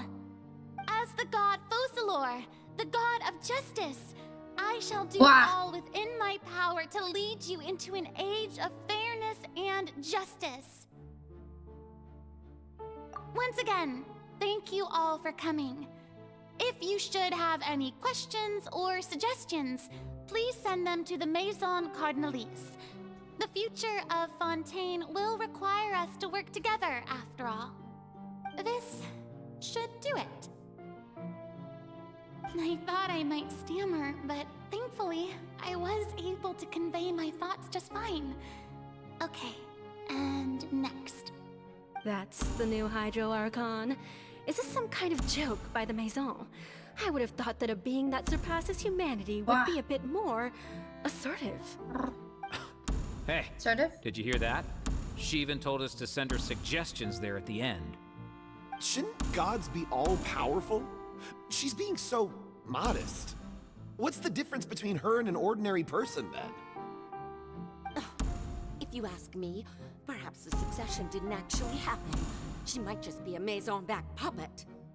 Wait, what's going on? Why is everyone suspecting me of being a fake? Oh, this is bad. If I get exposed here, there'll be no saving the people from the prophecy. Right. Mirmi said that I just need to play the role of a god as humans imagine them to be. Calm down, Farina. Think. What do the people want? How would they imagine a god to speak and act? Assertive, with a strong sense of presence. One who can dispel all doubt. That is the character I'm fated to play.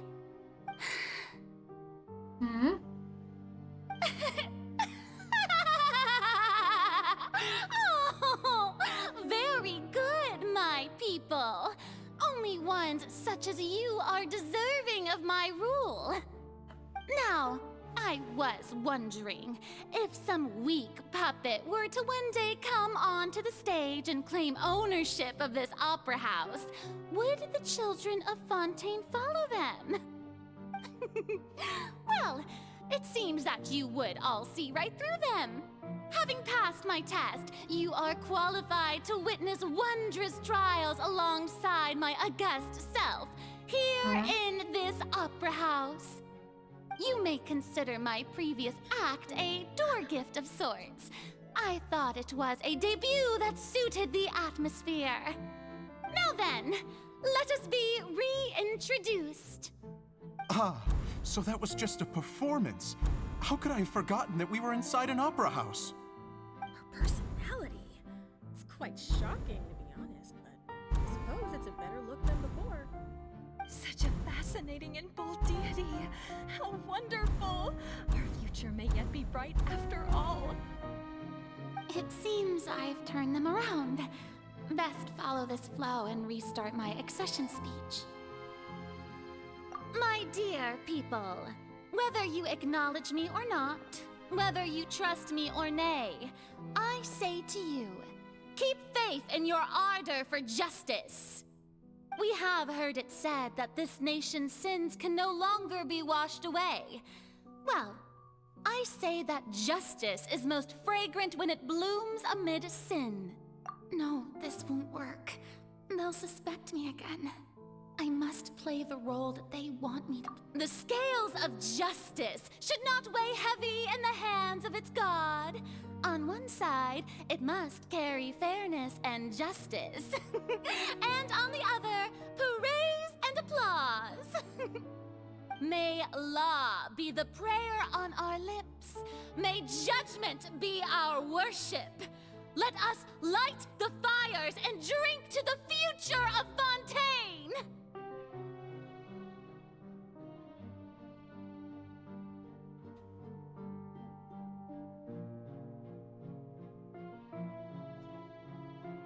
There is no trouble in this world that justice cannot solve. All that is needed is for you, my people, to believe in it, heart and soul. So long as I, the Archon Focalor, galore stand within the opera epiclese. So long as I stand before the oratrice, I shall even judge the gods of this world! They sound like fucking dogs. I wonder how loud they had to be for it.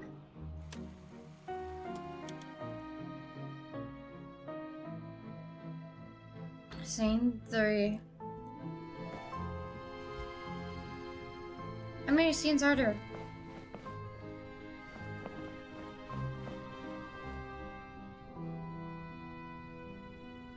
Lady Farina, here are today's case reports, as well as a summary of the follow-up for your perusal.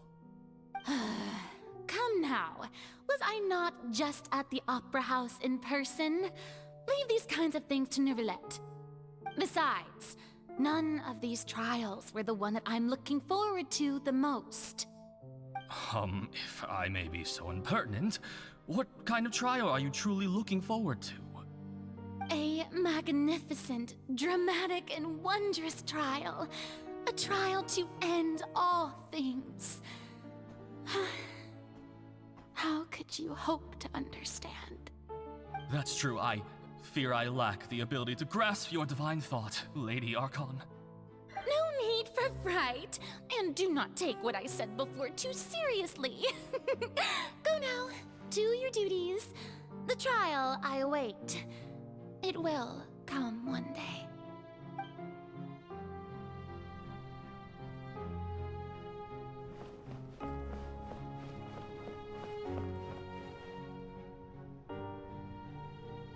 Lady Farina, I don't know what to say. Thank you for agreeing to see me. No need to thank me. Or rather, thank your own sense of perseverance instead. Long have you stood in line to meet me, have you not?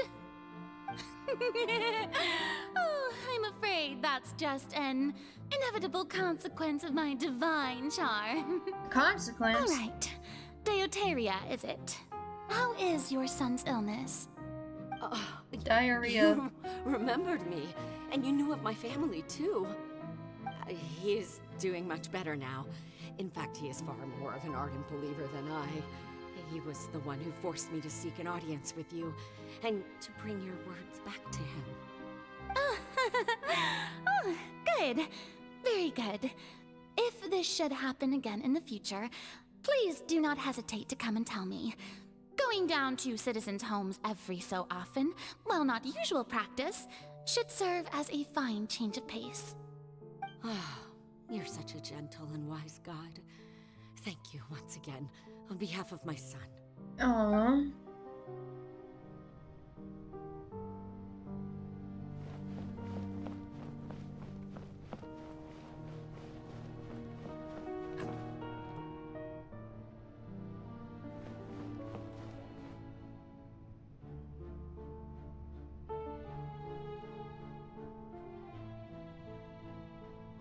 Lady Farina, here are the latest hydrological reports.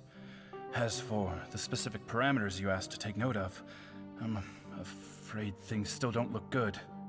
I see. It's as I thought, then. As your god, I did already expect this, but I wanted to see how far your human wisdom would allow you to analyze it. All manner of signs indicate that the prophecy will still come to pass. Forget it. That's not something you need to worry about right now. Well, as I understand it, the Fontaine Research Institute is also trying to find a way to counter the rising water levels. Really? Have they found anything? I'm afraid that they haven't found any effective solution thus far. Oh, is that so? Well, no wonder. This issue has reached the realm of the gods, after all. Still, their spirit is praiseworthy.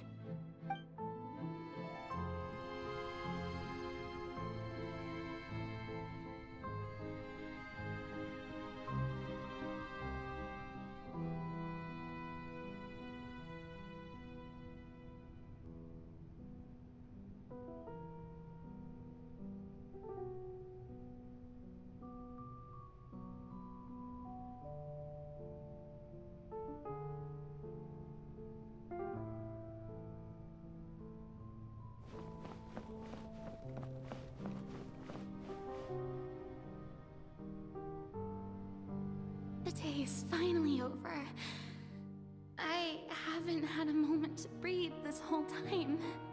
But it's good to see that everything's getting on track. There are no longer any voices of suspicion. Maybe this is fine. I just need to keep going, and everyone will be saved. Alright, Farina, don't think too hard about this. You need rest. Tomorrow's a new day.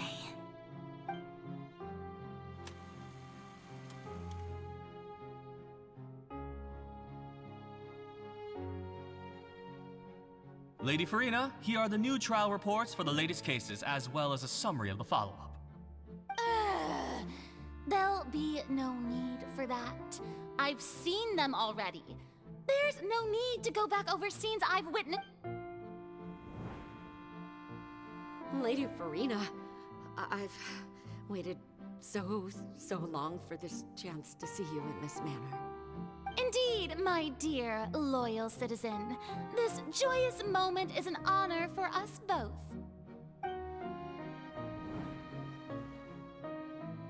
Lady Farina, we're detecting significant hydrological anomalies near Poisson. Understood. Keep monitoring. Keep me informed should anything come up at the Institute.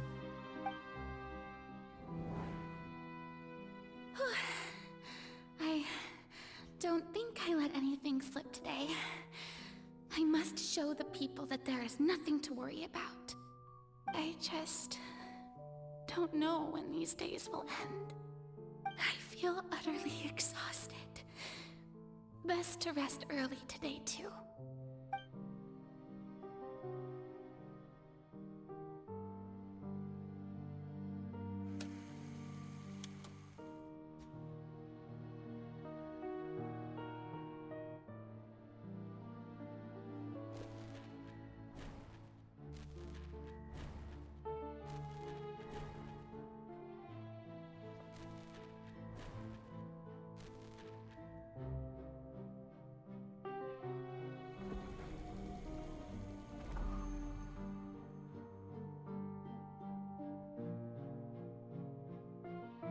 Lady Farina, it's like a dream being able to speak with you up close like this.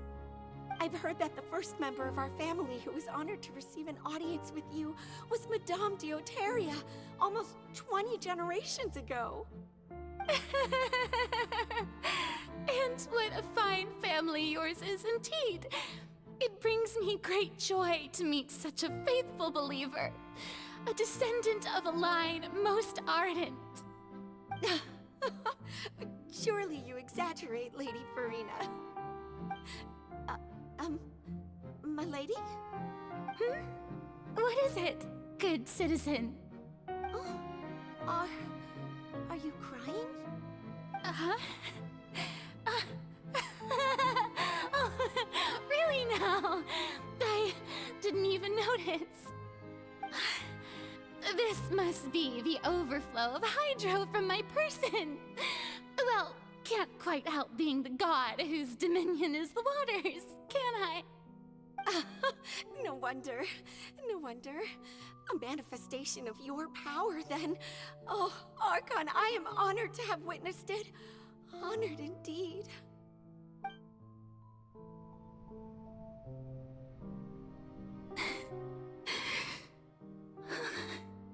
So interminable. So lonely. Just how much longer? Hundreds of years must have passed by now. Perhaps the show must go on for hundreds more. I never imagined that it would hurt so much. Okay. Have I reached my limit? No. Perhaps I reached it long ago. Today I didn't even notice my own tears. I want to tell someone, anyone, about this. But would that not destroy all I've done so far? conducted so many investigations across the centuries. But there's not even a sliver of hope that we might break the prophecy. All I can do is keep heart. I must maintain this act. It is the only way to save Fontaine. Please, mirror me. You have to succeed.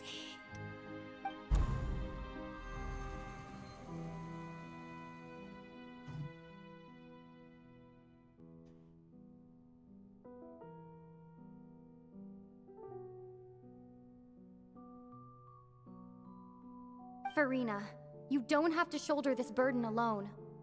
Although I don't know what you might be keeping from everyone, your people are more than willing to share your burden with you.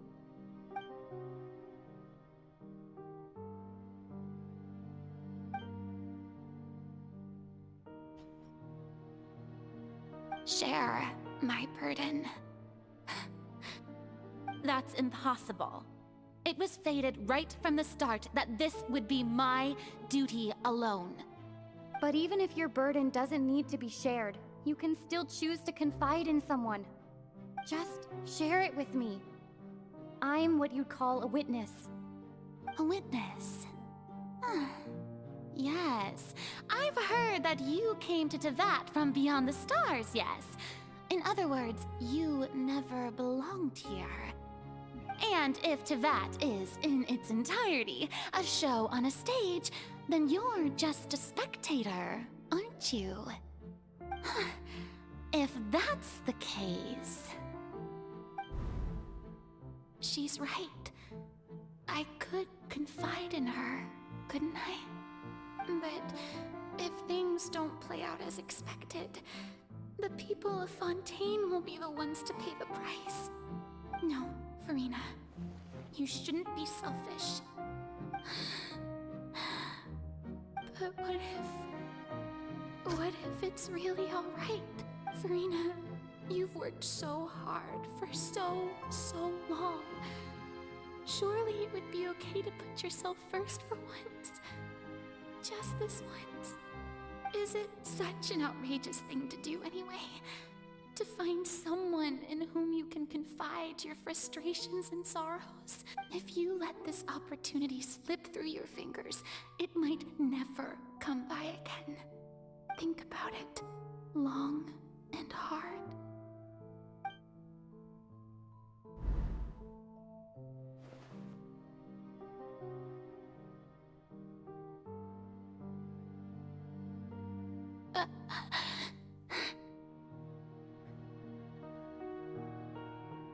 No, I have nothing to say.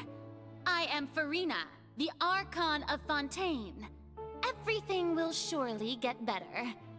All you need to do, dear spectator, is to witness my performance until the curtains fall. It's us! Yeah, we're on the stage, yo! We're on the stage! Blah. Fine. But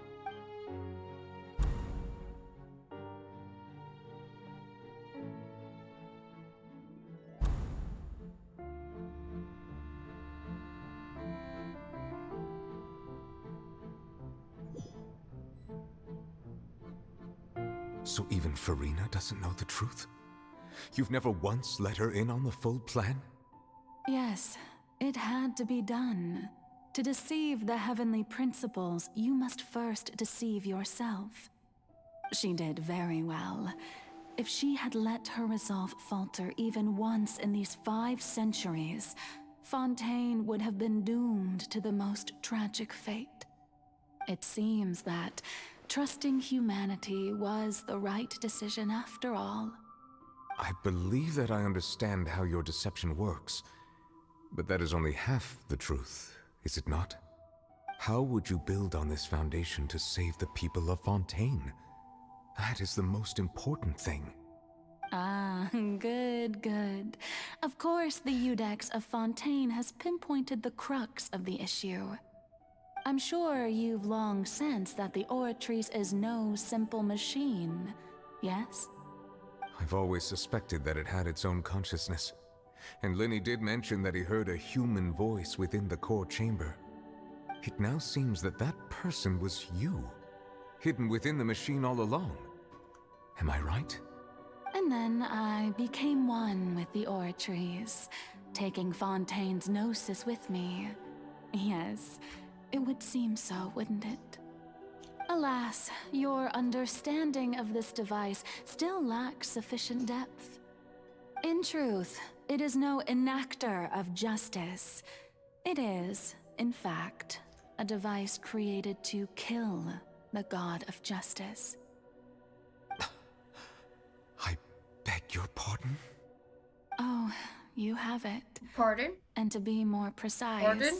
not only will the Oratrice take down the god of justice, it will also take down the divine throne upon which she has been placed. I mean, did you think I would be the sort to enjoy peaceful repose while Farina suffered? My work over these last 500 years has been to constantly accumulate indemnitium within the Oratrice. But really, some have already discovered that only a small fraction of the energy generated by the device was ever used to provide power to Fontaine. I wish that was her actual fix. The vast majority has been, had to be, Even though that's just her Archon outfit. to enact this death sentence. It was all a part of your plan then? Both the trial and the sentence? Indeed. This power, accrued over 5 centuries, could have sustained Fontainians for millennia, had it only been used for that purpose. Almost all of it has now been stored within the Oratrice. But only power of this magnitude could hope to destroy the Hydro Archon's divine throne, shaking the rules established by Celestia, and breaking through the institution that is the Seven. So the Oratrice's call for death was for neither Farina nor Focalor, but for the Hydro Archon. The destruction of that divine throne. If I do not misunderstand your intent, you must be... returning what's rightfully yours to you, of course. In other words, this was all done to return the authority of the Hydro Archon to the Hydro Dragon of this planet. But...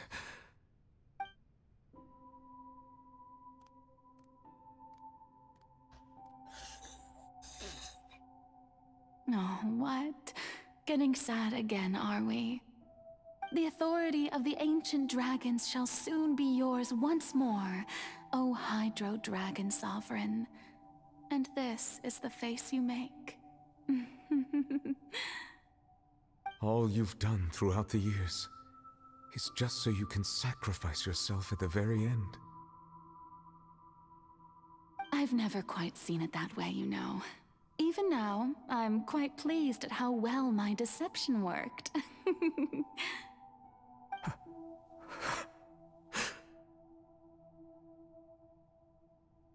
You feel it? Hydro Dragon, don't cry. I must say, had it been within my rights, I would have loved to judge the heavenly principles themselves. Were they not guilty of essentially the same crime? She said Egeria it! stole the power of the primordial sea, and the heavenly principles stole the power you ancient dragons possessed. I, for my part, am the god of justice. And is it not just that your original powers should be returned to you? Speaking of justice, I have always believed that justice lies in the process of pursuing human existence itself. So, if the theft of the primordial sea's might was Fontaine's original sin, then, leaving matters of procedural right and wrong aside, the descent of the Fontainians as humans and their right to exist in this world would be Fontaine's original justice. In other words, existence was Egeria's justice, and to me, justice is the continuation of that existence.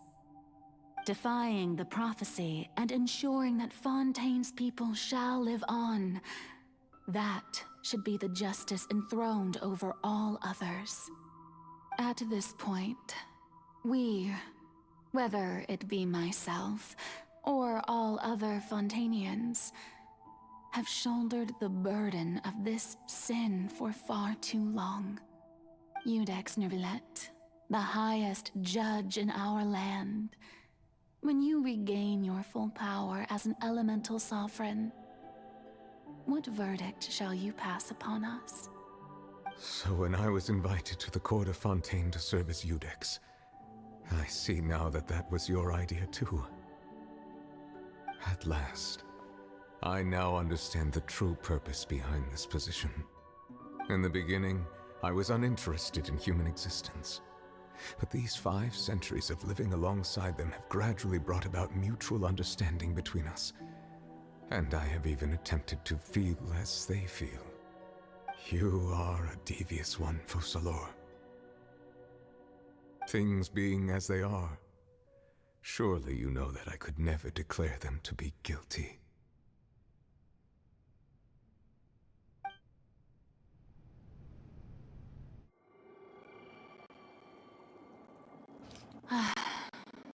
The hour of my execution is almost here. Goddamn. For the sinner, the curtain call has come. I know I may not sound it, but faced with death, I find myself a little afraid. Perhaps this is one thing both gods and humans have in common.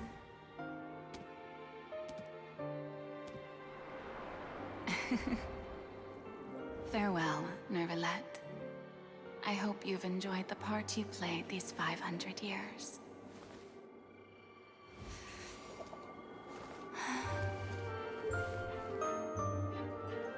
Why is she so critical?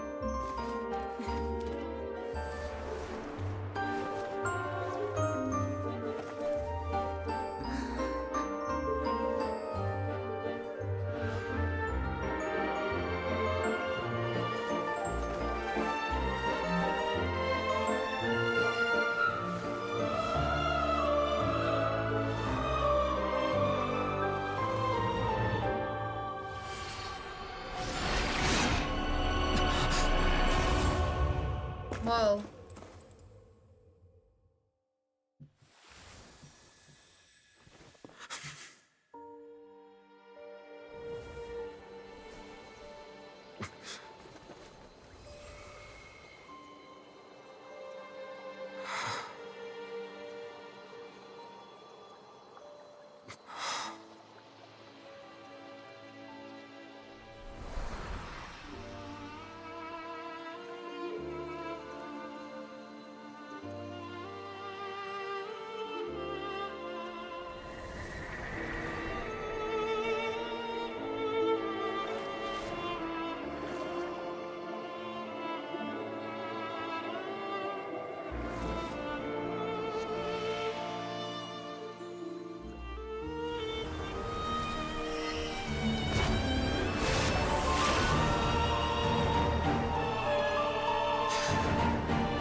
I, Iudex Neuvillette, hereby declare,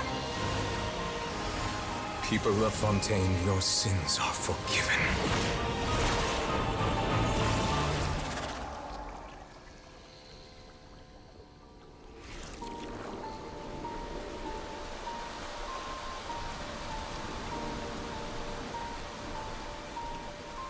Holy shit.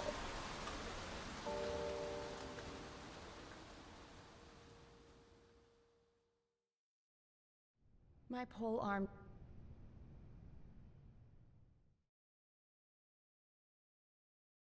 Your polearm? What?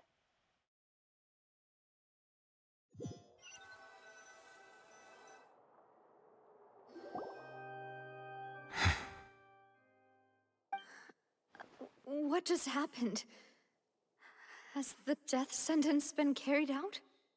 Was that bright light some sort of misdirection? I have a feeling that something huge just happened. But since we're all still alive and haven't been dissolved, I assume whatever happened was good for us. It's time to end this. We must mete out punishment to that beast. Didn't you say just a moment ago that it can't be defeated? I have gained the strength sufficient to deal with it. Through certain means, I now have the ability to separate the power of the Primordial Sea from that creature. We should seize the opportunity to pursue our quarry. Traveler, now that the oratories can no longer function, I require an executor to help me mete out justice, the root of the calamities befalling Fontaine, the beast that enacts the prophecy. Its name is the all-devouring Narwhal. Come with me, traveler. The hour of execution has come.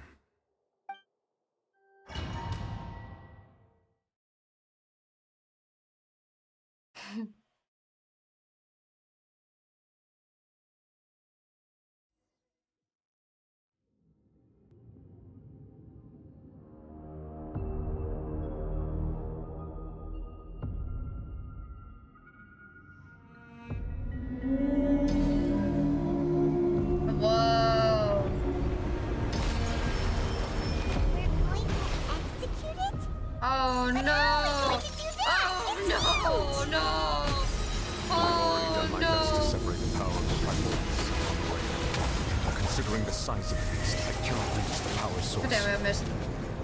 Unless we can find a way to attack it from within. I shall share a part of the ancient Primordial power with you. We shall look for an opening together.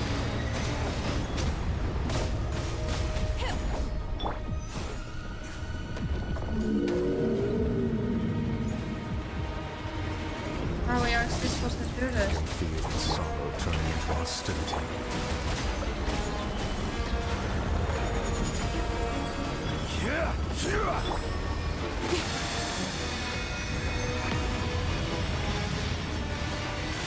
Don't blink!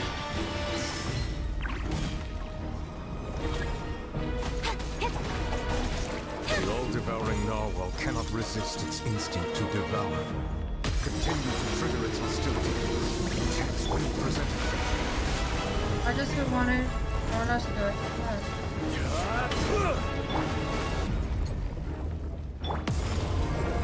Strike a pose! Speed of light!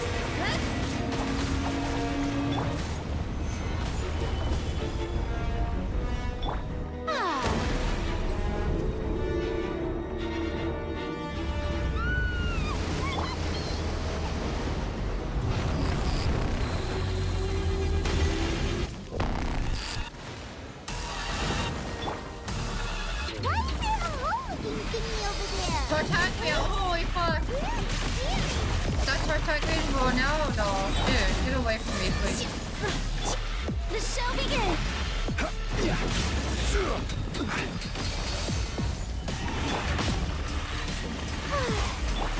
Obey! I have granted you my protection. Do not fear. Seize the moment and use my power to suppress its root from within. Stabilize! Let my name echo in song! Yoo-hoo!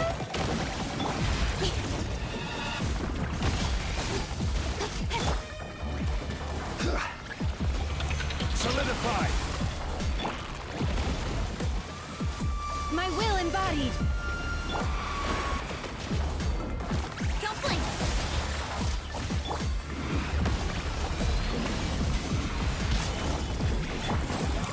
Shower me with praise!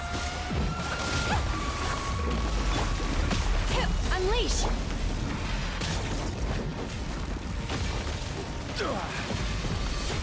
Stabilize! Incoming! Nowhere to hide!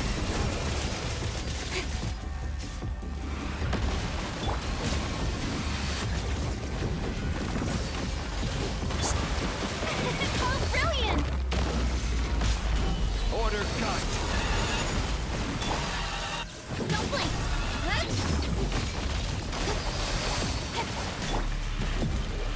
Cryo Incarnate! Let the world collide!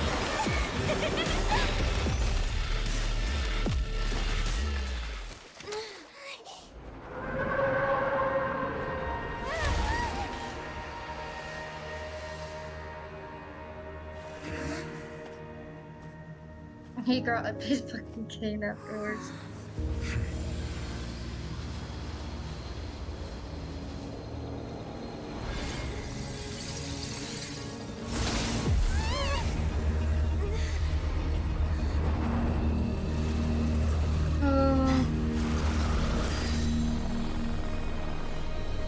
Oh jeez.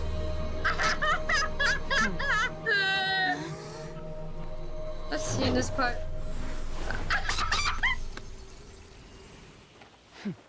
Oops. Thanks for helping with the cleanup. It should have been my job, but... Clean up? It was just supposed to be a short private training session for me. I didn't think that my disciple and my master's pet would start brawling in the meantime. Well, actually, I had a feeling that it would happen at some point, but they bumped into one another earlier than I thought. What a blunder. I suppose I'll have to swing my sword. That power. Who are you exactly? Paimon has an idea. From what she said earlier, she must be Child's master. Skirk, right? It's just that he gave us the impression that she was the less talkative person. I simply did not have anything to say to the weak. But you, on the other hand, managed to defeat the all-devouring narwhal without using power from beyond this world. So you may speak to me as equals. I have to agree. It's a strange use of a planet's primordial waters just to raise an all-devouring narwhal. That kind of power is wasted on it. It's not cooperative. It eats too much. And I have more important things to do with my time than pet sitting. The only thing that creature has going for it is its looks. All in all, it fails as a pet. Miss Skirk? I think you might have missed the point. The point being? Well, being that this pet almost destroyed an entire nation. So what sort of person is your master? Well, Child's master's master. Wait, is that right? Oh, right. So you don't know him. Sorry, I assumed you did. His name is Sertologi. Huh? I am unfamiliar with that name. Huh. So Master is insufficiently famous. How should I describe him then? Have you heard of the name The Fowl? The Fowl? Still nothing? Well, how about the Visionary? Vetterfalnir then? Or Gold Rhine-daughter? Ooh, that one we've heard! Rhine-daughter's part of the Hexen Circle. She's Albedo's mom, right? Oh, so you do know that name. To be honest, I also heard all of those names and titles from my master. I don't actually know them either. But I suppose you understand now, yes? My master is likely a similar sort to Rhine-daughter. They are both pursuing some form of perfection. Wait, didn't you also mention a visionary person? Paimon didn't quite catch their name. Actually, never mind that. I believe it expedient to inform you that the all-devouring narwhal used up nearly all its strength fighting you. Such roiling hydro energies will prove difficult for the planet's deep seas to digest. Yes. As such, the Fontaine back on the surface has most likely been thrown into chaos. In other words, the prophecy that you've been fretting over should now be in full swing. What?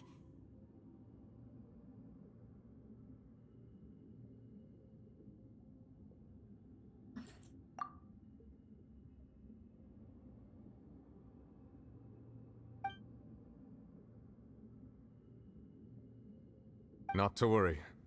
Focalor has already managed to deceive the heavenly principles.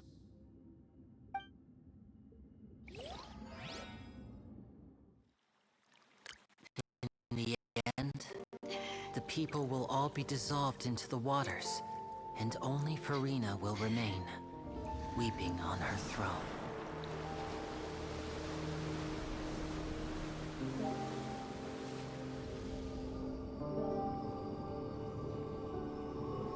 Only then will the sins of the people of Fontaine be washed away.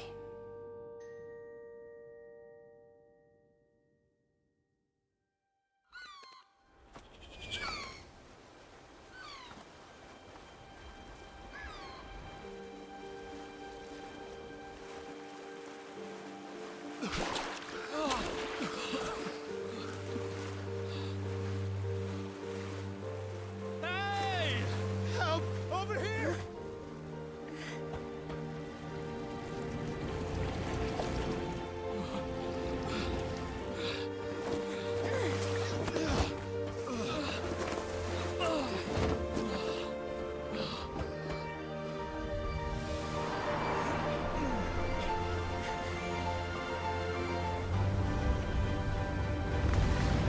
That's a lot of people.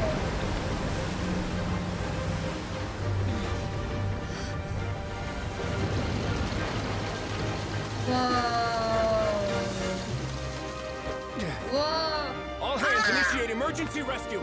Real sorry! Holy shit! Dude, too loud again. Hurry!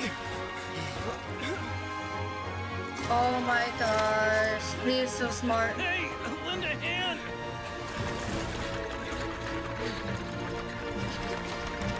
Oh yes, the church under P saved him! For me!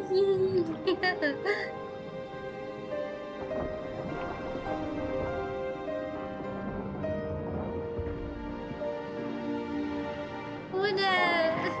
My babies!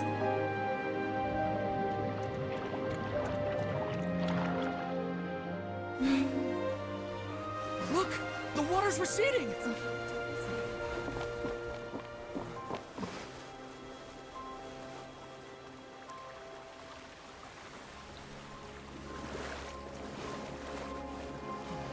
It's a miracle! Water's receding. We didn't dissolve. The prophecy was wrong. The prophecy was wrong.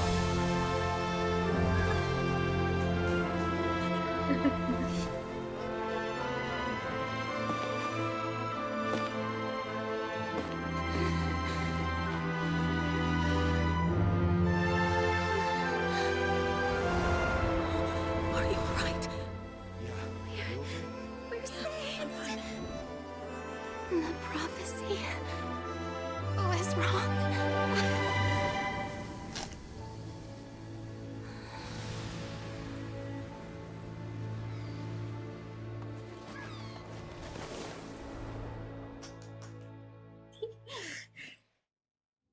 Tea parties.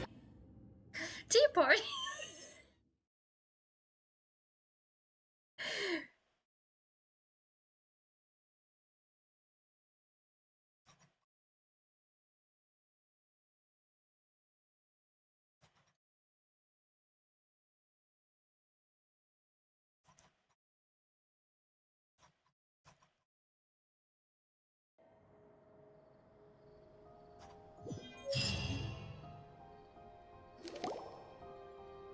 The soil renewed.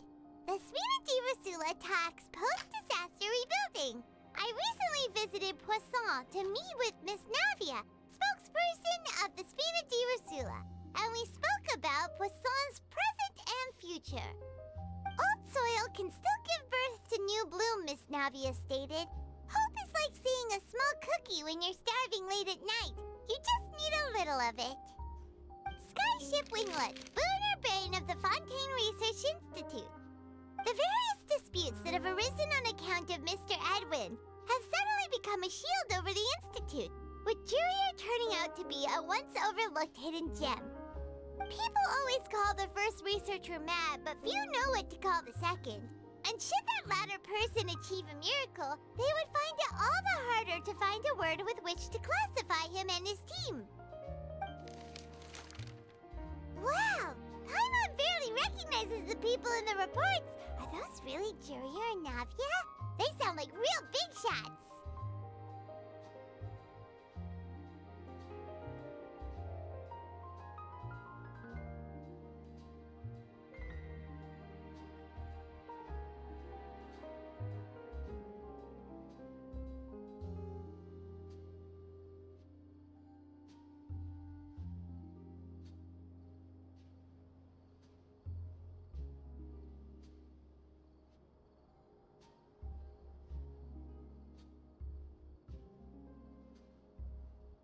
What do you think? Pretty enthralling, huh?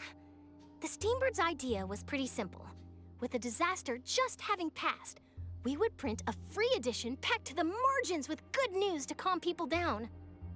The value for these big scoops lies in their inevitable follow-ups. We'll publish further reports and go into the stories behind those people. Edwin's assistant, Jurier, created a true flying ship, while Navia is leading people in the reconstruction of their home. I'm sure that these stories could draw even your well-traveled eye. Paimon's curious too! Wait a minute. Didn't we watch everything happen from start to finish? What's there to be curious about? And that's exactly why I'd like you to come conduct interviews with me. You're the best incubators of news, if you haven't noticed. And also, with you around, I'm sure I'll get to see that Duke. Are you sure? Hasn't he turned you down several times already? Oh, this time will be different. Come on, let's head to Poisson first, and then make a trip to the fortress. There are some things you'll only know when you get there. Yeah. Well. For now, final finale.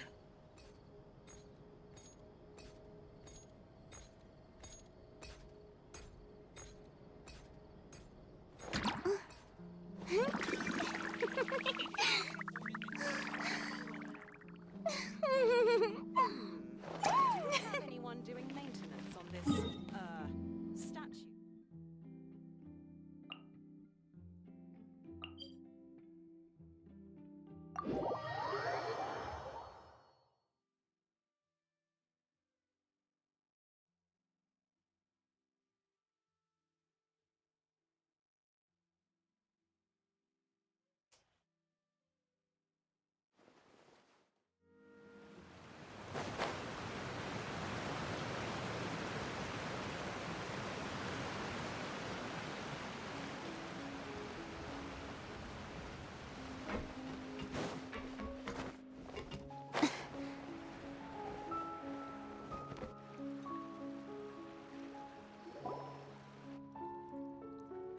Navia! Oh, it's you. What brings you all Fatui? here? Hey, we're just having a look around. Stuff for Fatui? I'm here to update myself on how things are going here. Oh, the Fatui are here too. Let me introduce you. This is Mr. Garunt Snežević. He represented the Knave in sending us a large amount of supplies, and is helping with our work. Aww. Our residents are hard at work as well. Thanks to everyone, work is progressing nicely. We've lost a lot of people, but we're moving forward. That will have to— Hello, Miss Charlotte. I'm a big fan of yours. I especially like that article you wrote last year about Fontaine's stray cats. But if you don't mind, could you not emphasize our role too much in your report? It's not charity we're doing here. We just happen to share the same interests as the Spina. I get where you're coming from. I'll keep it as simple as possible. Or would you be willing to feature as friendly neighbors? That would be fine. Thanks. Oh, you're back too. How are things? We finished laying down the construction materials. It'll be another hour before the workers are able to go over there. Huh? You're here too, Clorinde? Well, her reputation's greatly risen after that whole duel business with Miss Farina. So she's here in Poisson to wait out the heat. All right. She really came here to help me out. There's too much to consider in the reconstruction of Poisson. The Spina has need of more decision-makers. And, well, I do already happen to be connected to Mr. Callis. Oh, wait just a moment.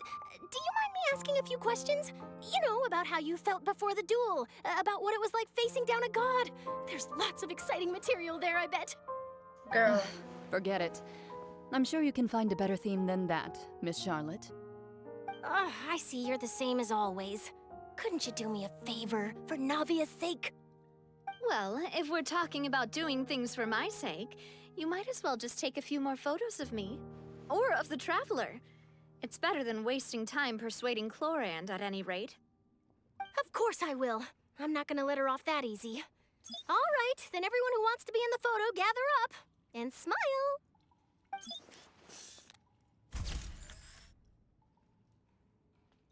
How did it go? Was it a good shot? Did Paimon look cute in it? Not bad. Your addition really helped the composition of the picture. All right, hang on a moment. Let me snap a few more shots.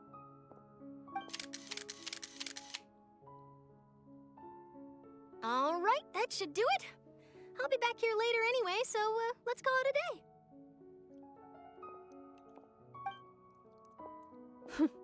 You're very quick. Speed is of the essence when it comes to the news, and freshness is the key. Also, not to brag, but I'm pretty good at building connections. Who knows? I might eventually get that interview with you after all, Miss Chlorand. Wow, you really do have that never say die spirit. I'm impressed. I'll hazard a guess that this is how you got that interview at the Fortress of Meripede. Whoa, you're well informed. Let me make a guess too. I asked Sijuin, who told Monsieur Nervillette, and he told you, right? That's a very complete information chain. In truth, all Monsieur Neuvillette asked me was, when did the fortress become so friendly towards the media? I told him that it was best not to speak too soon. There's no guarantee that Ridsley will make a personal appearance. You're right. I've got to treasure every moment I have with them. In which case, I'll be making a move first. Stay safe now. And tell me if you hear anything interesting. I'll treat you to afternoon tea in exchange.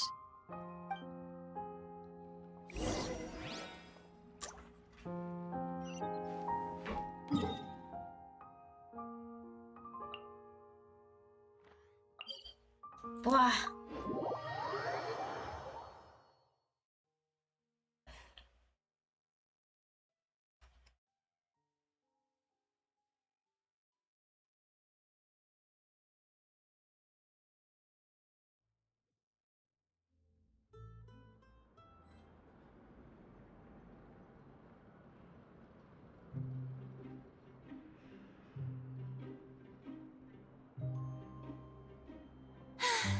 Being too popular can be such a hassle.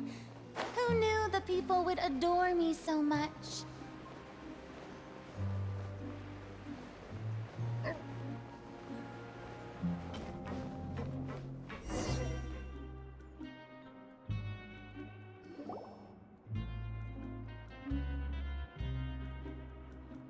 Wow, guess we're here again, huh?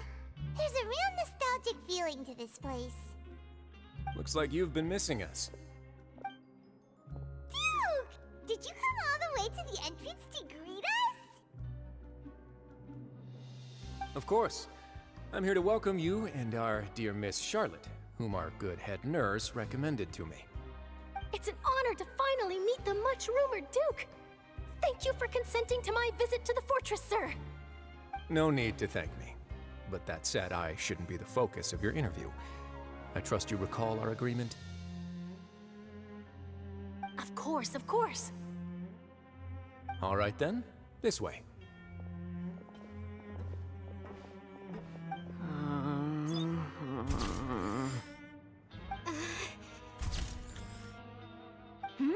Hey, no need to be so nervous.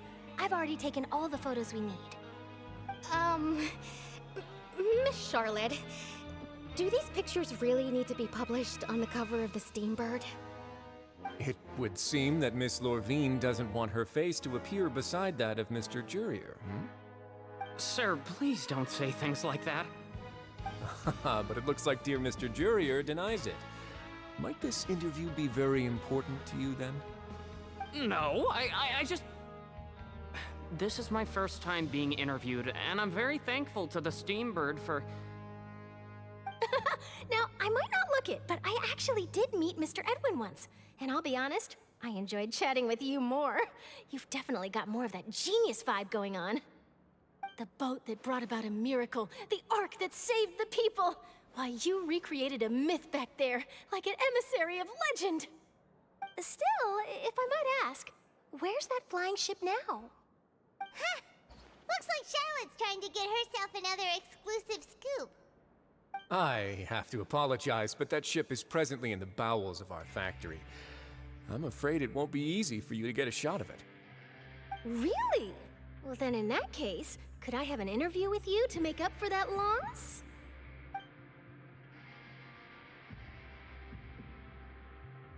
You already know my answer, I'm afraid. Best you interview our head nurse instead. Or perhaps you'd like to take another photo of this couple of researchers? Did you really have to use the word couple? Well, then, 2 solo photos will do. Is my hair messed up? Please, someone help me have a look. Things sure are getting pretty lively here. We've seen this kind of thing before. Oh, seems like everyone's here. Would any of you like to try this new drink I came up with? Ah, Siege You're trying to poison us? Hey, Miss Charlotte. Why don't you, take some pretty photos of our head nurse? Sure. Come on, Miss Siegewayne. Over this way. Let's find a brighter spot. Blah. Huh? Sure. Do I have to smile? So, how have things been at the fortress?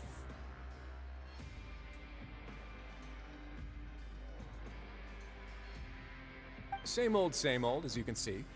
Fontaine's undergone some changes, but this place is still more or less the same.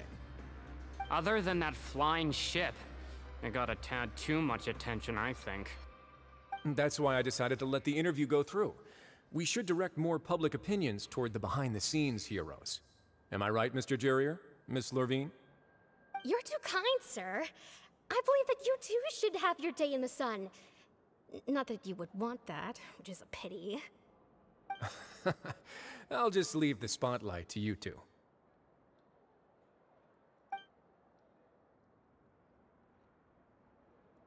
I see. Lots of things happened that day, huh? Anyway, regarding that Harbinger, I'm not sure you remember, but his 3 young followers are still waiting for his return. He sure did win them over, huh? I'll tell them that there's good news and bad news. The good being that their boss seems fine, and the bad being that they must face extended sentences for abetting his escape. Oh, actually, what about you? Are things gonna change for you too? What change can there be? The fortress will keep chugging along, and so will my duties. As to what Miss Farina's departure will mean for the nation, and if our laws and governance will be transformed, we'll leave those to the folks in the overworld. Hey everyone, the photo shoot's done. Good. In that case, let's call it a day here. Thanks for your cooperation. Come on, Traveler, let's go. Till next time, everyone. There'll be a next time? Maybe. Who knows? I might write a story about the underwater factory next time.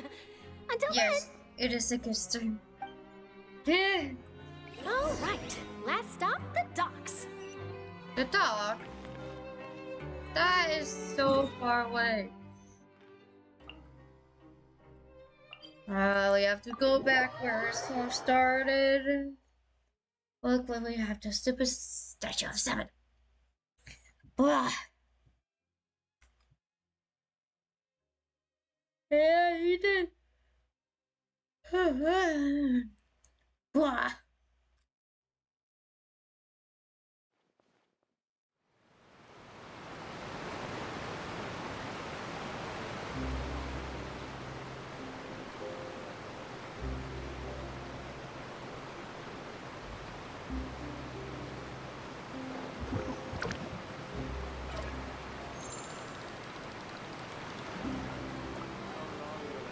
Not really.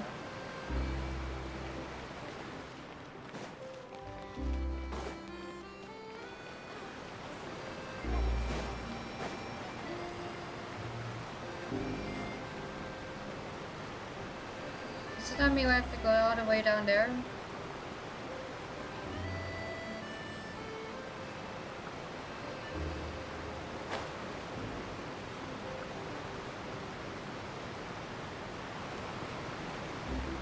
Is that Lenny? Lenny?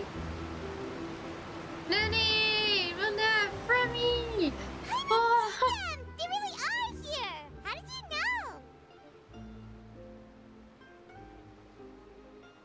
know? Navia mentioned that she stayed in touch with Linny and the others after working together. Apparently, they've been at the docks distributing these strange pockets the whole time since. Traveler, Paimon. Ah, and Miss Charlotte, too. True. That's how long the stupid fucking... Would you like a magic pocket? That's how long What the sort of gadget is fucking... Archon It's quest a is. wondrous bag that can be used to carry many things. The water level has returned to normal, but if you see any of your things floating around, you can use this to carry them. Or you could trick a friend into doing it for you. Trick a friend? I wonder which of my friends would fall for that.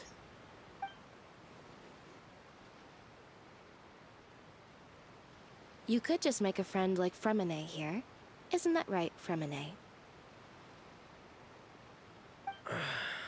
Is this what you meant by, I'll help you make some more friends? To be honest, that sounds pretty sweet. Could I have your contact, please? Sure.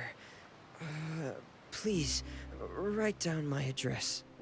You sure are working hard to help Fremine socialize. He was the one who proposed doing this. He even wants to assist in our magic shows. Aww. Yes, I was planning to first introduce Pear as an assistant, and later Fremine himself. In the future, I think we can leave underwater escape magic to him too. That said, would My anyone girl, want to see a Verena. diver escape underwater? Oh, it'll work out. Every journey begins with the first step. He'll become a part of our show eventually. Yes. Lynette, could you come over? Miss Charlotte says she wants to take a picture of us. Got it. Oh, I love My, the that VA. Charlotte is rather perceptive. She got rid of everyone the moment she realized. Father says that you did a great deal during the latest events. She's very grateful for your contributions to Fontaine. Yes. That's all right. We were more than happy to help. So, what's she doing now? She's doing something. I guess you haven't heard. Well, after Lady Farina left, Father and Monsieur Neuvillette opened negotiations, during which he gave Fontaine's gnosis to her as a diplomatic gift. A diplomatic gift? A gnosis? Yes, I was quite surprised at first myself. But when I thought it over, there were actually a number of things going for it. It could have been done as an apology for the incident with Lord Child, or as thanks for his help in tying the all-devouring narwhal down. Furthermore, Father did also lend significant aid to Fontaine and Poisson. Well, that's true, but this is a gnosis we're talking about. Doesn't this seem a bit irresponsible? I would agree, You mean but by I've also irresponsible? heard that it seems that Monsieur Neuvillette has had a significant change of heart regarding the matter. So there's some reason for this that only Neuvillette knows about? I suspect you'll have to ask him about that yourself.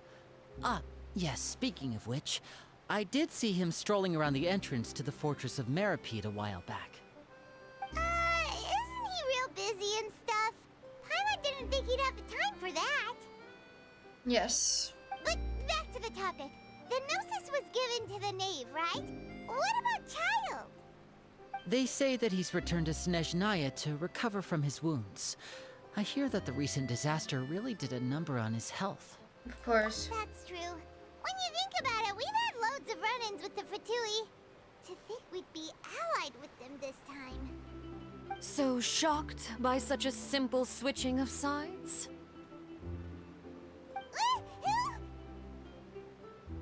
Who is it this time? Oh, Father! Father! Well, well, what do you know? Come to the docks to see how my children are doing and meet the traveler by Oh, chance. I'll let you know, mommy. Please do not pay my accomplishments in Fontaine Yes. too much mind. Please come home, I would mommy. have done them regardless. Please, I'll let you know. Please come home. Oh. Take the Gnosis back to Snezhnaya? That is our duty as harbingers, yes. Don't be too preoccupied with sides. The goal of the Fatui concerns not a single place or person, but the entire world. With such a grand goal in mind, it is inevitable that we must wear many masks. Yes. Switching my masks is something I've always done. Well, that depends on many things. No one truly knows what the future holds. What good is honesty if you can't rely on it forever? As for you, I very much look forward to our next collaboration. Good things cannot be achieved alone, and you've proved yourselves to be great partners. I'm so glad she is absolutely nice. Unlike Signora and Scaramouche. Thank you for keeping it safe for him this At entire least time. Tartaglia does too. And that's a wrap for me. Huh? You're... Greetings, Miss Journalist. Hello. If I'm not mistaken, there are diplomatic channels I'll need to report to take a photo of you. That is correct. So forgive me, but I will not be able to serve as a subject in your article. However, feel free to write as much as you'd like about our dear magicians and our upcoming rookie talent. Oh, yes. I will. The sea breeze is quite pleasant. I shall continue my walk while the weather remains so agreeable. Farewell. Farewell, Father. Oh, she has such an intimidating presence. I didn't even dare to take a picture. Thankfully, I've already wrapped up all my pre-scheduled interviews. Thank you all. This'll be more than enough for me to write about, I'm sure. Don't be too nervous. Why don't you take a magic pocket before you go?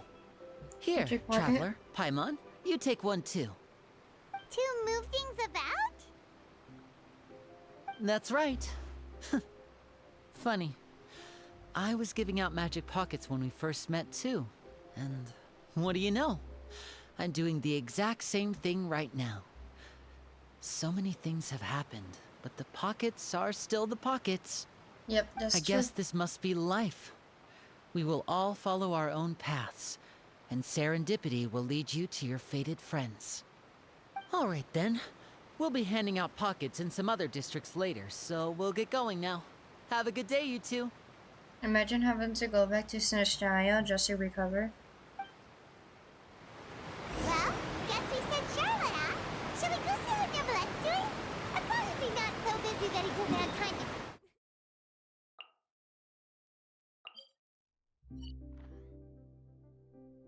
Why is he back there? I'll murder you.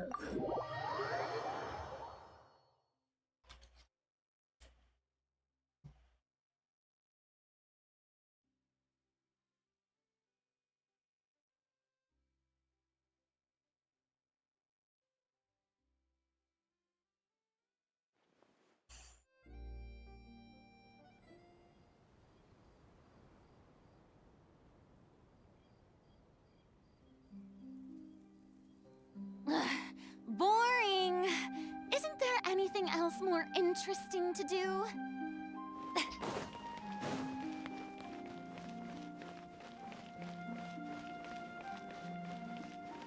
I can't wait to see how this turns out.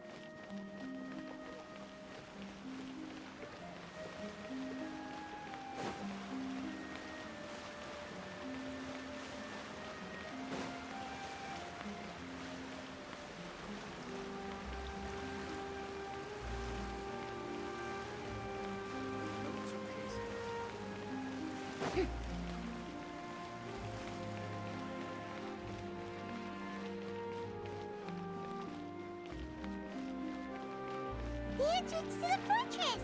Ooh, he really is there! Wow.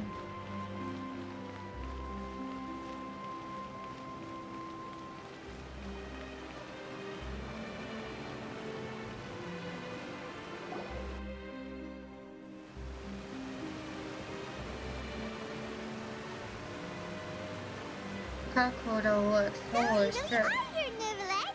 Paimon didn't think you were going to have free time this hour of the day. Really? Oh, I suppose you must have met Mr. Linney. He took the time to greet me earlier when he passed this way.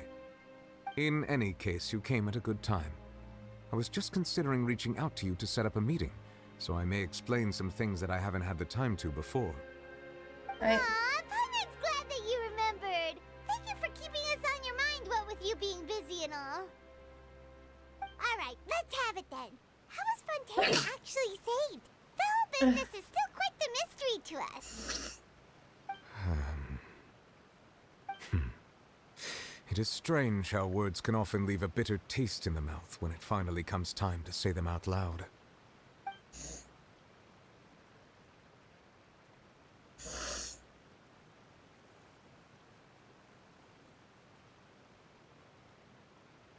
Whoa. So that's what happened? Focalor destroyed the divine throne of the Hydro Archon and restored your power to you, transforming you into a fully fledged elemental dragon sovereign. But Paimon still doesn't quite get what you did to save the Fontanians from dissolving. For me, the authority of the ancient dragons refers to absolute control over the hydro element. Fontanians were incomplete humans born of Egeria's use of the power of the primordial sea, with constitutions similar to that of mimics. But so long as those primordial energies remain within them, I could use the ancient dragon's authority to grant them true blood, after the fashion in which life was first brought into being on this planet. In other words, when I gave my verdict, Fontanians became true humans, and thus would naturally no longer be dissolved by water from the primordial sea. Focalor must have counted on you to make that decision as well. Your verdict was the key to making the prophecy appear to have come true while saving everyone. Yeah, and in a manner of speaking, Focalor finally managed to fulfill the original Hydro Archon's wish to turn Oceanids into real people too! Yes. It seems from your expressions that you still have more things you wish to ask. Ask away. I will tell you the truth as I know it. I have investigated his case along many avenues, and I have learned that he once fell into an unknown chasm when he was young. There, by chance, he awakened the all-devouring narwhal. But whether it be by sentiment or reason, that should not have been enough to consider him the root cause of the disaster. At most, he would have had tangential liability. As for the judgment passed by the Oratrice during the trial, whether it was due to that liability by association, or Focalor deliberately using him to buy time for us on the assumption that he would be able to hold the creature off, I cannot say. Guess Focalor had Fontanians in mind the whole time. In the end, it was thanks to her that they finally became real humans. Hang on a second. Paimon suddenly got another question. Back when Fontanians hadn't yet become real humans, were the children they had also transformed Oceanids? Life has always flowed like water. Do you recall how Fontanians would often come to the Fountain of Lucine to pray for children? Yeah, Lynette said the fountain is where all the waters in Fontaine converge.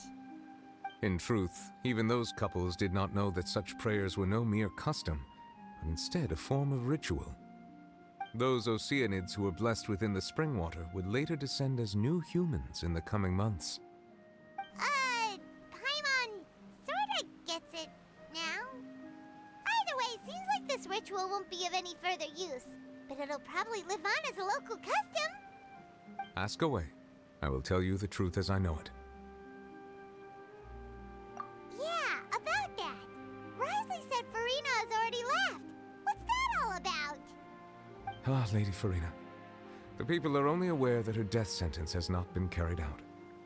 She abdicated the post of Hydro Archon and left affairs related to that title to me, before leaving the Opera House.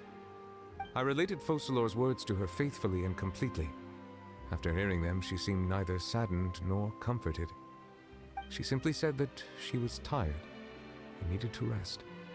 Having said that, she then packed her things and moved out of the Opera House, not unlike how an ordinary person might. But she's still got a place to stay, You need not worry. I will make arrangements to ensure that she will not want for food, clothing, board, or travel. In truth, I am somewhat happy for her. The wear and tear on her spirit will, of course, take time to heal.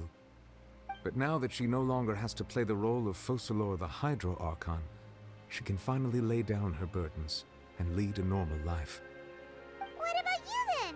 What are your plans now that you've regained your full powers as the Hydro Dragon? After Focalor passed on, the Oratrice also ceased to function. This matter will directly affect our trials. After much careful consideration, I've decided to take over its role in our courts. From now on, I shall hear cases and pass verdicts by myself. Looks like you're still considering stuff from the perspective of the Udex, huh?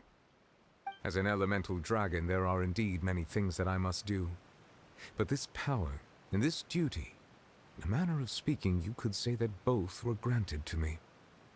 As such, before I attend to my other responsibilities, I must first and foremost continue to serve Fontaine as its highest judge. The duty of the Hydro Sovereign and the duty of the Udex shall coexist within my person. Additionally, the Hydro Archon's departure has brought about another problem, which is that the Opera House shall no longer produce indemnitium. That's true. That power was derived from the people's faith in the Hydro Archon, wasn't it? Wait, but the various mechs and machines in the city are all still okay.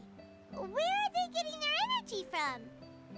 As I am now, I have full command over New Musia, and it can serve as a complete substitute. Another reason why I cannot quite leave Fontaine immediately. Wow. This ancient dragon's authority stuff is really quite useful, huh? Ancient dragon? Ask away. I will Wow. tell you the truth as I know it. Oh, that's right! They say you've given it to the knave as a diplomatic gift or something!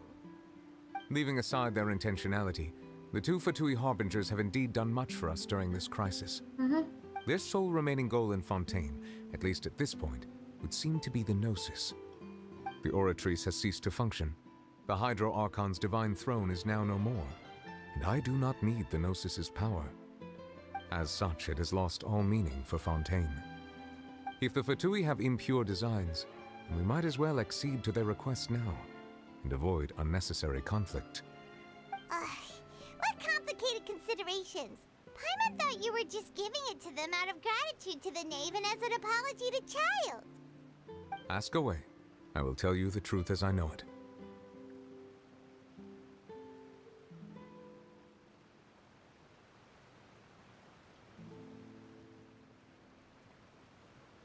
You will soon be heading to Natlan, I presume?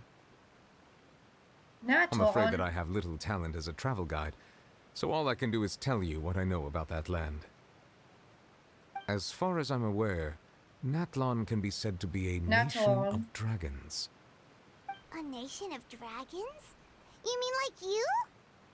No, I suspect that I would not find myself welcome there.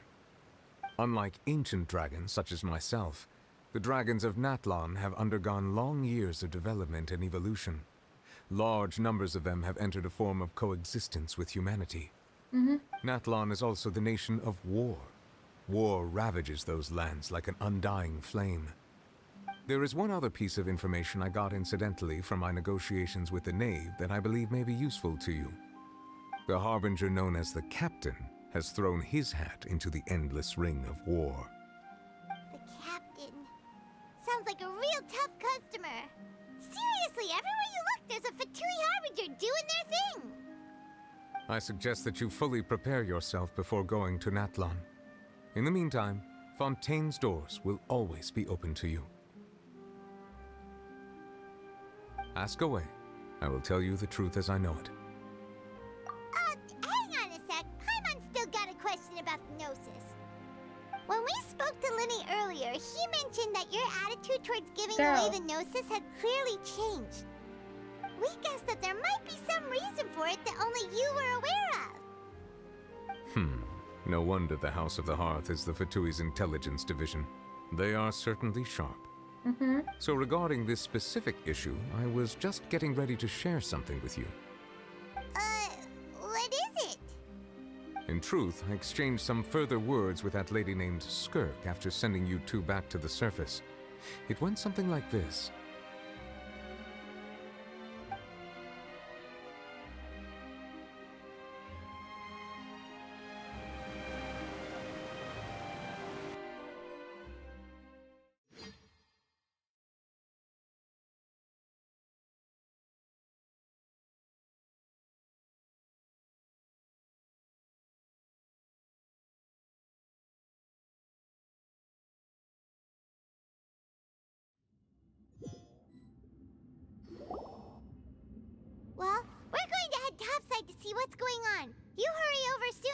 all right, Nervalet? What next? The all-devouring narwhal isn't here, so I'm no longer getting any interference. I can finally catch the scent of your power, what it's made of. It is the authority of the planet's primordial dragons, but with something very similar to a god's curse mixed in. It's quite a novel blend. I'm sure I've encountered something like this before. What was it again? I do not know what you speak of. Ah, of course. How could I forget? You should have the remains of the third descender on your person, yes? Remains? I've never heard of any such thing. Huh. According to your parlance, I believe it may be called a gnosis. Well, that much is true. After Focalor's divinity faded, she handed her gnosis to me. But I fear I have never heard of it described in the manner that you just did. I've been training with my master, the Foul, ever since I was young, and I have never returned to the surface since. So most of the information I possess, I got from him. It is only natural for those who are greater than humanity to possess a different sort of common sense, which is why there are so many problems in our attempts to communicate with humans. Regardless, you should probably get rid of objects of misfortune. To live in itself is a blessing. But once a person dies, the bonds he once had with this world shall all turn to curses. What do you mean by that? No need to fret. These are just my personal thoughts. And my reason for no longer wishing to return to the surface. This third descender you refer to, who are they? And when did they die? Master never mentioned them to me. Perhaps it just wasn't that important for me to know. If you're interested, though, I could ask him. I'll be sure to pass the answer on to you next time. Next time? You believe we will meet again? I do. Wait. I have a disciple of my own, don't...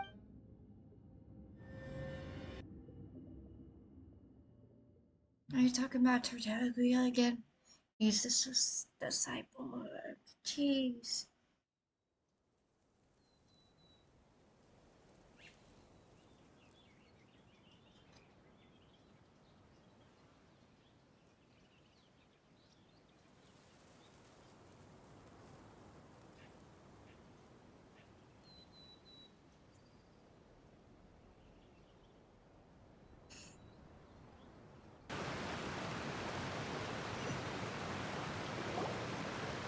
That's what she told me.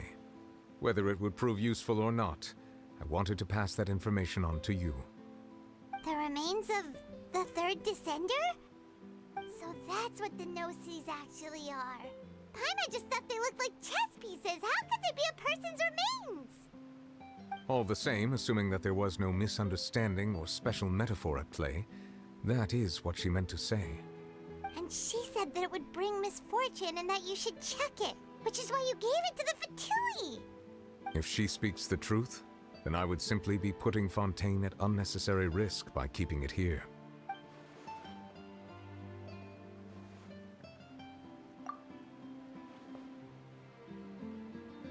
I had guessed that you might already be familiar with this concept, but I did not expect you to be one of them. That means that the Gnosis, which are exceedingly element-compatible and can even enhance elemental abilities, do indeed come from the third descender. I wonder, does your body also possess similar properties? Like being able to use elemental powers without a vision. That does sort of count as special compatibility, right? No, let's not think about this stuff right now. It just feels creepy. It's not creepy. Comparing the Traveler to the dead third descender and all. That's what you say, but this topic still feels like bad luck. Once Child recovers, let's get some more answers out of him. Or go look for his master and get the answers that way. I too believe it unwise to make too many blind guesses when information is lacking. The same is true of being at court. All right. Whatever the case, it seems like the crisis here in Fontaine's over for now. Yes. All of Focalor's efforts were for this moment as well. But she sacrificed herself in the end as a god, and she suffered through all those years as a human. Was that really what she wanted? Yeah. I suppose that would be the mystery of a god's will. I suspect not. But once in a while, I too would guess that if wishes were like the clouds in the sky, they will one day return to the earth as raindrops. Life flows like water, and rain is the final answer. The water levels may sometimes tilt one way or another, but the rain falls fairly upon all. And what, ultimately, is the difference between the rains that fall upon all of us?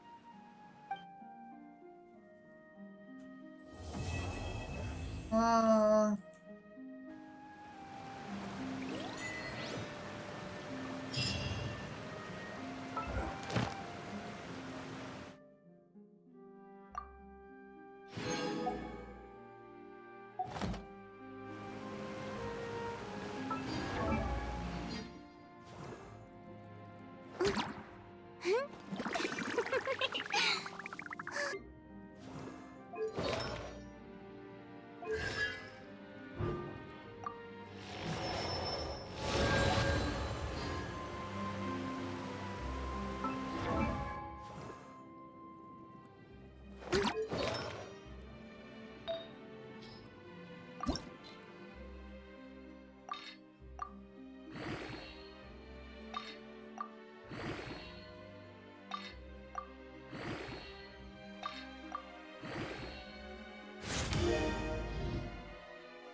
Being too popular can be such a hassle. Who knew the people would adore me so much?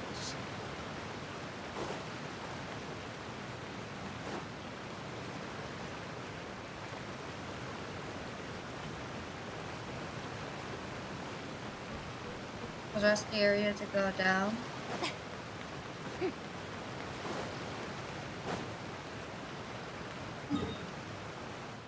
So where is the well now?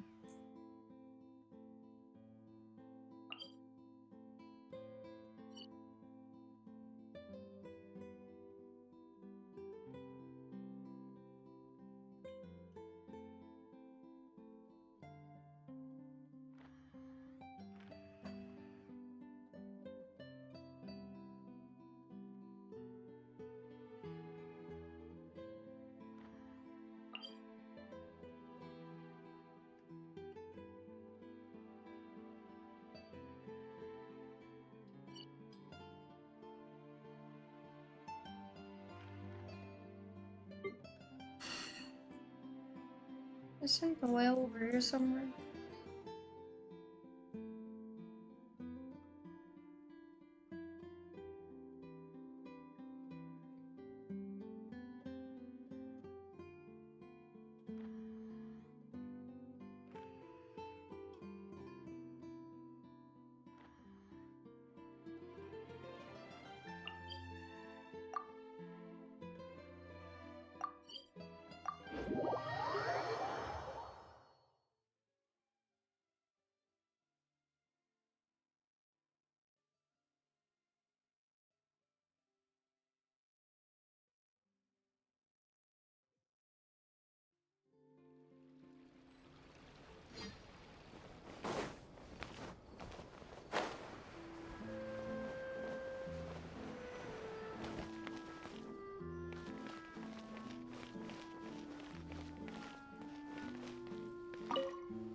not gonna do it for now.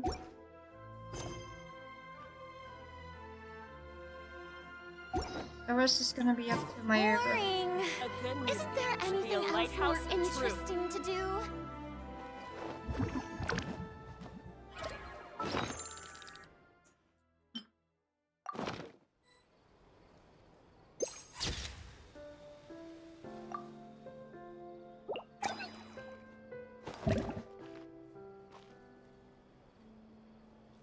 Bye-bye.